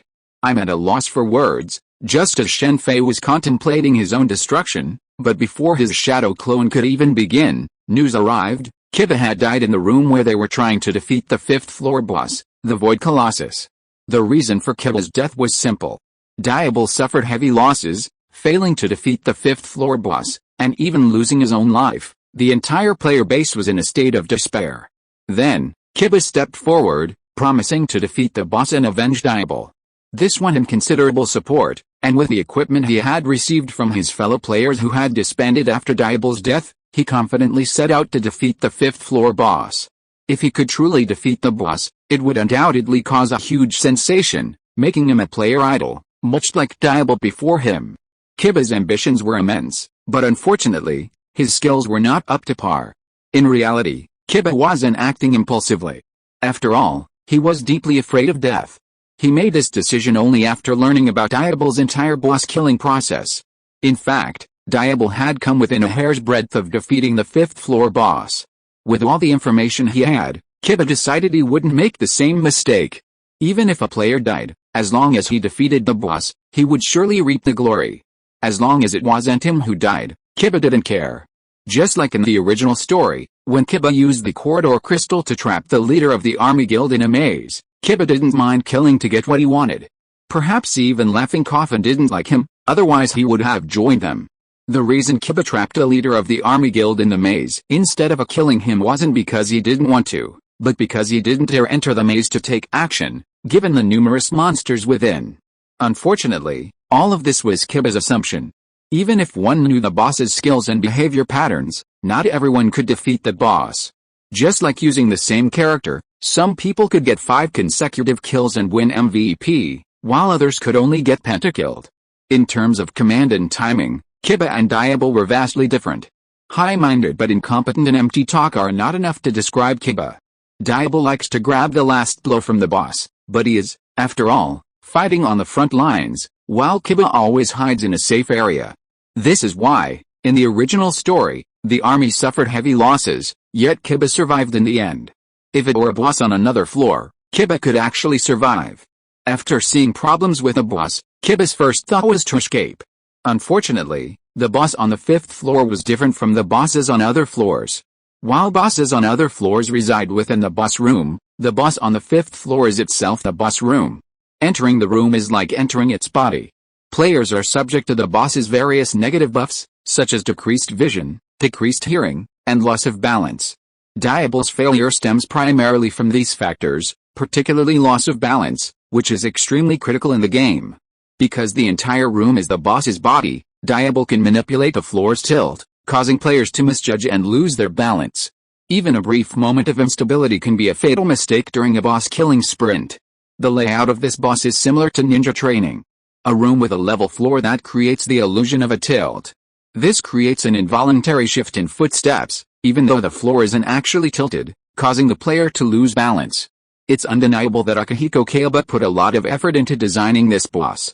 According to the information we've gathered, the entire S.H.I.E.L.D game was created solely by Kayaba Akihiko, so there's virtually no information available to the outside world about the game. With such a design, even if fighters, martial artists, and kendo masters were added, it wouldn't necessarily be any better, let alone the players themselves. While S.H.I.E.L.D is a world of swords, devoid of magical powers, Kayaba Akihiko's use of mechanical devices compensates for this deficiency. Of course, another factor contributing to the significant losses is the team's lack of a high-skilled rogue, a class that initially wasn't widely valued. Kayaba Akihiko's game balance is exceptionally well balanced, with no useless classes. In fact, a high-skilled rogue could easily have bypassed the traps or anticipated the boss's defenses. In this death game, upgrading rogue skills is practically non-existent. After all, this isn't just for fun. It's better to be dead like this. Kayaba's death saved Shen Fei some trouble, but it also gave him a headache. He hadn't been particularly concerned about the rogue class originally, having already arranged the main classes for his 3 shadow clones. But now, it looked like the rogue class would be indispensable, given the potential for trap-laden bosses later on. Kayaba Akihiko is forcing players to band together. Clearly, it's impossible to complete a S.H.I.E.L.D game solo. Even Kirito in the original story used a team to wield his dual swords. Kayaba's failed strategy not only cost the lives of many players but also further dampened the morale of the game's players. No wonder Diable failed. After Kayaba's strategy failed, Shen Fei led his 3 shadow clones on a bus raid, but was forced to retreat. The traps in the early stages were too troublesome. Looks like I have no choice but to find a high-skilled rogue player first, Shen Fei thought to himself as he exited the bus room. While there's another way to pass this level, which is to level up, and as long as you level up, your attributes and attack will increase, allowing you to pass this level. Doing so would require a significant amount of time and wouldn't be appropriate at this stage. You want to find a high-level rogue, and you want to raid the boss. Mouse Argo immediately reacted upon hearing Shen Fei's request. Mouse Argo is an in-game intelligence vendor, offering game-related information and rare items. Shen Fei knew her from the equipment and rare items he'd obtained from defeating bosses and elite monsters, as well as from quests. She was also one of the cheaters, and had been supporting the raiding group with her own methods. Indeed, we must defeat this floor's boss as soon as possible. Otherwise, if we allow this current mood to escalate, something terrible might happen. What would happen, quite simply, was suicide. Just like the first month of the game, if people harbor hope, they won't mind waiting a little longer. But if they lose hope, they're prone to extremes. Just like those orange and red named players, while there are some like Laughing Coffin among them, there are also those who, seeing no hope, have given up on themselves. This is why riots occur in apocalyptic times.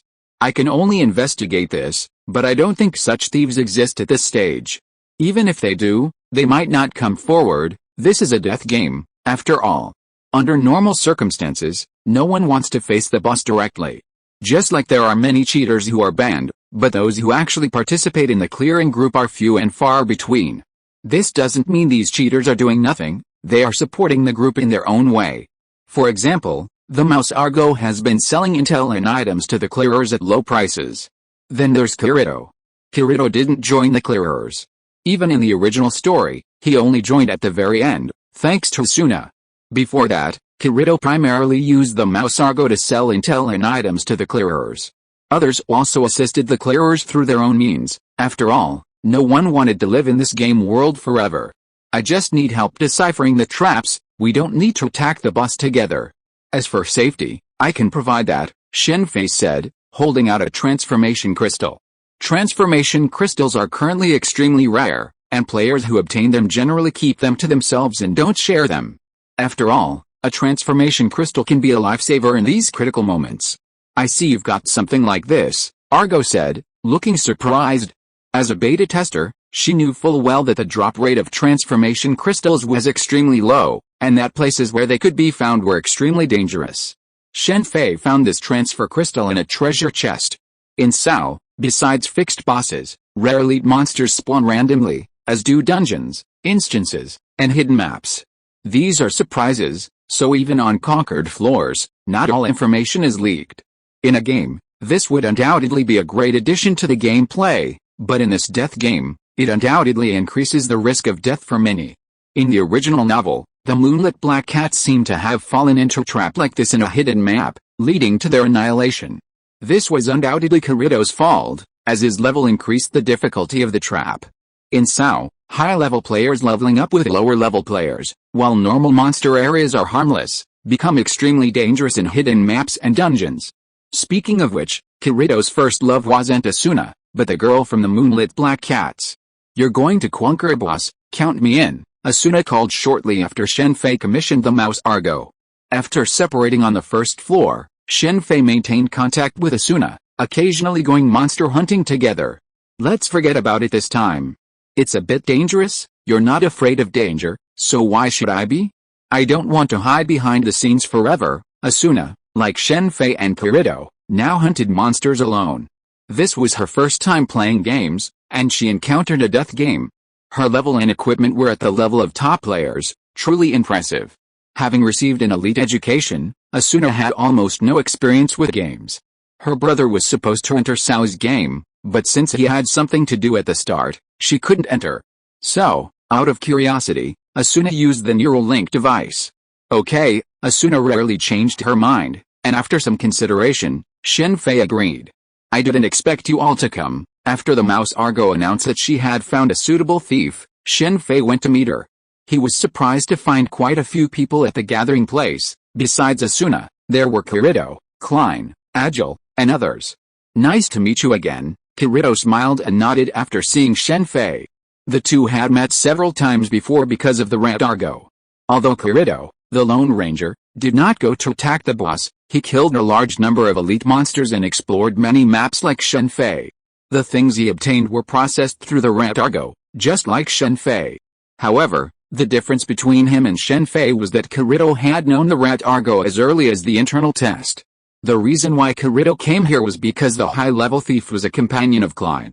When the red Argo contacted Klein, he explained the situation, so Kirito and others also wanted to participate in this attack. The current Kirito is much more cheerful than the original work because he did not have the so-called cheater incident before. "Thank you all for coming, but I do have one thing to say. This raid isn't foolproof. If you're not mentally prepared, it's best not to participate. Since we're here, we're naturally prepared. Okay, let's get our equipment together first, then we'll start the boss raid." After receiving everyone's response, Shen Fei immediately led the group towards the boss's location. It's true there's strength in numbers. In a game where one person can't defeat an army or even an entire nation, numbers naturally offer a significant advantage. Shen Fei also had his 3 shadow clones, and Kirito and Asuna were both exceptionally skilled. With their combined efforts, despite the difficulty of this boss raid, they finally defeated Ryako's boss on the same floor with 0 casualties. Clearing the 5th floor rekindled the players' hope, and the establishment of the guild in particular allowed the raid group to slowly take shape. Before the 5th floor, it was impossible to form a guild, but after reaching the 6th floor, it became possible. With the establishment of guilds of all sizes, the conquest progressed rapidly. Floors 6, 7, 8, and 9 were quickly conquered by several major guilds. It wasn't until the 10th floor that the conquest group's offensive efforts were thwarted. This made Shen Fei realize that the game's difficulty increased at floors 5, 10, and 15. However, this time, the players weren't hindered for long. Shen Fei didn't even have to make a move before the boss of the 10th floor was conquered. The conquest was carried out by the newly formed Blood Knights, whose leader was naturally Heathcliff. With the formation of the Blood Knights, the conquest progressed even faster, and they soon became known as the premier guild in S.H.I.E.L.D. "I didn't expect you to join a guild," Shen Fei said, shaking his head in frustration, looking at the moonlit black cats beside Kirito. Chapter 544 UE, Part 1. Seems like he joined a little early, a butterfly effect, although Shen Fei didn't know exactly when Kirito encountered Yui's black cats and joined them. It couldn't have been now, as the team was just preparing to capture the 20th floor boss. But then Shen Fei stopped dwelling on it. After all, the so-called plot had completely changed with his joining. Sure enough, the girls are the best. If Klein knew, He'd definitely say he prioritized love over friendship. Looking at Zinc from Yuyi's Black Cats, who stood quietly beside Kirito, occasionally glancing at him, Shen Fei chuckled and shook his head. Klein's Fenghuo Linshan Guild had repeatedly invited Kirito, but he had always refused. Not only Fenghuo Linshan, but also top-ranked guilds like the Blood Alliance Knights, the Holy Dragon Alliance, and the Silver Light had all offered Kirito membership. After all, his skills were undeniable in this death game, and such a master would naturally attract many people's interest, but Kirito had always refused. Currently, there are 10 major guilds in the entire S.H.I.E.L.D game, with the Blood Knights ranking first, the Holy Dragon Alliance second, and Shen Fei's Akatsuki Guild, ranked 7th. Akatsuki itself, with only 4 members, is a guild that could easily surpass the Blood Knights if it recruited members. In fact, if Shen Fei wanted to, he could invite game experts like Kirito and Asuna to join his guild. Many experts have sought to join, but Shen Fei has rejected them all. Shen Fei originally intended to expand Akatsuki, but unfortunately, he was too late. After Asuna joined the Blood Knights, Shen Fei abandoned this idea. Shen Fei's original plan was to create a guild and invite Asuna to be its vice president. He would then hand over Akatsuki's management to her. With his 3 shadow clones helping him, defeating bosses would be a breeze. Unfortunately, before he could even open his mouth, Kayaba Akihiko invited Asuna first. Asuna had promised Kayaba Akihiko, also known as Heathcliff, that she couldn't go back on her word before his true identity was revealed. Shen Fei deeply suspected Heathcliff of cheating.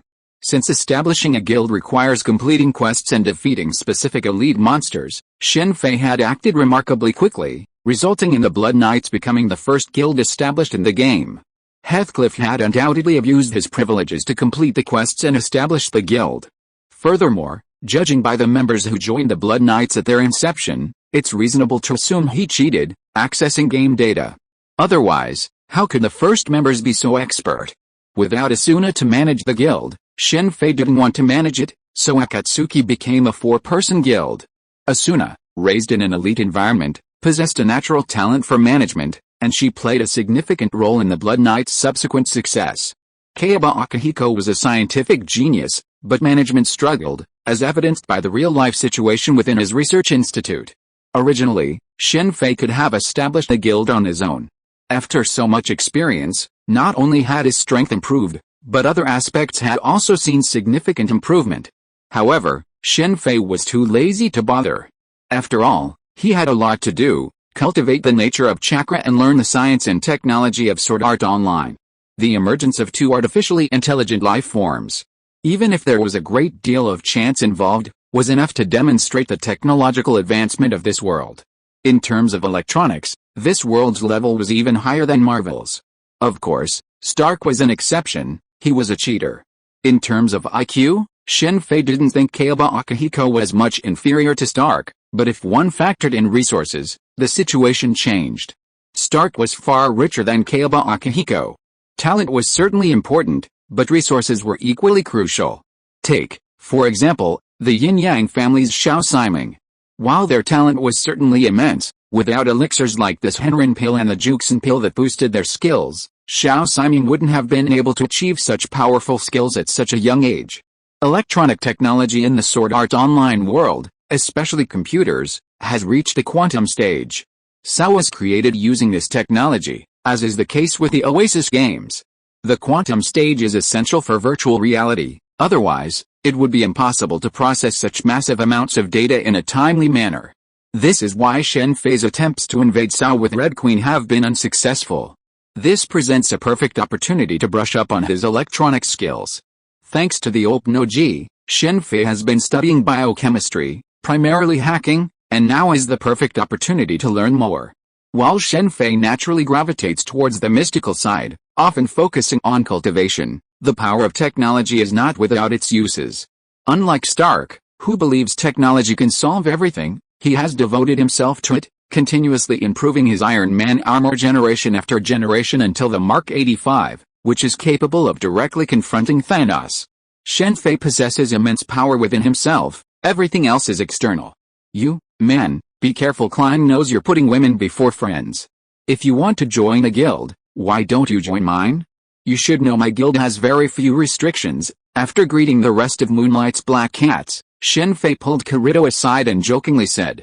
After Asuna declined, Shen Fei invited Kirito to join, stating that there wouldn't be any restrictions. Other guilds, while enlisting, would have some restrictions, especially in this death game where defeating bosses could result in death. Shen Fei wouldn't force such a requirement, but Kirito still declined. In S.H.I.E.L.D, joining a guild has its benefits. Without them, it wouldn't attract so many people. The first benefit is boosting your stats, along with the ability to buy a certain amount of various crystals at a low price. There are also bonuses to experience and skill training, among other things. Well, Kirito smiled sheepishly after hearing Shen Fei's words, and then explained his reason for joining Moonlight's black cats.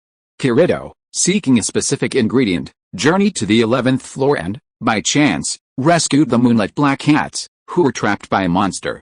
In this death game, the player levels vary widely.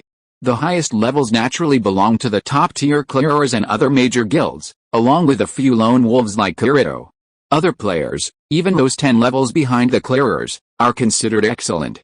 There are still many level 1 players on the first floor. The Moonlit Black Cats are a very, very weak guild, consisting of 5 members, all classmates and friends from the same high school club. Initially, they were terrified and didn't dare leave the city. It wasn't until the clearers cleared the 10th floor that they considered leveling up. Naturally, for safety's sake, their leveling was very slow, but even then, they still encountered danger. In the original novel, many blamed Kirito for the Moonlight Black Cat's annihilation, but in reality, if it weren't for Kirito, they would have been wiped out long ago. Of course, things aren't so simple to calculate. After all, lives are at stake.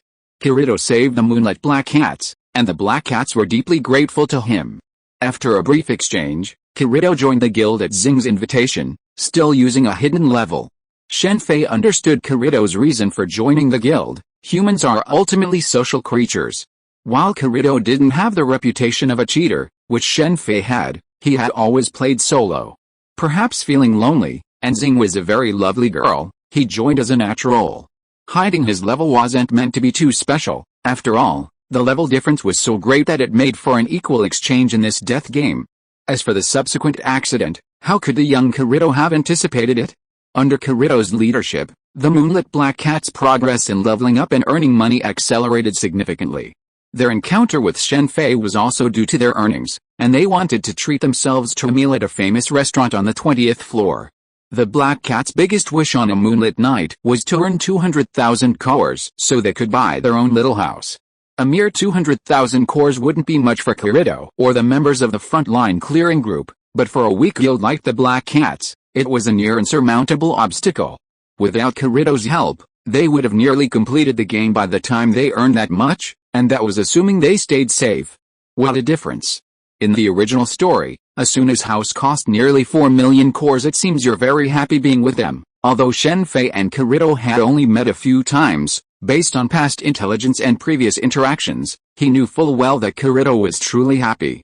Kirito's initial independent actions were driven by a simple and innocent desire to survive this death game. In this death game, everyone was under immense pressure, even Kirito. I don't want to discourage you, but joining their guild like this isn't a good idea. Shen Fei had no idea what the Black Cats of Moonlight had been like before, but judging by their current situation, they seemed a bit overconfident. If it were a normal game, it wouldn't matter, but this was a death game. The monster spawning mechanism in S.H.I.E.L.D, especially the monsters in the maze area, wasn't a threat to Kirito, but it was deadly to the Black Cats. This was a game world, and even if Shen Fei replaced Kirito, there was no way to save the Black Cats. After hearing Shen Fei's words, Kirito's expression changed slightly. He carefully glanced at the 5 members of the Black Cat group, who were happily eating, and whispered, I don't understand what you mean. My point is simple. You're far stronger than them. Farming monsters in the normal areas isn't a big deal, but I just heard them say they were going to the maze area. Farming monsters in the normal areas naturally didn't yield as much as the maze areas. It wasn't just the amount of gold and experience points, but mainly the treasure chests. If they were incredibly lucky, the items in a single treasure chest might be enough for the Black Cat group to fulfill their wish. You should know the rules of the maze areas. Sometimes there are traps. At your level, what do you think would happen if you encountered one? Shen Fei's words made Kirito's expression suddenly turn very ugly. It had to be said that Kaiba Akihiko was amazing. This game could perfectly simulate human emotions, even tears. If you truly wish to stay in this guild, explain everything to them and take them somewhere safe to level up. I understand, thank you, you're welcome. Kirito was a very kind person, even a bit of a saint, strictly speaking. In the original story, he struggled for a long time over the killing of the 2 Laughing Coffin members. While Kirito wasn't wrong, he wasn't a good teammate. In the chaotic battlefield, he hesitated and held back from using his full strength, but the Laughing Coffin members didn't have such hesitations. Hesitating while others fought desperately was simply playing with your teammates' lives. Of course, Shen Fei didn't blame Kirito, but he didn't specifically communicate with him. After all, the plot had completely changed, and once they left this death game, their interactions would likely be even less frequent. After reminding Kirito, Shen Fei immediately left. This was all he could do for the Black Cats of Moonlight. It was up to Kirito to figure things out. It's the Holy Dragon Union. They're going to capture the boss. Walking down the street on the 20th floor, Shen Fei quickly understood their purpose from the conversations of the players beside him, watching the group of people in uniform ahead of him. The Holy Dragon Union is currently the second-ranked guild, and has always wanted to surpass the Blood Knights. They are constantly competing with the Blood Knights for the number of boss captures. To achieve this goal, they have resorted to some unscrupulous means, even going so far as to become Orange Name, meaning attacking other players. However, due to the strength of their members, despite their bad reputation, ordinary players dare not mess with them. After all, they are also part of the capture group. The so-called capture group is actually the top 10 guilds in the game. In this death game, it is impossible to capture the boss alone. Want to get ahead of the Blood Knights? Because of his contact with Asuna, Shen Fei learned that the Blood Knights were also preparing to capture this boss soon. Come on, next up is the 22nd floor. For Shen Fei, it didn't matter who defeated the boss now. As long as he reached the 22nd floor and found Yui, he could confront Heathcliff. He didn't need to complete the subsequent floors at all. This way, the death toll would definitely be much lower than in the original novel. Finally, we've reached the 22nd floor. With the boss of the 20th floor defeated, the boss of the 21st floor was also quickly taken care of. Upon reaching the 22nd floor, Shen Fei immediately began searching for the cabin in the forest. He had been saving up to buy it.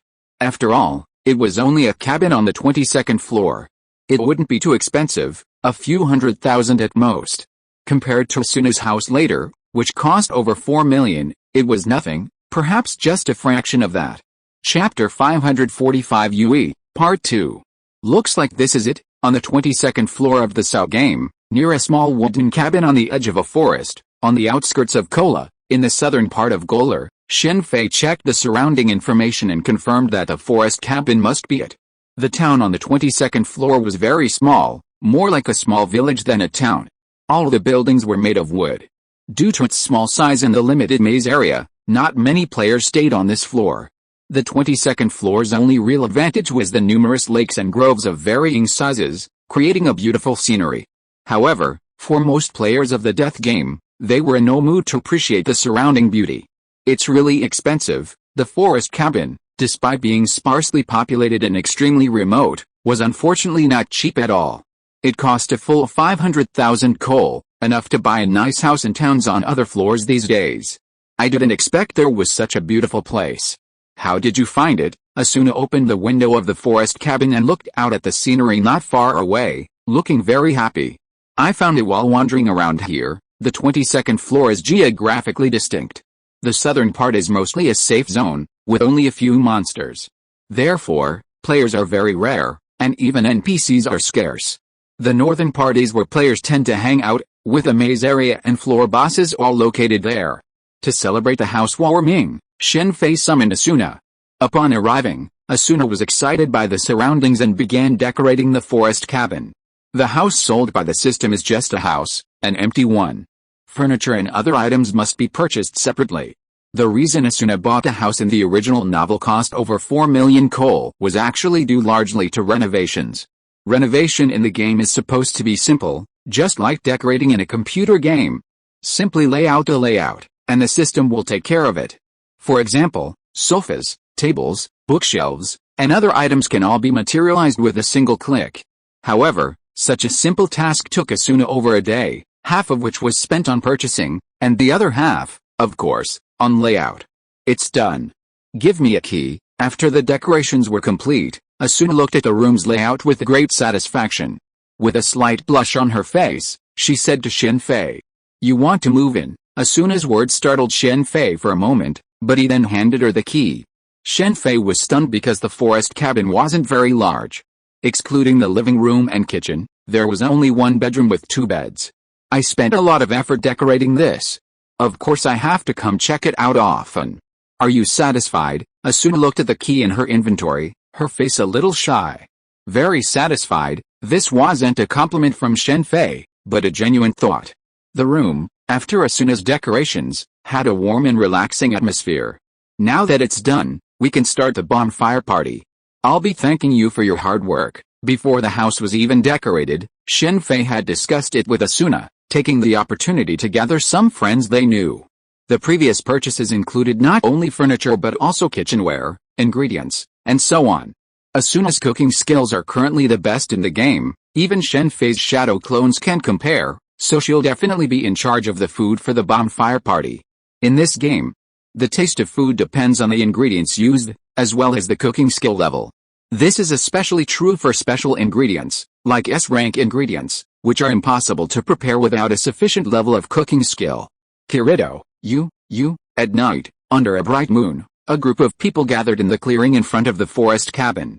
Klein, who saw Kirito and Sachi beside him, immediately clutched his chest with his left hand and pointed at Kirito with his right, a look of deep sorrow on his face. Klein's action startled Sachi, who hid behind Kirito, a move that made Klein feel a little embarrassed. Not many people attended the bonfire party. Of course, Shen Fei's 3 shadow clones wouldn't be there, nor would the other members of Klein's Fenghao Linshan Guild. He was the only one present, a friend of a friend. Kirito only brought Xing from Yuyi's Black Cat group with him. After Shen Fei reminded him, Kirito confronted the Black Cat group, and as a result, Kirito still stayed in the Black Cat group. In addition to them, there was also S.H.I.E.L.D. He also participated in the first-level strategy for the boss, but later he gradually withdrew from the strategy group and now opened a prop shop. S.H.I.E.L.D. entered the game by accident. Originally, it should have been his wife who entered the game, but because his wife seemed to have something to do when the game was launched, S.H.I.E.L.D. wanted to enter the game to take a look, but ended up being trapped. S.H.I.E.L.D. was very glad that it was him who entered the game instead of his wife. Although S.H.I.E.L.D. has opened an item shop now, it does not mean that he has withdrawn from the first-line strategy group. His current strength is still that of a first-line player, and he occasionally joins the strategy group to attack the boss. After all, not all players like to join guilds. Many independent players, even those at the top of the game, join raid groups when they encounter powerful bosses. Major guilds sometimes seek outside assistance when taking on bosses, and even collaborate with each other when necessary. S.H.I.E.L.D. also came alone, just like the mouse Argo. "This is Lisbeth, my good friend." Asuna's arrival surprised Shen Fei. She's a renowned weaponsmith in the game, crafting many weapons used by high-level players. The rapier in Asuna's hand was meticulously crafted by her. Of course, Asuna's weapon, the glittering light, hasn't been forged yet. This isn't just any weapon, it's one of the highest-tier weapons in the game, meticulously crafted by Lisbeth specifically for Asuna. Only one exists in the entire game, and it can only be crafted once. This means that if it's destroyed, it can't be reforged. "So it's you, the Akatsuki president?" That's a fitting name for Asuna. "What are you talking about? Come help." Lisbeth had barely finished her words when Asuna frantically pulled her away. Then, the rats Argo and Xing were called in to help. It was just serving food, after all, since this was a game world. "Shining Asuna, you guys are amazing." As the girls gathered, Shen Fei, Kirito, and the others joined him. Clay looked like he'd suffered a major setback. In this game, Asuna was incredibly famous. There were many skilled female players, but in the clearing group, Asuna was the strongest, not just in terms of strength but also in strategy. The Blood Knights always sacrificed the least when it came to clearing bosses. She was the primary architect of the Blood Knight strategy. And Heathcliff's primary role was to lead the guild members in defeating bosses. "She and I are just friends, not what you think." Shen Fei clarified his relationship with Asuna. "Friend? Why don't I have a friend like that?" "Oh, and who's that?" Does she have a boyfriend? Klein asked, looking in Asuna's direction. Although he didn't directly name the person, everyone knew he was referring to Lisbeth. After all, Klein was very familiar with the red argot. Asuna's friend, is she supposed to be the strongest blacksmith in the game right now? As for whether she has a boyfriend, I don't know. Go ask her yourself, please ask for help, there's no way to help with something like that, don't you agree? That's right, Shen Fei's words, echoed by Kirito and S.H.I.E.L.D, made Klein's face fall. Okay, we'll talk about that later. You have to believe in yourself. You should have heard that many players have been attacked recently. S.H.I.E.L.D, after encouraging Klein, immediately changed the subject. You mean Laughing Coffin? With the establishment of numerous guilds, orange guilds and killing guilds also emerged. Since it's a death game, killing is a given. This is the slogan of the Killing Guild, Laughing Coffin, which has attracted many orange guild players and those with abnormal minds. There are many murder guilds in the game, and the Laughing Coffin is only the most famous and dangerous. These bastards, are they crazy? They should all be locked up in the Black Iron Palace prison. At the mention of the Laughing Coffin, Klein's expression immediately changed, becoming furious. Kirito beside him also frowned. A silence fell. In fact, even Shen Fei was completely confused by these murder guilds. Killing, especially random killing, is generally considered insane in the real world, but in this game world, it's probably because it's a lawless place. In the real world, Shen Fei believed that even if many people had such thoughts, they wouldn't dare to actually carry them out. But in this game, killing is made very simple, and there's even no need to deal with the body.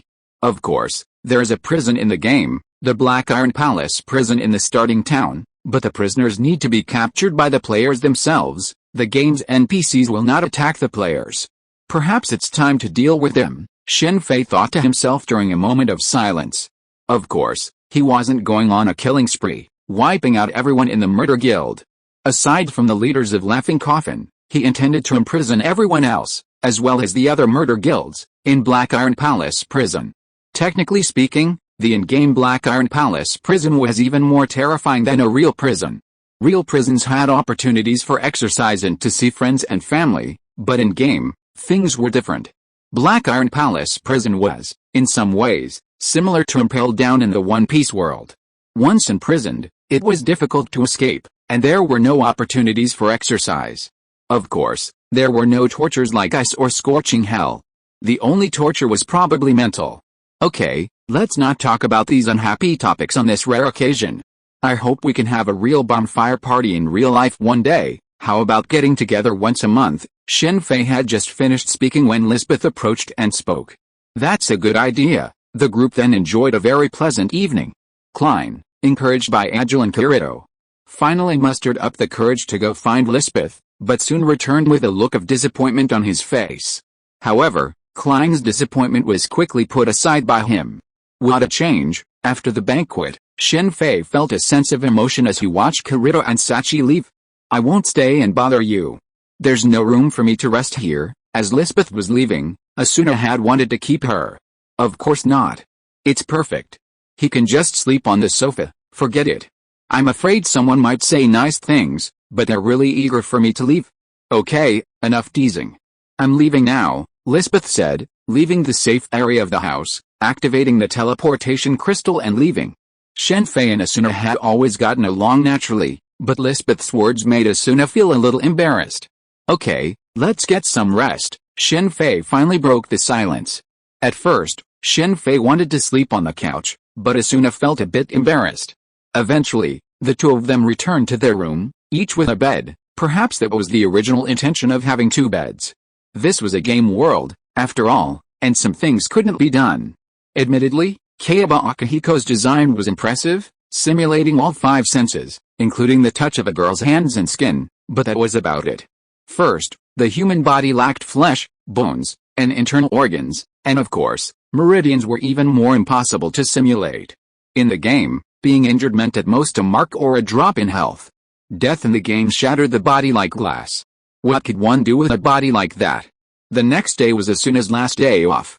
After all, she was the vice captain of the Blood Knights and the strategist for the Clearers, so she was always very busy. Instead of heading anywhere else, the two of them wandered around the forest cabin. Fairy dance is almost done, While the S.H.I.E.L.D. game guide remained unfinished, Shen Fei's team in the real world was already working on perfecting Fairy Dance, also known as Aloe. Although the previous S.H.I.E.L.D. had caused considerable controversy in virtual reality gaming, Shen Fei's efforts had overcome all official obstacles. Furthermore, to reassure players, the second-generation neural connection device had undergone numerous public trials, demonstrating that even if the same S.H.I.E.L.D. issue were to occur, it wouldn't cause fatal harm to the human body. Simply put, it wouldn't electrocute anyone. After all, if virtual reality technology was harmless, countless people would want to experience it. With all this publicity, Fairy Dance's closed beta test spots had already been allocated, and Fairy Dance launched significantly earlier than the original game. Chapter 546 UE, Part 2. There's some trouble with G-Virus. When Fairy Dance was about to launch, G-Virus was also on the agenda. However, after further investigation, Shen Fei realized it wasn't that G-Virus couldn't do it, but rather that the original game system of exchanging in-game currency for cash was encountering some issues. Exchanging in-game currency for cash is perfectly normal for gaming. PC games all have such transactions. The problem arises because G-Virus is a gunfighting game, and combining it with in-game currency for cash could easily create a negative impact. In the original novel, G-Virus existed in a gray area, its servers located in the United States, with no specific address or contact information. Otherwise, Kirito wouldn't have needed to handle the dead gun murders, he could simply call the backend to immediately identify dead gun. After all, virtual reality games are a nascent technology, so fantasy-themed games aren't a big deal and wouldn't have much of an impact. However, the situation with firearms is different. After all, they're too close to reality. There's always been debate about virtual reality games.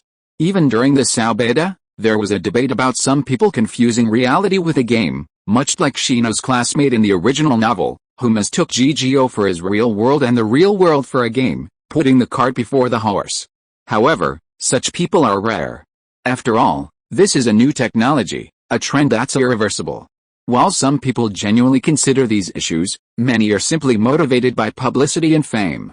For Shen Fei, secretly setting up a game server in the US would be a simple matter, but it's completely unnecessary. Shen Fei doesn't need this to make money right now. Of course, there's another solution, an age limit for entry. However, that would prevent Shino from entering the game. S.H.I.E.L.D. and Fairy Dance both have no age limit. In the starting town, there were quite a few young children, under 10, along with their teachers. They'd originally entered the game simply to try it out. For the initial beta test, Akihiko Kaiba had carefully selected players from all ages. The reason for this selection was, of course, his desire to create a game that felt close to the real world. Otherwise, the first virtual reality game would have been completely taken up by a few dedicated gamers. After all, 10,000 spots weren't a lot. The reason Shen Fei and Asuna were so close now, even able to sleep in the same room, was largely due to this child. Shen Fei was powerless to stop this death game, but these children were different. Shen Fei had always taken care of them, bringing them food and money, and chasing away those who coveted their wealth and bullied them. The starting town had always been the most populated by players, even after players had cleared dozens of levels. A significant number of people still refused to leave. These players, huddled in the town, didn't dare venture out to fight monsters, but they bullied the weaker ones, each one more aggressive than the other, euphemistically claiming it as protection money. Although it is impossible to attack other players in the town, this only means that the players will not lose health, but it is still possible to knock the opponent away or repel him. After Asuna learned about this, her favorability towards Shen Fei increased greatly. Fire style, great fireball technique, in a virtual room surrounded by white. Shen Fei formed hand seals with his hands and spit out a huge fireball from his mouth. Fairy Dance, G-Virus, is not the project Shen Fei is really researching. What he is really working on is a ninja game, that is, moving the story of Naruto into this game. However, releasing ninjutsu is much more difficult than releasing S.H.I.E.L.D's sword skills. To release sword skills, you only need to make the starting posture, but ninjutsu is different. It requires a complete hand seal. Of course, Shen Fei can also achieve an effect similar to S.H.I.E.L.D's sword skills. He only needs to make the beginning of the hand seal and then let the system automatically boot. However, considering that this is a game for the ninja world, Shen Fei banned this. This would undoubtedly greatly increase the game's difficulty. Simple ninjutsu were fine, but few would be able to pull off ninjutsu like the water dragon bullet. However, this was precisely the effect Shen Fei desired. The story of the ninja world had been completely transformed by his intervention. This time, Shen Fei was giving them the chance to relive it all again, which was sure to be quite fascinating. Of course, it wasn't just about the story. Shen Fei wasn't bored. The game also offered the ninja hand seal training. While Shen Fei was busy with real-world matters, the strategy game in S.H.I.E.L.D was still in full swing. The Blood Knights remained the top-ranked guild. The Holy Dragon Alliance, despite desperately trying to catch up, had never been able to surpass them. Technically, the Holy Dragon Alliance had a chance to surpass the Blood Knights, but unfortunately, their leader's aggressive recruitment led to a massive recruitment of players of varying quality, leading to the withdrawal of many true experts. Now, let alone surpassing the Blood Knights, they were in danger of losing their second place. Shen Fei believed the guild would soon disband. It's almost the 50th floor, and I've already completed my wind-style Raccoon training, but Yui still hasn't appeared. Could it be that she hasn't developed her own consciousness yet? Shen Fei, combining the intelligence he'd gained from his previous life, speculated that Yui wouldn't necessarily appear on the 22nd floor. Yui appeared on the 22nd floor because Asuna was there at the time, and now Asuna spends most of her time on the 22nd floor. Yui's absence is largely due to her lack of independent consciousness. Isn't it true that we have to wait until we get to the 70th floor? Thinking of the plot on the original novel, Shen Fei couldn't help but sigh softly. Kirito, you're actually married, on the 47th floor, in Floria, in the courtyard of Kirito's cabin. Klein arrived and grabbed Kirito's shoulders, looking very lost. Perhaps inspired by Shen Fei's purchase, Kirito, after considering all the available floors, finally chose a cabin on the outskirts of Floria, home to a flower garden, as the place for him and Sachi to live after their wedding. Kirito chose this location, considering its much better environment than the forest cabin. After all, this floor featured a flower garden, surrounded by abundant flowers. It's just a game, so we can share items, Kirito explained, pushing Klein aside. The game has a marriage system. While wedding rings are difficult to obtain, as they only appear in treasure chests, they have been found quite a few times. Therefore, there are quite a few marriages in the game, many of which involve men and women. As Kirito had said before, this is a game world after all. Even if marriage is possible, it doesn't actually mean anything. The reason some people still get married is because they're already married in real life. For example, if S.H.I.E.L.D and his wife came in together and obtained a wedding ring, they would definitely get married. However, many people seek out the convenient system features that come with marriage. One of these is the shared inventory, allowing users to take items from their partner's inventory even if their own inventory is empty. Furthermore, the ability to locate each other's location and status is a major reason for many couples to marry, as it allows them to determine if their partner is alive or in danger. If they are in danger and don't have a transfer crystal, they can take it from their partner. Of course, this feature doesn't work in certain areas. Besides the wedding ring being a must-have for marriage in S.H.I.E.L.D, marriage also requires a certain level of affection between both parties. It's a game that's incredibly realistic, as evidenced by Kaiba Akihiko allowing both male and female marriages. Everyone who attended Kirito's wedding was delighted, except for one person, the animal tamer Silica. Just like in the game, Kirito rescued her in the wild and helped her revive her pet, leading to his arrival on the 47th floor and the subsequent purchase of her house there. Although Kirito had joined Yui's black cats, Shen Fei had warned him that even when leveling with them, he would go to a safe location and often soloed, given the vast difference in strength. While rescuing Silica, Kirito also sent a member of the Orange Guild to the first floor of the Black Iron Prison. Soloing a boss wasn't something Kirito could do, but dealing with players was a different matter. Has the Black Sword Elucidator been obtained? Looks like I have no chance. Getting married in the game is incredibly simple. With a pair of wedding rings and a high enough friendship level, you can marry directly through the system. When are you getting married? The group was discussing their in-game progress, calculating how long it would take to reach the Ruby Palace on the 100th floor, when Klein suddenly fixed his gaze on Shen Fei and Asuna and said this. What are you talking about? Klein's words made Asuna blush and hurried away. Wedding ring, S.H.I.E.L.D, do you have this? After Asuna left, Shen Fei was silent for a while, and then asked S.H.I.E.L.D. S.H.I.E.L.D's item shop often receives some valuable things, some of which are sold to him, and some are consigned through him. No, but I know there seems to be a place that might have this. As the owner of the item shop, Agile is also very well informed. Thank you. After getting the place, Shen Fei smiled and nodded. If you really want to thank me, can you please keep some of that S-level ingredient? There are quite a few S-level ingredients in the game, such as stewed rabbit, 8 treasure chicken, moon mushroom, etc. There are also many people who practice cooking skills, but so far, it seems that Asuna is the only one who can handle S-level ingredients.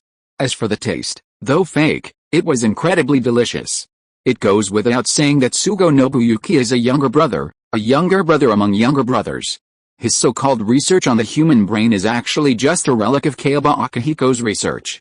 Intercepting human consciousness, something Kayaba Akihiko could have accomplished long ago, is the very technology used in the S.H.I.E.L.D game. It's truly astonishing that Sugo can boast of his own research. To paraphrase someone, I've never met anyone so shameless. Don't worry, I'll give you an 800-word thank you letter after we finish eating. Haha, run. Why aren't you running? Keep running, you damned bastard. The S.H.I.E.L.D game's 19th floor, Lab Elk, is a hilly area. Shen Fei had just arrived at a maze-like area outside the town when he saw 3 figures in black, each cloaked in black, surrounding a fallen figure. Laughing Coffin, you're really lucky. Seeing the markings on the 3 from afar, the eerie smiles and the coffin's mass made Shen Fei laugh. Shen Fei had come to this floor, of course, for the wedding ring. While Asuna seemed unconcerned, that was only an appearance. Kirito and Sachi's marriage had deeply moved her. In fact, Kirito and Sachi's marriage had a crucial purpose, whether the group could complete the death game and return to the real world. To avoid any regrets, they married. While the Claras seemed to be progressing smoothly, it remained uncertain whether Kayaba Akihiko would allow them to leave. No one discussed the topic because it was a matter of hope, otherwise, in despair, anything could happen. Laughing Coffin, 19th floor. Upon seeing the members of the Laughing Coffin, Shen Fei immediately sent a message to his shadow clones. Interesting. You don't seem afraid at all. Let me see if you truly are. As he spoke, the man in the middle of the 3 raised his knife, attempting to stab the man lying on the ground. But just then, 3 flying knives flashed from the side, striking the 3 men in the forehead. In the real world, they would likely be dead, but since this was a game, they only lost a tiny bit of blood. The sudden attack made the 3 men at Laughing Coffin's face change, and they immediately became alert.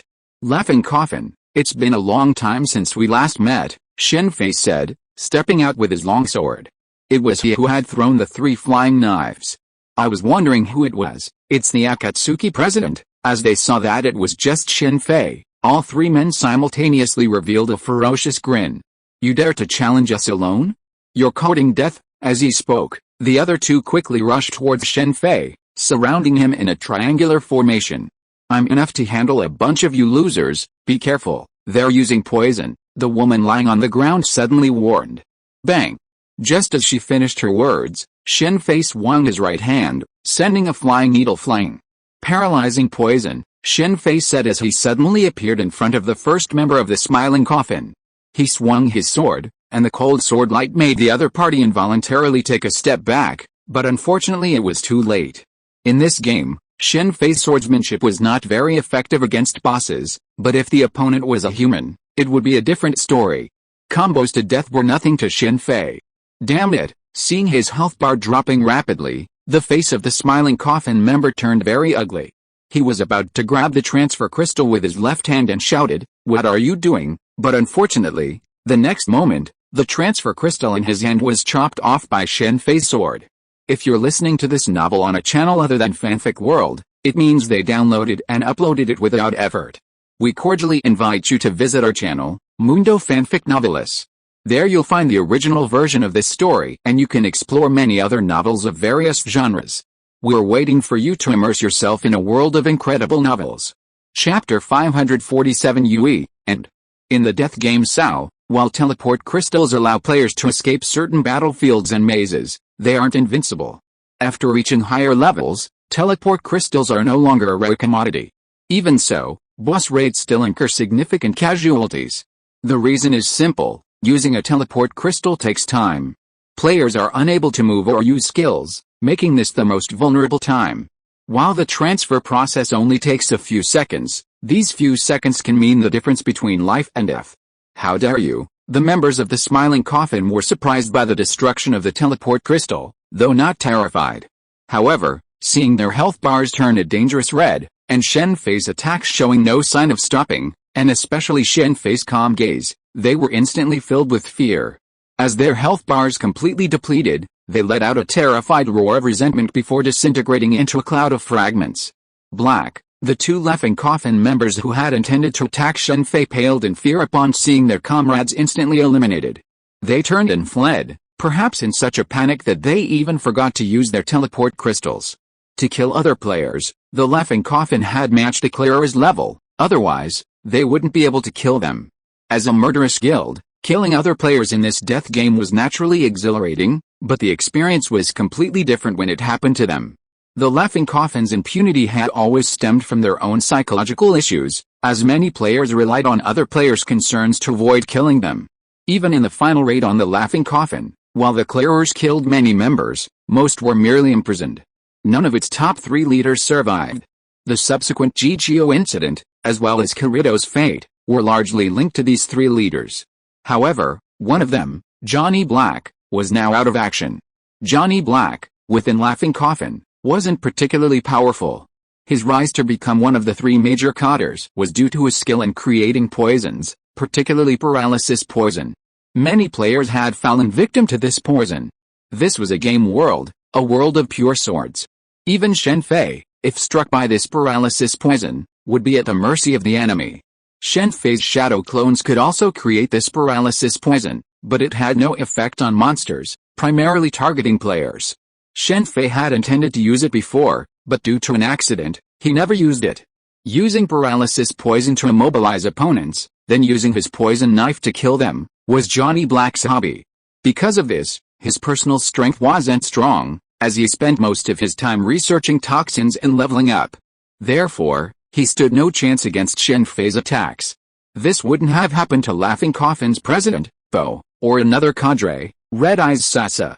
These two were among the few masters in the game, capable of holding their own against even Kirito. "Are you okay?" After the Laughing Coffin crew disappeared, Shen Fei pulled out a bottle of antidote and gave it to the woman lying on the ground. This was one of the reasons why teams were the norm in the game. With teammates and the antidote, the paralysis poison's effects were much less severe. Otherwise, it would have been extremely dangerous. In the original story, Kirito nearly died from this poison's attack.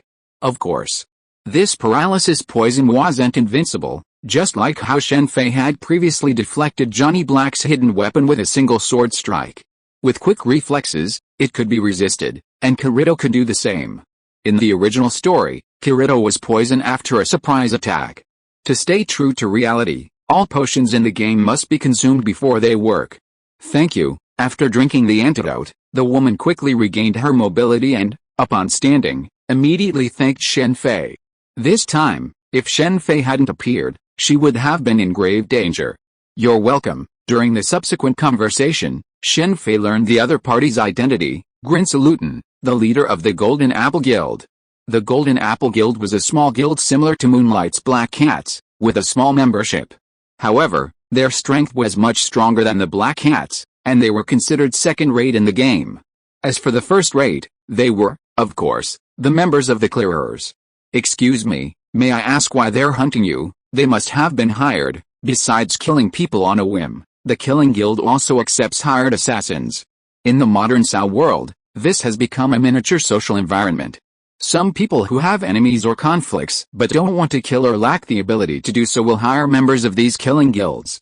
In real life, conflicts might not escalate to murder, but in this death game, where the concept of law is severely weakened, killing to justify conflicts is commonplace.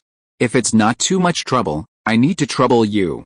Your Excellency, please come as a witness." After a moment's silence, Grinsalutin suddenly spoke. "Do you know who hired them?" "I already know who it is." Speaking of this hire, Grinsalutin's eyes flickered with sadness, and he couldn't help but sigh deeply. Grinsalutin, then, the two of them used the teleportation crystal to reach the 20th floor, the headquarters of the Golden Apple Guild. As they entered the guild, a man inside, upon seeing Grinsalutin, looked extremely panicked. "I'm back alive, aren't you surprised?" Grinsalutin's eyes flickered with sadness again, but he quickly regained his composure. No, the man said, waving his hand. President, what's wrong? What happened? Another man and woman in the hall also noticed something was amiss. Guild leader, didn't you go sell the ring? This is the Akatsuki guild leader. I'm so grateful I met her this time, otherwise I wouldn't be able to come back. Grimsolutin took a deep breath and recounted the events.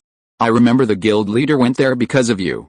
Why did you betray the guild leader? As Grimsolutin finished his story, the Golden Apple Guild's woman named Yuriko's gaze suddenly fixed on the man from earlier. Not me, the man immediately retorted. Whether you're the one or not doesn't matter to me anymore. Let's get a divorce. Grimsolutin opened the game interface and tapped on an option. After a moment's hesitation, his eyes suddenly grew firm, and he clicked on it. Marriage is easy in the game, and divorce is even easier. Marriage requires the consent of both parties, but divorce only requires the consent of one party. After dissolving the marriage, Grimsolutin opened another option and clicked it. This time, it was to expel the guild. As guild leader, he naturally had the authority to expel members. Yes, I did it, so what? But it wasn't for the ring. It was you who changed. You've changed in this damn game. Why are you enjoying this damn game so much? Perhaps Grimthil's actions had irritated the other man, who immediately erupted, admitting his actions and explaining why. That's because you're a piece of shit. Absolutely a piece of shit. The man's outburst made Grimthil's face pale, but the woman named Yuriko's words made the man's face turn completely pale. Don't insult a piece of shit. In my opinion, he's worse than a piece of shit. At least a piece of shit wouldn't be ungrateful. Following the man's outburst, Shen Fei understood the reason behind it and continued after Yuriko spoke. The man was Grimlock, Grimthil's husband, not just in the game, but in reality as well. They had entered the game together, originally to have fun, but everything changed when it became a death game. Yes, that was an insult to that piece of trash. Guildmaster, send him to the Black Iron Palace prison, Yuriko said, preparing to strike. As a guild, they naturally had crystals that could send people to prison. No, for the sake of our marriage, please let me go. Hearing that he was going to be sent to the Black Iron Palace prison, Grimlock immediately panicked and humbly begged for mercy from Grimsolutin. Get out.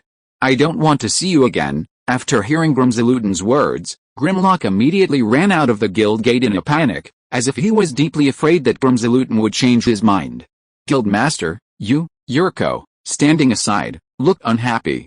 Well, the Guildmaster finally saw his true face. That's a good thing, isn't it? Said the other man who had been silent the whole time. Thank you for saving my life, sir. Although this can't replace your life-saving grace, please accept it, Grimsolutin said as he handed Shen Fei an item, a ring that increased his agility by 20 points. This is a top-tier piece of equipment, its value surpassing most current equipment. Even Kirito's Black Sword Elucidator stands in comparison. There are several similar Black Sword Elucidators in the game, and Heathcliff's sword is no less impressive. However, a ring of this caliber is truly one of a kind, especially with its 20% bonus to agility. If given to Kirito, it would undoubtedly boost his power. Even if Shen Fei obtained it, his strength would be significantly improved. In this game, agility represents speed and reaction time. It's not necessary, but I do need this equipment. Let's buy it at market price. Originally, Shen Fei hadn't wanted the ring. He hadn't saved the other person with the expectation of him reporting him. With Spider-Man's power comes great responsibility, a sentiment Shen Fei had never held. Instead, he embraced a new philosophy, a maxim passed down from his ancestors. When poor, one can only seek personal gain. When rich, one can benefit the world. Now that he was among the rich, it was time to contribute to the world. In reality, this was Shen Fei's philosophy all along. Just like in the pirate world, he initially sought to quietly improve his strength, but as his power grew, he began preparing plans to overthrow the celestial dragons. Grimsolutin initially disagreed, but after careful consideration, she finally agreed. However, she remained averse to the market price. After some negotiation, Shen Fei offered 300,000 core, along with several pieces of current mainstream equipment, to seal the deal. Shen Fei naturally didn't need the agility ring, but Asuna did. The shimmering Asuna was a perfect match for it. Didn't catch up? This laughing coffin is quite cautious. After leaving the Golden Apple Guild and reading the message from his shadow clone, Shen Fei shook his head slightly and continued with his previous plan. He had called the shadow clone, not to participate in the battle, but to have them track the other two Laughing Coffin members and find their lair. Because of the transfer crystal, it was merely a test run. It seems that we can only wait to get the data from Kaiba Akihiko. Shen Fei will not let some people in the smiling coffin leave the game alive, so as to avoid any trouble later. Are you lucky? The wedding ring was quickly produced. I have something to give you. In the evening, after eating the food made by Asuna, Shen Fei and Asuna sat on the sofa in the cabin. As soon as he opened his mouth, Asuna's face suddenly turned red. I encountered something today.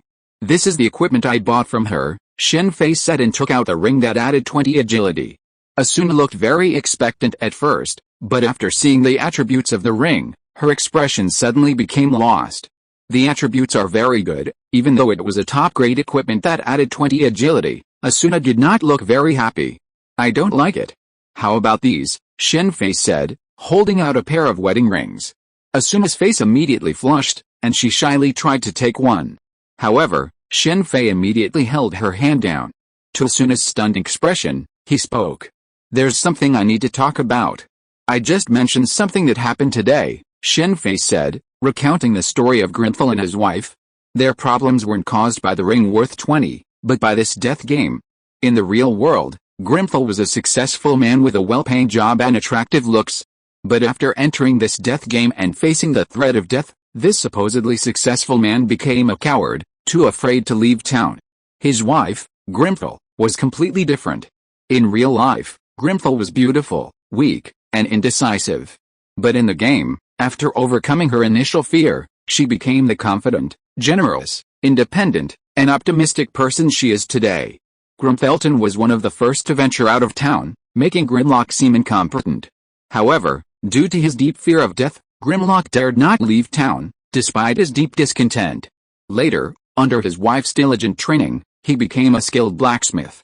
While not as skilled as Lisbeth, he was still quite capable. This was entirely due to his wife's training, and Grimthalton didn't care about it. But others were different. Under these circumstances, Grimlock grew increasingly resentful.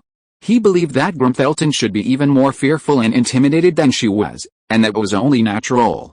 The now confident and generous Grimthalton was no match for his wife. Then, through luck, they obtained a ring that increased their agility by 20, which sparked a disagreement within the guild. One side believed they should sell it and split the profits, while Grimthalton wanted to stay and use the ring to join the raiders. This conflict flared, and Grimthalton harbored murderous intent. It must be said that Shen Fei was speechless after hearing this reason. He had seen many people with abnormal thoughts, but this was the first time he had seen such a person. After listening to Shen Fei's words, Asuna was silent for a long time. She must have never met such a person. You mean you have another side? Asuna spoke after a long time. Yes, some things cannot be explained here. You can only do so by leaving this game world, Shen Fei nodded. Are you real or fake now? Of course it's real, that's fine. You don't think you are the only one with another side, right? I have one too, Asuna said with a sly smile, and then took away a wedding ring. This is just a game. Don't think too much. I may not be attracted to you when you return to reality. Please take care of me in the future. Chapter 548 Clearance, Part 1. A ghost is suspected, Yui has appeared. Rumors like this began circulating the day after Shen Fei and Asuna's in-game wedding. They were primarily spread by NPCs and players residing in the small village surrounding the forest cabin. The unique and tranquil environment of the 22nd floor's Hilar had attracted a large number of players, primarily elderly. Naturally, they couldn't go out and kill monsters to level up, so they generally chose subsistence classes. Every NPC in S.H.I.E.L.D was unique. If you traced their histories closely, you could find a biography that was very similar to the world Alice inhabited later. This underscored the power of Kaiba Akihiko.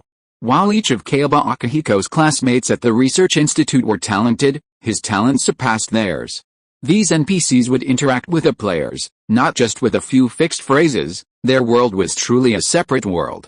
Players who chose subsistence classes essentially sold everything they produced or gathered to these NPCs. The players are very powerful, and many of them have open shops, such as Agil's prop shop and Lisbeth's foundry.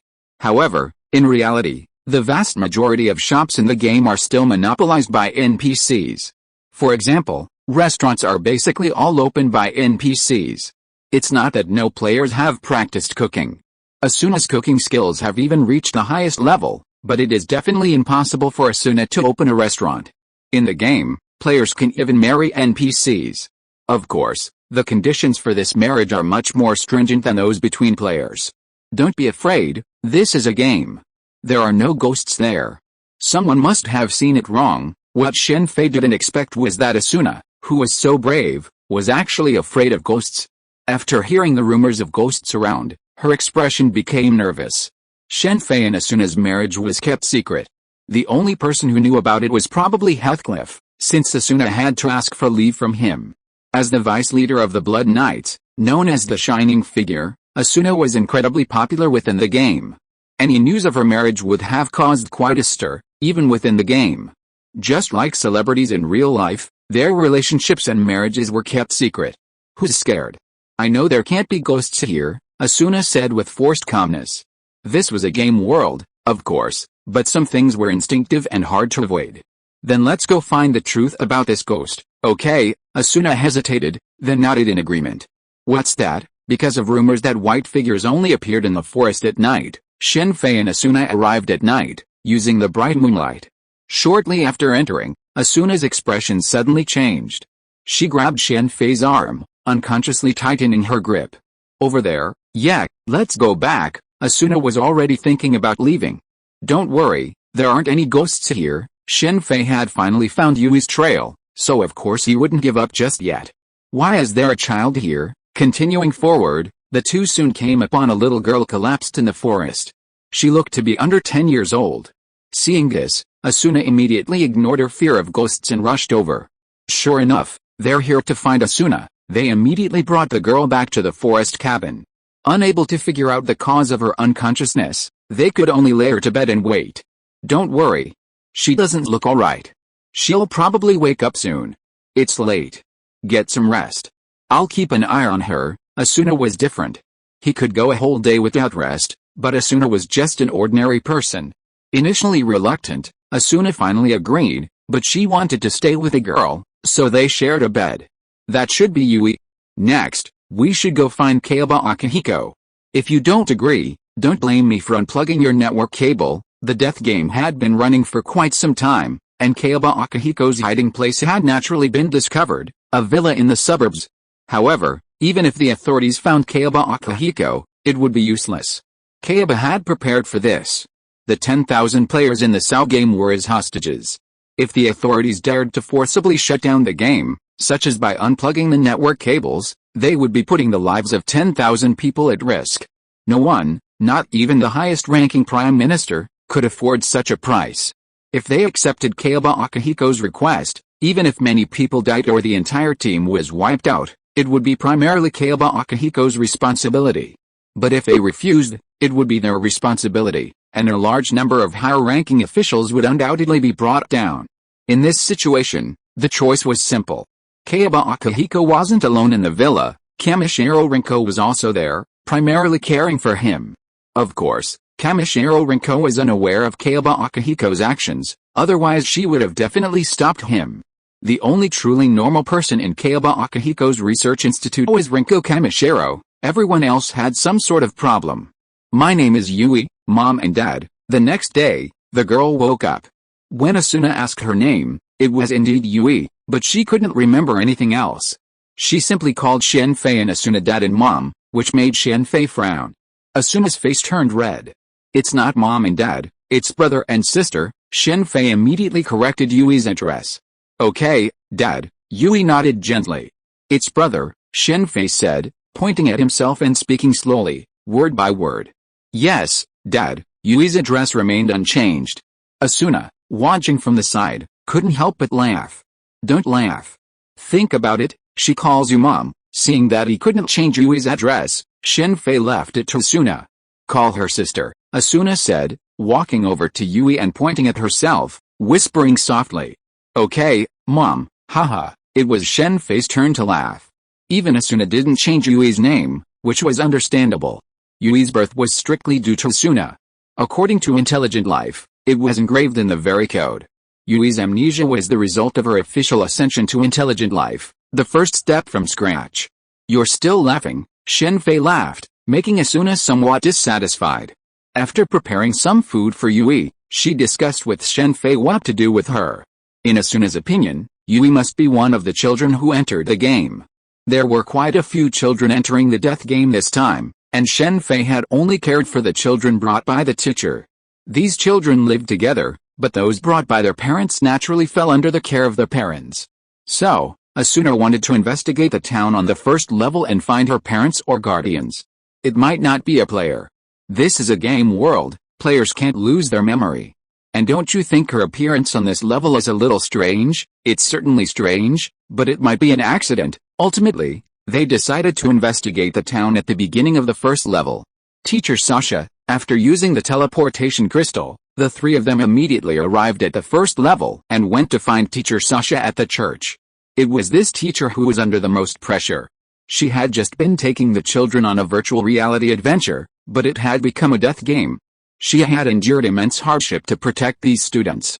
It wasn't until Shen Fei showed up to help that the situation improved. The protection racketeers at the church, protected by Shen Fei under the name of the Akatsuki, no longer dared to cause trouble. No matter what world or era, there are always scumbags. Naturally, Shen Fei sent all of them to the Black Iron Palace prison. Of course, that wasn't the end of it. Once the S.H.I.E.L.D game was over, they would continue to be held accountable in the real world. S.H.I.E.L.D had become a death game, and the actions of the game weren't without their share of responsibility in reality, especially for those murderous guilds. While there was no precedent, such acts could still be considered intentional homicide. The main reason Red-Eyed Sasha and the others were able to cause the death gun incident in S.H.I.E.L.D was because of his underage status. While preferential treatment for minors isn't wrong, some things deserve different treatment. It's precisely because the cost of committing crimes is so low that bullying is so rampant in both Japanese and Western schools. Of course, Shen Fei can't change this. I've never seen her, Sasha said after hearing Asuna's story. She glanced at Yui and asked the other children, all of whom said they hadn't seen her. Sasha had seen children on the first floor, even those with parents or guardians. We'll have to keep her with us for now. If she does have parents or guardians, then she's missing, and we should be searching for her server-wide. This is a game world, after all, and for a small fee, a server-wide announcement can be made. It seems this is the only way. After leaving the church, the three of them explored other areas. Finding no leads, they finally returned to the 22nd floor. This is truly surprising, as Shen Fei and the other two led Yui to the Iron City Blood Knights Guild headquarters on the 55th floor. Heathcliff gazed at the three figures on the screen before him, lost in thought. The three figures on the screen were none other than Shen Fei, Asuna, and Yui. As the creator of the S.H.I.E.L.D game, he was naturally aware that Yui had escaped control. After all, Yui possessed system privileges, significantly impacting the balance of this death game. Aside from unlocking a health cheat for himself, Kayaba Akihiko gradually developed all his abilities within this self-created game. He also unlocked the health cheat so he could reach the 100th floor with the other players, then perform a spectacular transformation in the Ruby Palace for the final duel. Yui was a mental health counseling program, specifically designed to accommodate players' mental well-being. After all, not everyone could adapt to a full stealth game. Originally, after discovering that Yui had broken through the system's restrictions, Kayaba Akihiko should have deleted the program immediately. However, because he was curious about why Yui could break through the restrictions he set, Kayaba Akihiko did not take action immediately, but chose to observe secretly. In the original work, Kirito was able to kill Kayaba Akihiko in the end because he broke through the system's restrictions, so Kayaba Akihiko saved Kirito. If it were a normal game, people would naturally have no way to break through the system's restrictions, but who made the S.H.I.E.L.D game use quantum technology? This is also the reason why Alice was able to be born later. In a fantasy world, Kirito broke through at the last minute.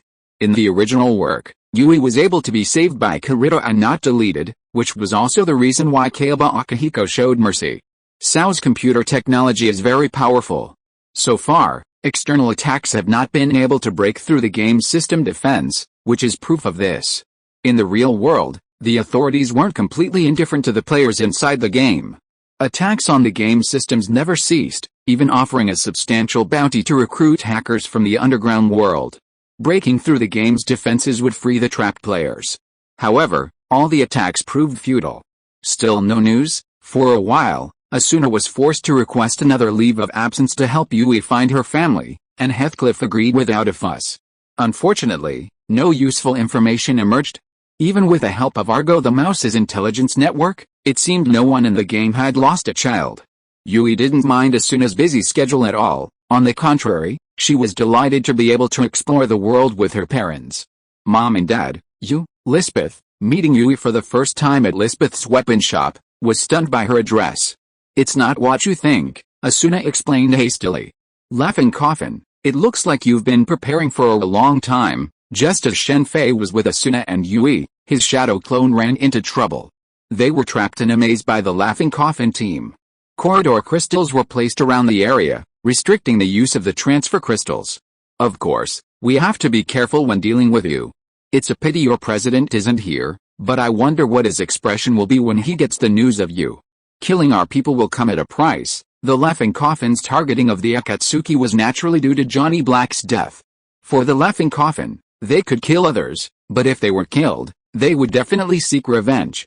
However, the Akatsuki's people were powerful, and with the transfer crystals, revenge was extremely difficult. This time, to deal with the 3 Akatsuki members, the Laughing Coffin was led by their president, Po, himself. Red-Eyed Shasa and other mid and high-level officials were all dispatched, a total of 22 people. "He'll be delighted. He was just worried about finding your base, but I didn't expect you to fall into his trap." "This is truly great news," said Nagato, one of his shadow clones. He produced a corridor crystal and cast another barrier around it. The Laughing Coffin members feared the Akatsuki's escape, and just as importantly, Akatsuki feared the Laughing Coffin's escape. This was a rare opportunity to capture the Laughing Coffin in one fell swoop. Akatsuki's actions sent the Laughing Coffin members into a frenzy. This turn of events was something they hadn't anticipated. They believed it was only natural for the Akatsuki members to beg for mercy. After all, they had 22 men, a clear numerical advantage. "I can't believe I was wrong. You're completely on the same wavelength as us," Po said suddenly after a long silence. As a real-life assassin, he had seen more than anyone else. The Akatsuki members were too calm. This wasn't just a pretense, they were genuinely calm. Moreover, the corridor crystal that the Akatsuki people took out was not the kind of corridor crystal with the exit in the prison, but the kind of corridor crystal that was completely closed and could only be unlocked by the user. It was the same one used by the Smiling Coffin before, which meant that the other party's idea was the same as the Smiling Coffin's. Chapter 549 Clearance, Part 2. "Fellow traveler, how dare you call me that?" Nagato's disdainful expression instantly changed Po's expression. Po was a maniac, a member of the Yakuza in real life. His entry into the SYE game was essentially an assassination mission, allowing him to meet targets he couldn't in real life. However, he never expected the game to become a death game. He quickly completed his mission and then went on a killing spree, becoming the first player to be designated a red player. It could be said that Po was the culprit behind the red player status in this death game. Po, being of mixed race, was quite handsome, and his leadership skills helped him gather a group of people to form a murder guild. In the original story, due to Kirito's fame and his repeated sabotage of the Laughing Casket, the team planned the subsequent raid on the Laughing Casket after investigating Kirito. Their goal was simple, to burden Kirito with the guilt of his murders. A true heartless person. Po had similar ideas for this operation. His investigation revealed that Akatsuki members were generally helpful. Such individuals would be extremely cautious about killing others in the game, just as they were in the original story, targeting Kirito. If such individuals killed other players, they would undoubtedly suffer greatly. However, Po was completely unpredictable. Attack. Just as Po was about to say something, 3 members of Nagato's team immediately attacked. Their combined attack on one individual instantly reduced their health bar to 0, and the individual disintegrated into fragments. Originally, Shen Fei's team had only targeted the Laughing Coffin's executives, but plans couldn't be reversed. Now that they had taken action, they naturally showed no mercy. In this death game, both sides were now enemies. Kill them. The sudden elimination of their own men sent the Laughing Coffin's men into a frenzy. They had always been the ones to kill others, but this time, Po's men were all Laughing Coffin's elite. Even the least murderous member had already killed at least 5 players. 3 talents formation, facing 22 enemies, now 21, Nagato and his 2 companions immediately engaged in the 3 talents formation. Although in this game, the three talents formation couldn't achieve the level of fusion of each other's true energy, it allowed the three to coordinate seamlessly. Any other player, even 3 Kirito, would have been impossible to defeat the 20-plus members of Laughing Coffin. However, for Shen Fei's shadow clone, it was too easy. As a murderous guild, Laughing Coffin didn't have a class like S.H.I.E.L.D. warrior. Their skills primarily focused on agility and thrusting. With such a skill level, encountering shadow clone, even if they outnumbered the shadow clone several times, would be like a sheep entering a tiger's mouth. Of course, the shadow clone couldn't choose to fight Laughing Coffin head-on. After all, the enemy was too numerous. If surrounded and targeted, even the shadow clone wouldn't be able to withstand it. The 3 shadow clones relied on a kite-flying tactic, occasionally teaming up to instantly dispatch the opposing team. As their numbers dwindled, fear washed over the remaining Laughing Coffin members, who retreated repeatedly, trying to distance themselves from the enemy. Some even pulled out teleportation crystals, attempting to escape. "You murderer," a Laughing Coffin member said with a look of resignation. Watching his health bar rapidly dwindle to near zero. Kirito might have hesitated, but the shadow clone was unfazed. However, his words did manage to convince the shadow clone to remember his name, Claudier. In the original novel, he was a member of the Blood Knights, serving as a guard for Asuna, the vice-captain of the Blood Knights. He had even killed a Blood Knight and nearly killed Kirito himself. "Murderer, no, you're talking about yourself. I'm acting on behalf of justice," the shadow clone declared, dispatching him with a single strike of his sword. "I surrender. I'm willing to go to jail." After the Laughing Coffin's members were reduced to 10, 9 of them dropped their weapons, including Red-Eyed Shasa. The only one who remained was Po, the Laughing Coffin's leader. Red-Eyed Shasa seemed incredibly arrogant, but this arrogance was based on the assumption that he wouldn't die. Under the threat of death, Red-Eyed Shasa was nothing more than a coward. "Surrender, go to jail. Tell that to the people you killed." The shadow clones showed no mercy to the surrendered, continuing their attack. Seeing no way to surrender, those who had laid down their weapons took up arms again, preparing to resist. Unfortunately, due to the disparity in strength, resistance was futile. "No," Red-Eyed Shasa watched his health bar drop to the bottom, his eyes filled with resentment. He reached out to grab something, but he lacked Kirito's abilities. After his death, the system's restrictions suddenly reappeared. "You're the only one left." After dispatching the others, the 3 shadow clones surrounded Po, who had remained silent. "Who the hell are you?" Po was utterly shocked. 20+ versus 3, it looked like they were a sure winner, yet their side was completely wiped out, having only managed to knock off at most half a line of their opponent's health. It was truly incredible. Most of their skills missed. This was the difference between a single-player fight and a boss fight. Of course, there was also the fact that Laughing Coffin lacked S.H.I.E.L.D. warriors. Laughing Coffin's members relied on the system to activate their skills. As long as they saw the prelude, dodging was easy. "Looks like I can't escape today. I challenge you." Unlike the others in Laughing Coffin, Po was fearless. He pointed his friend Severing Cleaver directly at Nagato. Po's friend Severing Cleaver, also known as the Friend-Killing Cleaver, was a weapon comparable to Kirito's Black Sword, the Explanator. Its exceptionally sharp edge could easily penetrate heavy armor, rendering even S.H.I.E.L.D. warriors powerless. Furthermore, Po was one of the few players in the game who could activate skills without using the system. "Who do you think you are? You're just a worthless loser who only kills in games. And you're challenging me? Isn't that ridiculous?" However, Nagato had no intention of fighting him. It wasn't that he couldn't win, but rather that there was no need. Perhaps their individual attributes were similar in the game, but their experience and skills differed greatly. Nagato then called out to the other 2, who attacked simultaneously. As Po stared in stunned disbelief, his health bar was reduced to 0. At this point, Laughing Coffin was severely weakened. They hadn't vanished because they still had members outside.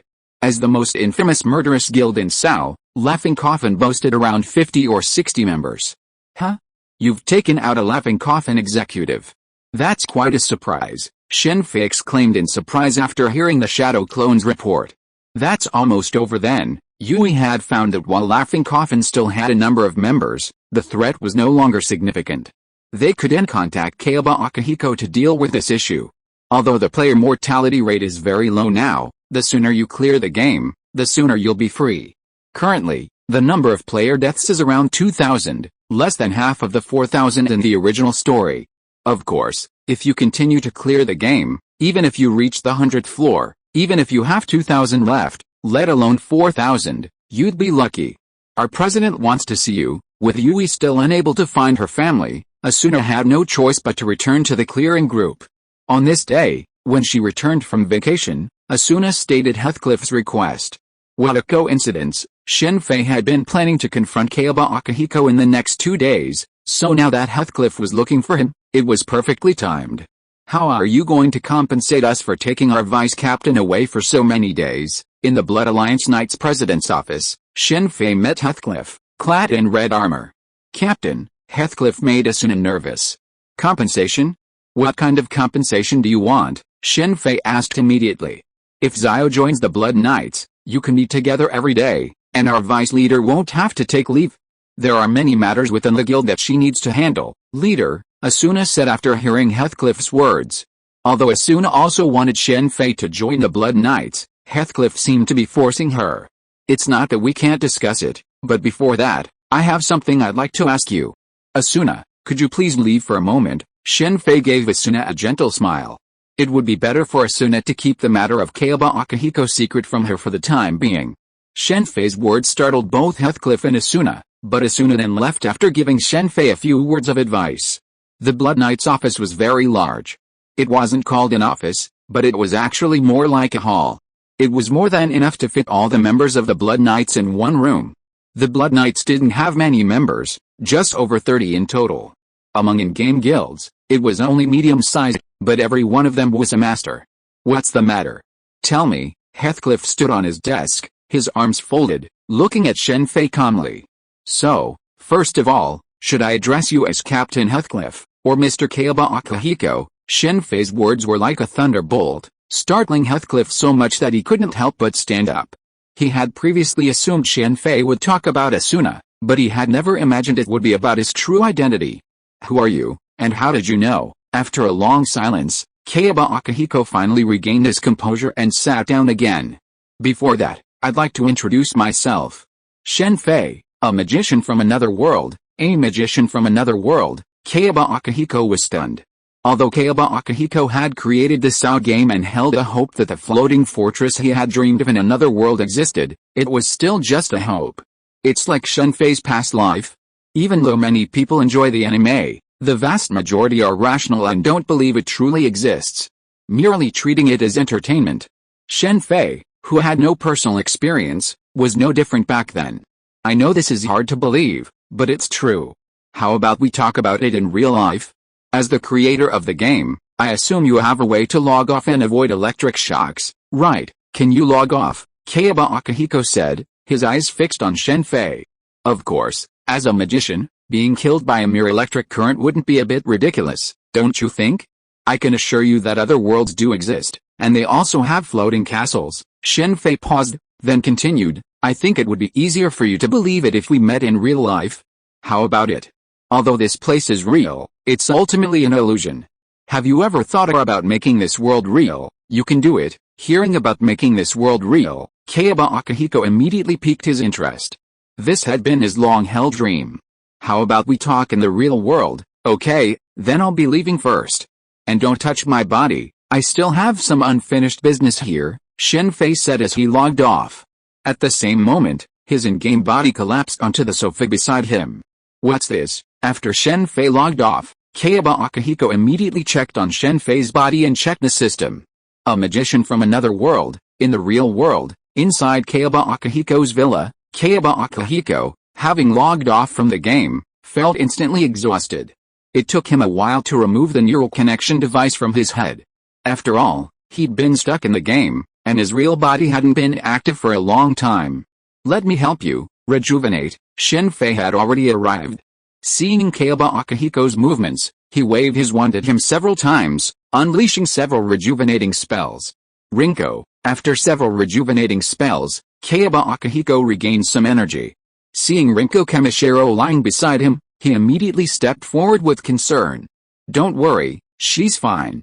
I just let her sleep. She hasn't had a good night's sleep in ages. Kaiba Akihiko could ignore reality in the game, but not Kamishiro Rinko. I've let her down, Then I'll make it up to her later. Later, will I have a future? That depends on how you feel about it. While Kayaba Akihiko had hurt many people this time, he also saved many others. While Kayaba Akihiko's actions were crazy, they were far superior to the mad scientists Shen Fei had met. Why did you look for me? After seeing that Kamishiro Rinko was fine, Shen Fei sat face to face with Kayaba Akihiko and began a conversation. You're a genius. It's such a shame to die like this. It's a pity I came to this world a little late, otherwise I might have been able to stop you. Since you're a magician from another world, how do you know about this world? For a magician, predicting the future isn't a difficult task, especially for me. But that was before. Now, because of my intervention, the predicted future has changed. Did my plan succeed? Kayaba Akihiko looked a little excited. I'm sorry, it didn't work. Your identity was revealed on the 75th floor. After that, you dueled and both of you perished. With your death, the game is automatically cleared. That's impossible. To ensure he could reach the 100th floor, Kayaba Akihiko used the health lock. It was impossible for him to unlock the health lock on the 75th floor. Nothing is impossible. Someone has broken through the limitations of your system. Just like Yui. Chapter 550 Clearance, Part 2. At the mention of Yui, Kayaba Akihiko fell silent. This was truly unexpected. Any other scientist would have undoubtedly sought to thoroughly investigate this situation, but Kayaba Akihiko was different. Though a brilliant scientist, he still held on to his childhood fantasies deep within. Otherwise, he wouldn't have created the Aincrad incident. The Death game was designed to fulfill Kayaba Akihiko's childhood dreams, but he knew they were unrealistic. Dreams were just that, dreams. Therefore, the game was designed so that after clearing the 100th floor, all Aincrad data would be deleted. This meant that Aincrad would ideally collapse, perhaps signaling the end of his dreams. From this perspective, Kayaba Akihiko could be considered a tech geek. That's fine. His expression quickly returned to composure. He was already quite satisfied to hear someone had broken through his system. For Kayaba, who still harbored fantasies, despite being a scientist, he believed in the power of the human subconscious and its limitless possibilities. According to the original game system, Kirito and Asuna should have died, but in the end, both survived. While Kayaba Akihiko certainly played a role, it was also because both of them overcame the system's limitations. This wasn't just Kirito, Asuna did, too. Asuna ultimately blocked Kirito's sword, overcoming the system's paralysis. Kirito and Asuna survived because they overcame the system's limitations. Others lacked this ability, so Kayaba Akihiko naturally didn't treat them any differently. You said you could make Aincrad a reality, Kayaba Akihiko said, his voice growing excited. Technology alone wasn't enough to make Aincrad a reality, so what about magic? I have a way to do it, but I can't do it right now. I'm still missing a few things. The way to make Aincrad a reality, of course, would be with the Infinity Gauntlet and the Infinity Stones. A snap of the fingers would be enough. You can think of it as something like a divine artifact in the game with the power of creation. You should be able to obtain it in a few years. As the creator of a completely in-game stealth game, Kayaba Akihiko naturally understood what this artifact of creation meant. In fact, the story behind Aincrad draws heavily from Norse mythology, featuring the 9 kingdoms and the world tree. Of course, it's been significantly altered, with a game setting featuring 2 sacred trees, the black and white trees. You're willing to use this to help me create Aincrad? I don't think I'm that valuable, of course not for you, I'm doing it for Asuna. How about giving it to her as a gift? Shen Fei's words brought a wry smile to Kayaba Akihiko's face. His dream was, to some, just a gift. But it didn't matter anymore. Knowing his once dream had truly come true was enough for Kayaba Akihiko. Okay, let's talk about these things later. Now let's talk about the game. Can we shut it down? My wish has been fulfilled, and it's time to end it. With real magic appearing before him, Kayaba Akihiko naturally no longer needed to pursue the illusory Aincrad. Don't act like you're going to die. Don't you want to live to see the birth of the real Aincrad? And you've caused so many deaths this time, don't you want to make amends? With Kayaba Akihiko's identity, even if you were caught, given the heavy casualties, the authorities wouldn't take too serious action against him. While he might be publicly imprisoned, in reality, he'd probably be confined to an official research institute. You wouldn't mind a new face and identity? Don't worry, you can change it back later. With that, Shen Fei activated his dual hand technique, altering Kayaba Akihiko's appearance. He didn't look particularly handsome. I've acquired your research institute. Once the game situation is resolved, you can come back to work, and so can she. With that, Shen Fei and Kayaba Akihiko began to discuss the game's aftermath. Closing the game is simple, but the matter regarding the murder guild still needs to be dealt with. Kayaba Akihiko has all the data, which can be left to the official to solve when the time comes. In addition, Yui's memory problem also needs to be solved. The game is cleared, with a simple voice that resounded throughout Aincrad. All the players in the game, no matter what they were doing at the moment, were stunned at the same time. There was no need for Shen Fei and Kayaba Akihiko to have a final duel this time. After the two came online, not long after Shen Fei took Asuna away from the Blood Alliance Knights, Kayaba Akihiko issued this notice. How could it be? What did you do, Captain? After being stunned for a long time, Asuna suddenly seemed to remember something and stared at Shen Fei. I remember now, Mom and Dad. Just when Shen Fei was about to say something, Yui spoke, immediately attracting Asuna's attention to her. I was originally the game's mental health counseling program, prototype number 1, codenamed Yui. For some reason, the program was banned at the start of the game. Yui, who had regained her memory, directly revealed her identity and the reason why she appeared next to Asuna and Shen Fei. How could it be? Asuna was shocked to hear Yui say that she was an artificial intelligence. Mom and Dad, the game data has begun to be deleted. You should leave quickly. As one of the game's system administrators, Yui naturally knew the current situation of the game. Yui, what are you going to do? Asuna looked at Yui with great concern. Don't worry, Yui will be fine. There are some things I will tell you after we meet in real life. You should log off first. Really? Asuna hesitated for a moment and said. I promise, I will find you. With Shen Fei's assurance, Asuna clicked the log off button and disappeared from the game. Yui, take a break and get some sleep. We'll meet up soon. With a permission granted by Kayaba Akihiko, Shen Fei gathered Yui's data packets and then, in a flash, appeared in midair, far above Aincrad. Kayaba Akihiko stood quietly, watching the entirety of Aincrad's collapse. The collapse began at the Ruby Palace on the 100th floor and continued downwards. It was a truly spectacular sight. See you in real life. After witnessing the entirety of Aincrad's collapse, Shen Fei immediately logged off. As for the aftermath of Kayaba Akihiko's death, his shadow clones would handle it. For now, he needed to die in real life. As the players in the death game slowly regained consciousness, the real world erupted in excitement.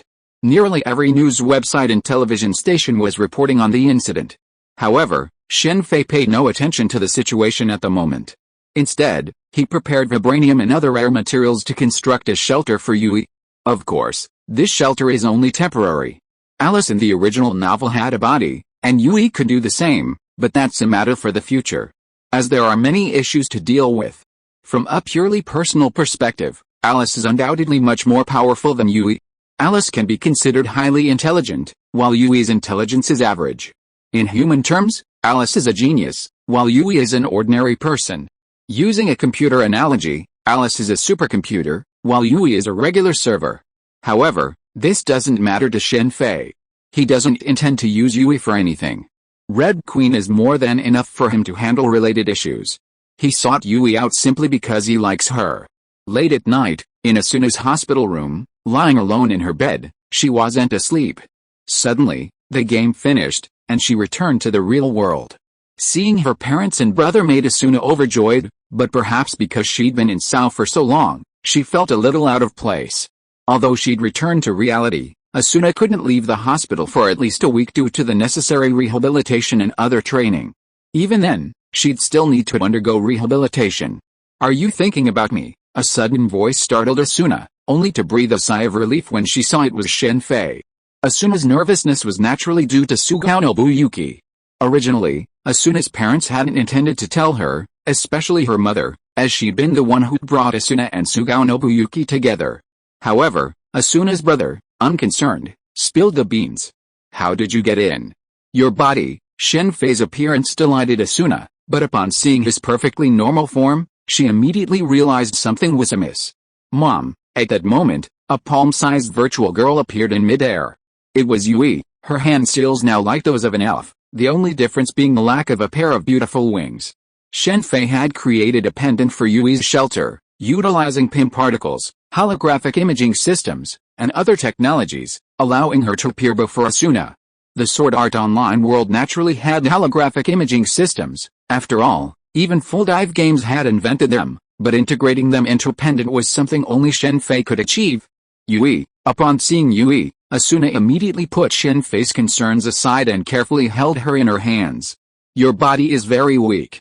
Rejuvenate. After observing Asuna's condition, Shen Fei immediately took out his wand and cast a healing spell on her. What is this? Asuna was completely stunned by the sensation within her body. This situation was truly incredible. Didn't I tell you everything before? I'll formally introduce myself. I'm a magician from another world, a traveler. Shen Fei spoke, carefully outlining his situation, leaving some details unspoken for the time being. Another world, a magician? Asuna was completely stunned. Dad's amazing. Yui clapped her hands excitedly. Who's the captain? After a long moment, Asuna finally calmed down after watching Shen Fei perform several magic tricks. But then, she immediately thought of Heathcliff. He's Kayaba Akihiko. Sao games were his childhood dream. Shen Fei immediately explained Kayaba Akihiko's situation, noting that he wasn't dead. The news was that he had committed suicide. Is that so? Asuna sighed softly after hearing about Kayaba Akihiko's situation. If Asuna hadn't entered the game, she would have definitely considered Kayaba Akihiko an unforgivable villain. But having been in the game, Asuna had some understanding. If possible, Asuna didn't want to return from the game. Another reason for her previous bad mood was an argument with her mother. Entering the death game had completely disrupted her mother's elite education. Before, Asuna hadn't seen anything wrong with it, but now, Asuna was different. Originally, Yuuki Koichiro was the target of their mother's elite education, but unlike Asuna, he erupted in rebellion after being reprimanded. He began playing all sorts of banned games, like the one that Asuna's brother had secured a spot in. Asuna's brother's rebellion effectively thwarted Yuuki Kako's elite education, prompting him to shift his focus to Asuna, seemingly turning his attention to his secondary account after his primary account failed. Sadly, it seems the secondary account is also broken, and this is also thanks to Asuna's brother, Yuuki Koichiro. If it weren't for the game connection device, Asuna's elite education wouldn't have been interrupted. In fact, Asuna's acquisition of her brother's game device was also intentional. Of course, Asuna's brother had good intentions, simply wanting Asuna to relax and play games after studying. The death game was a complete accident, something he hadn't anticipated. Asuna, wait a minute, let's get acquainted. My name is Yuuki Asuna, just call me Asuna. That doesn't seem to make much of a difference, does it? It's a huge difference? Okay, I understand. By the way, this is Yui herself. Take her with you and let her chat with you. Don't let anyone else discover her true identity. If it were just a so-called artificial intelligence, there would be plenty in the Sword Art Online world, just varying in functionality. But Yui is the first intelligent life form. I understand. Asuna, a daughter of a wealthy family, naturally knew how valuable Yui was. It was easy to become a billionaire by exploiting her a little. Of course, Asuna wouldn't do such a thing. She truly treated Yui like a daughter. And don't tell anyone about Kayaba Akihiko. I understand that without you telling me. Then I'll be leaving first. After seeing Asuna nod, Shen Fei left with a hint of suspicion. She had assumed Asuna had many questions for him, but she hadn't asked anything. After Shen Fei left, Asuna sighed deeply, prompting Yui to quickly ask, Mom, are you thinking about what Dad said earlier? It's okay, Yui. Seeing Yui's worried expression, Asuna smiled. It wasn't that Asuna didn't have any questions, but she had too many, and she didn't know how to begin. So she simply refrained from asking. Even if she did, she'd wait until she was well enough to move freely. Shen Fei hadn't fully restored Asuna's health, merely providing some relief. A quick recovery would undoubtedly draw the attention of the authorities. This game's completion was unlike the duel between Kirito and Kayaba Akihiko in front of the other clearers in the original story, so the authorities had more work to do than in the original. Why was the game suddenly completed? Did Kayaba Akihiko give up? And why did Kayaba Akihiko do this again? This time, without Kirito to answer their questions, they were left to investigate on their own. Of course, the official purpose is definitely not just this. There are also issues such as the technology left by Akihiko Kayaba. End of this chapter. Thank you very much for reaching the end. Don't forget to like. Looking for more exclusive content and immediate access? Subscribe to our Patreon. Remember, every like, subscription, or donation encourages us to continue. Thanks to everyone. See you in the next video.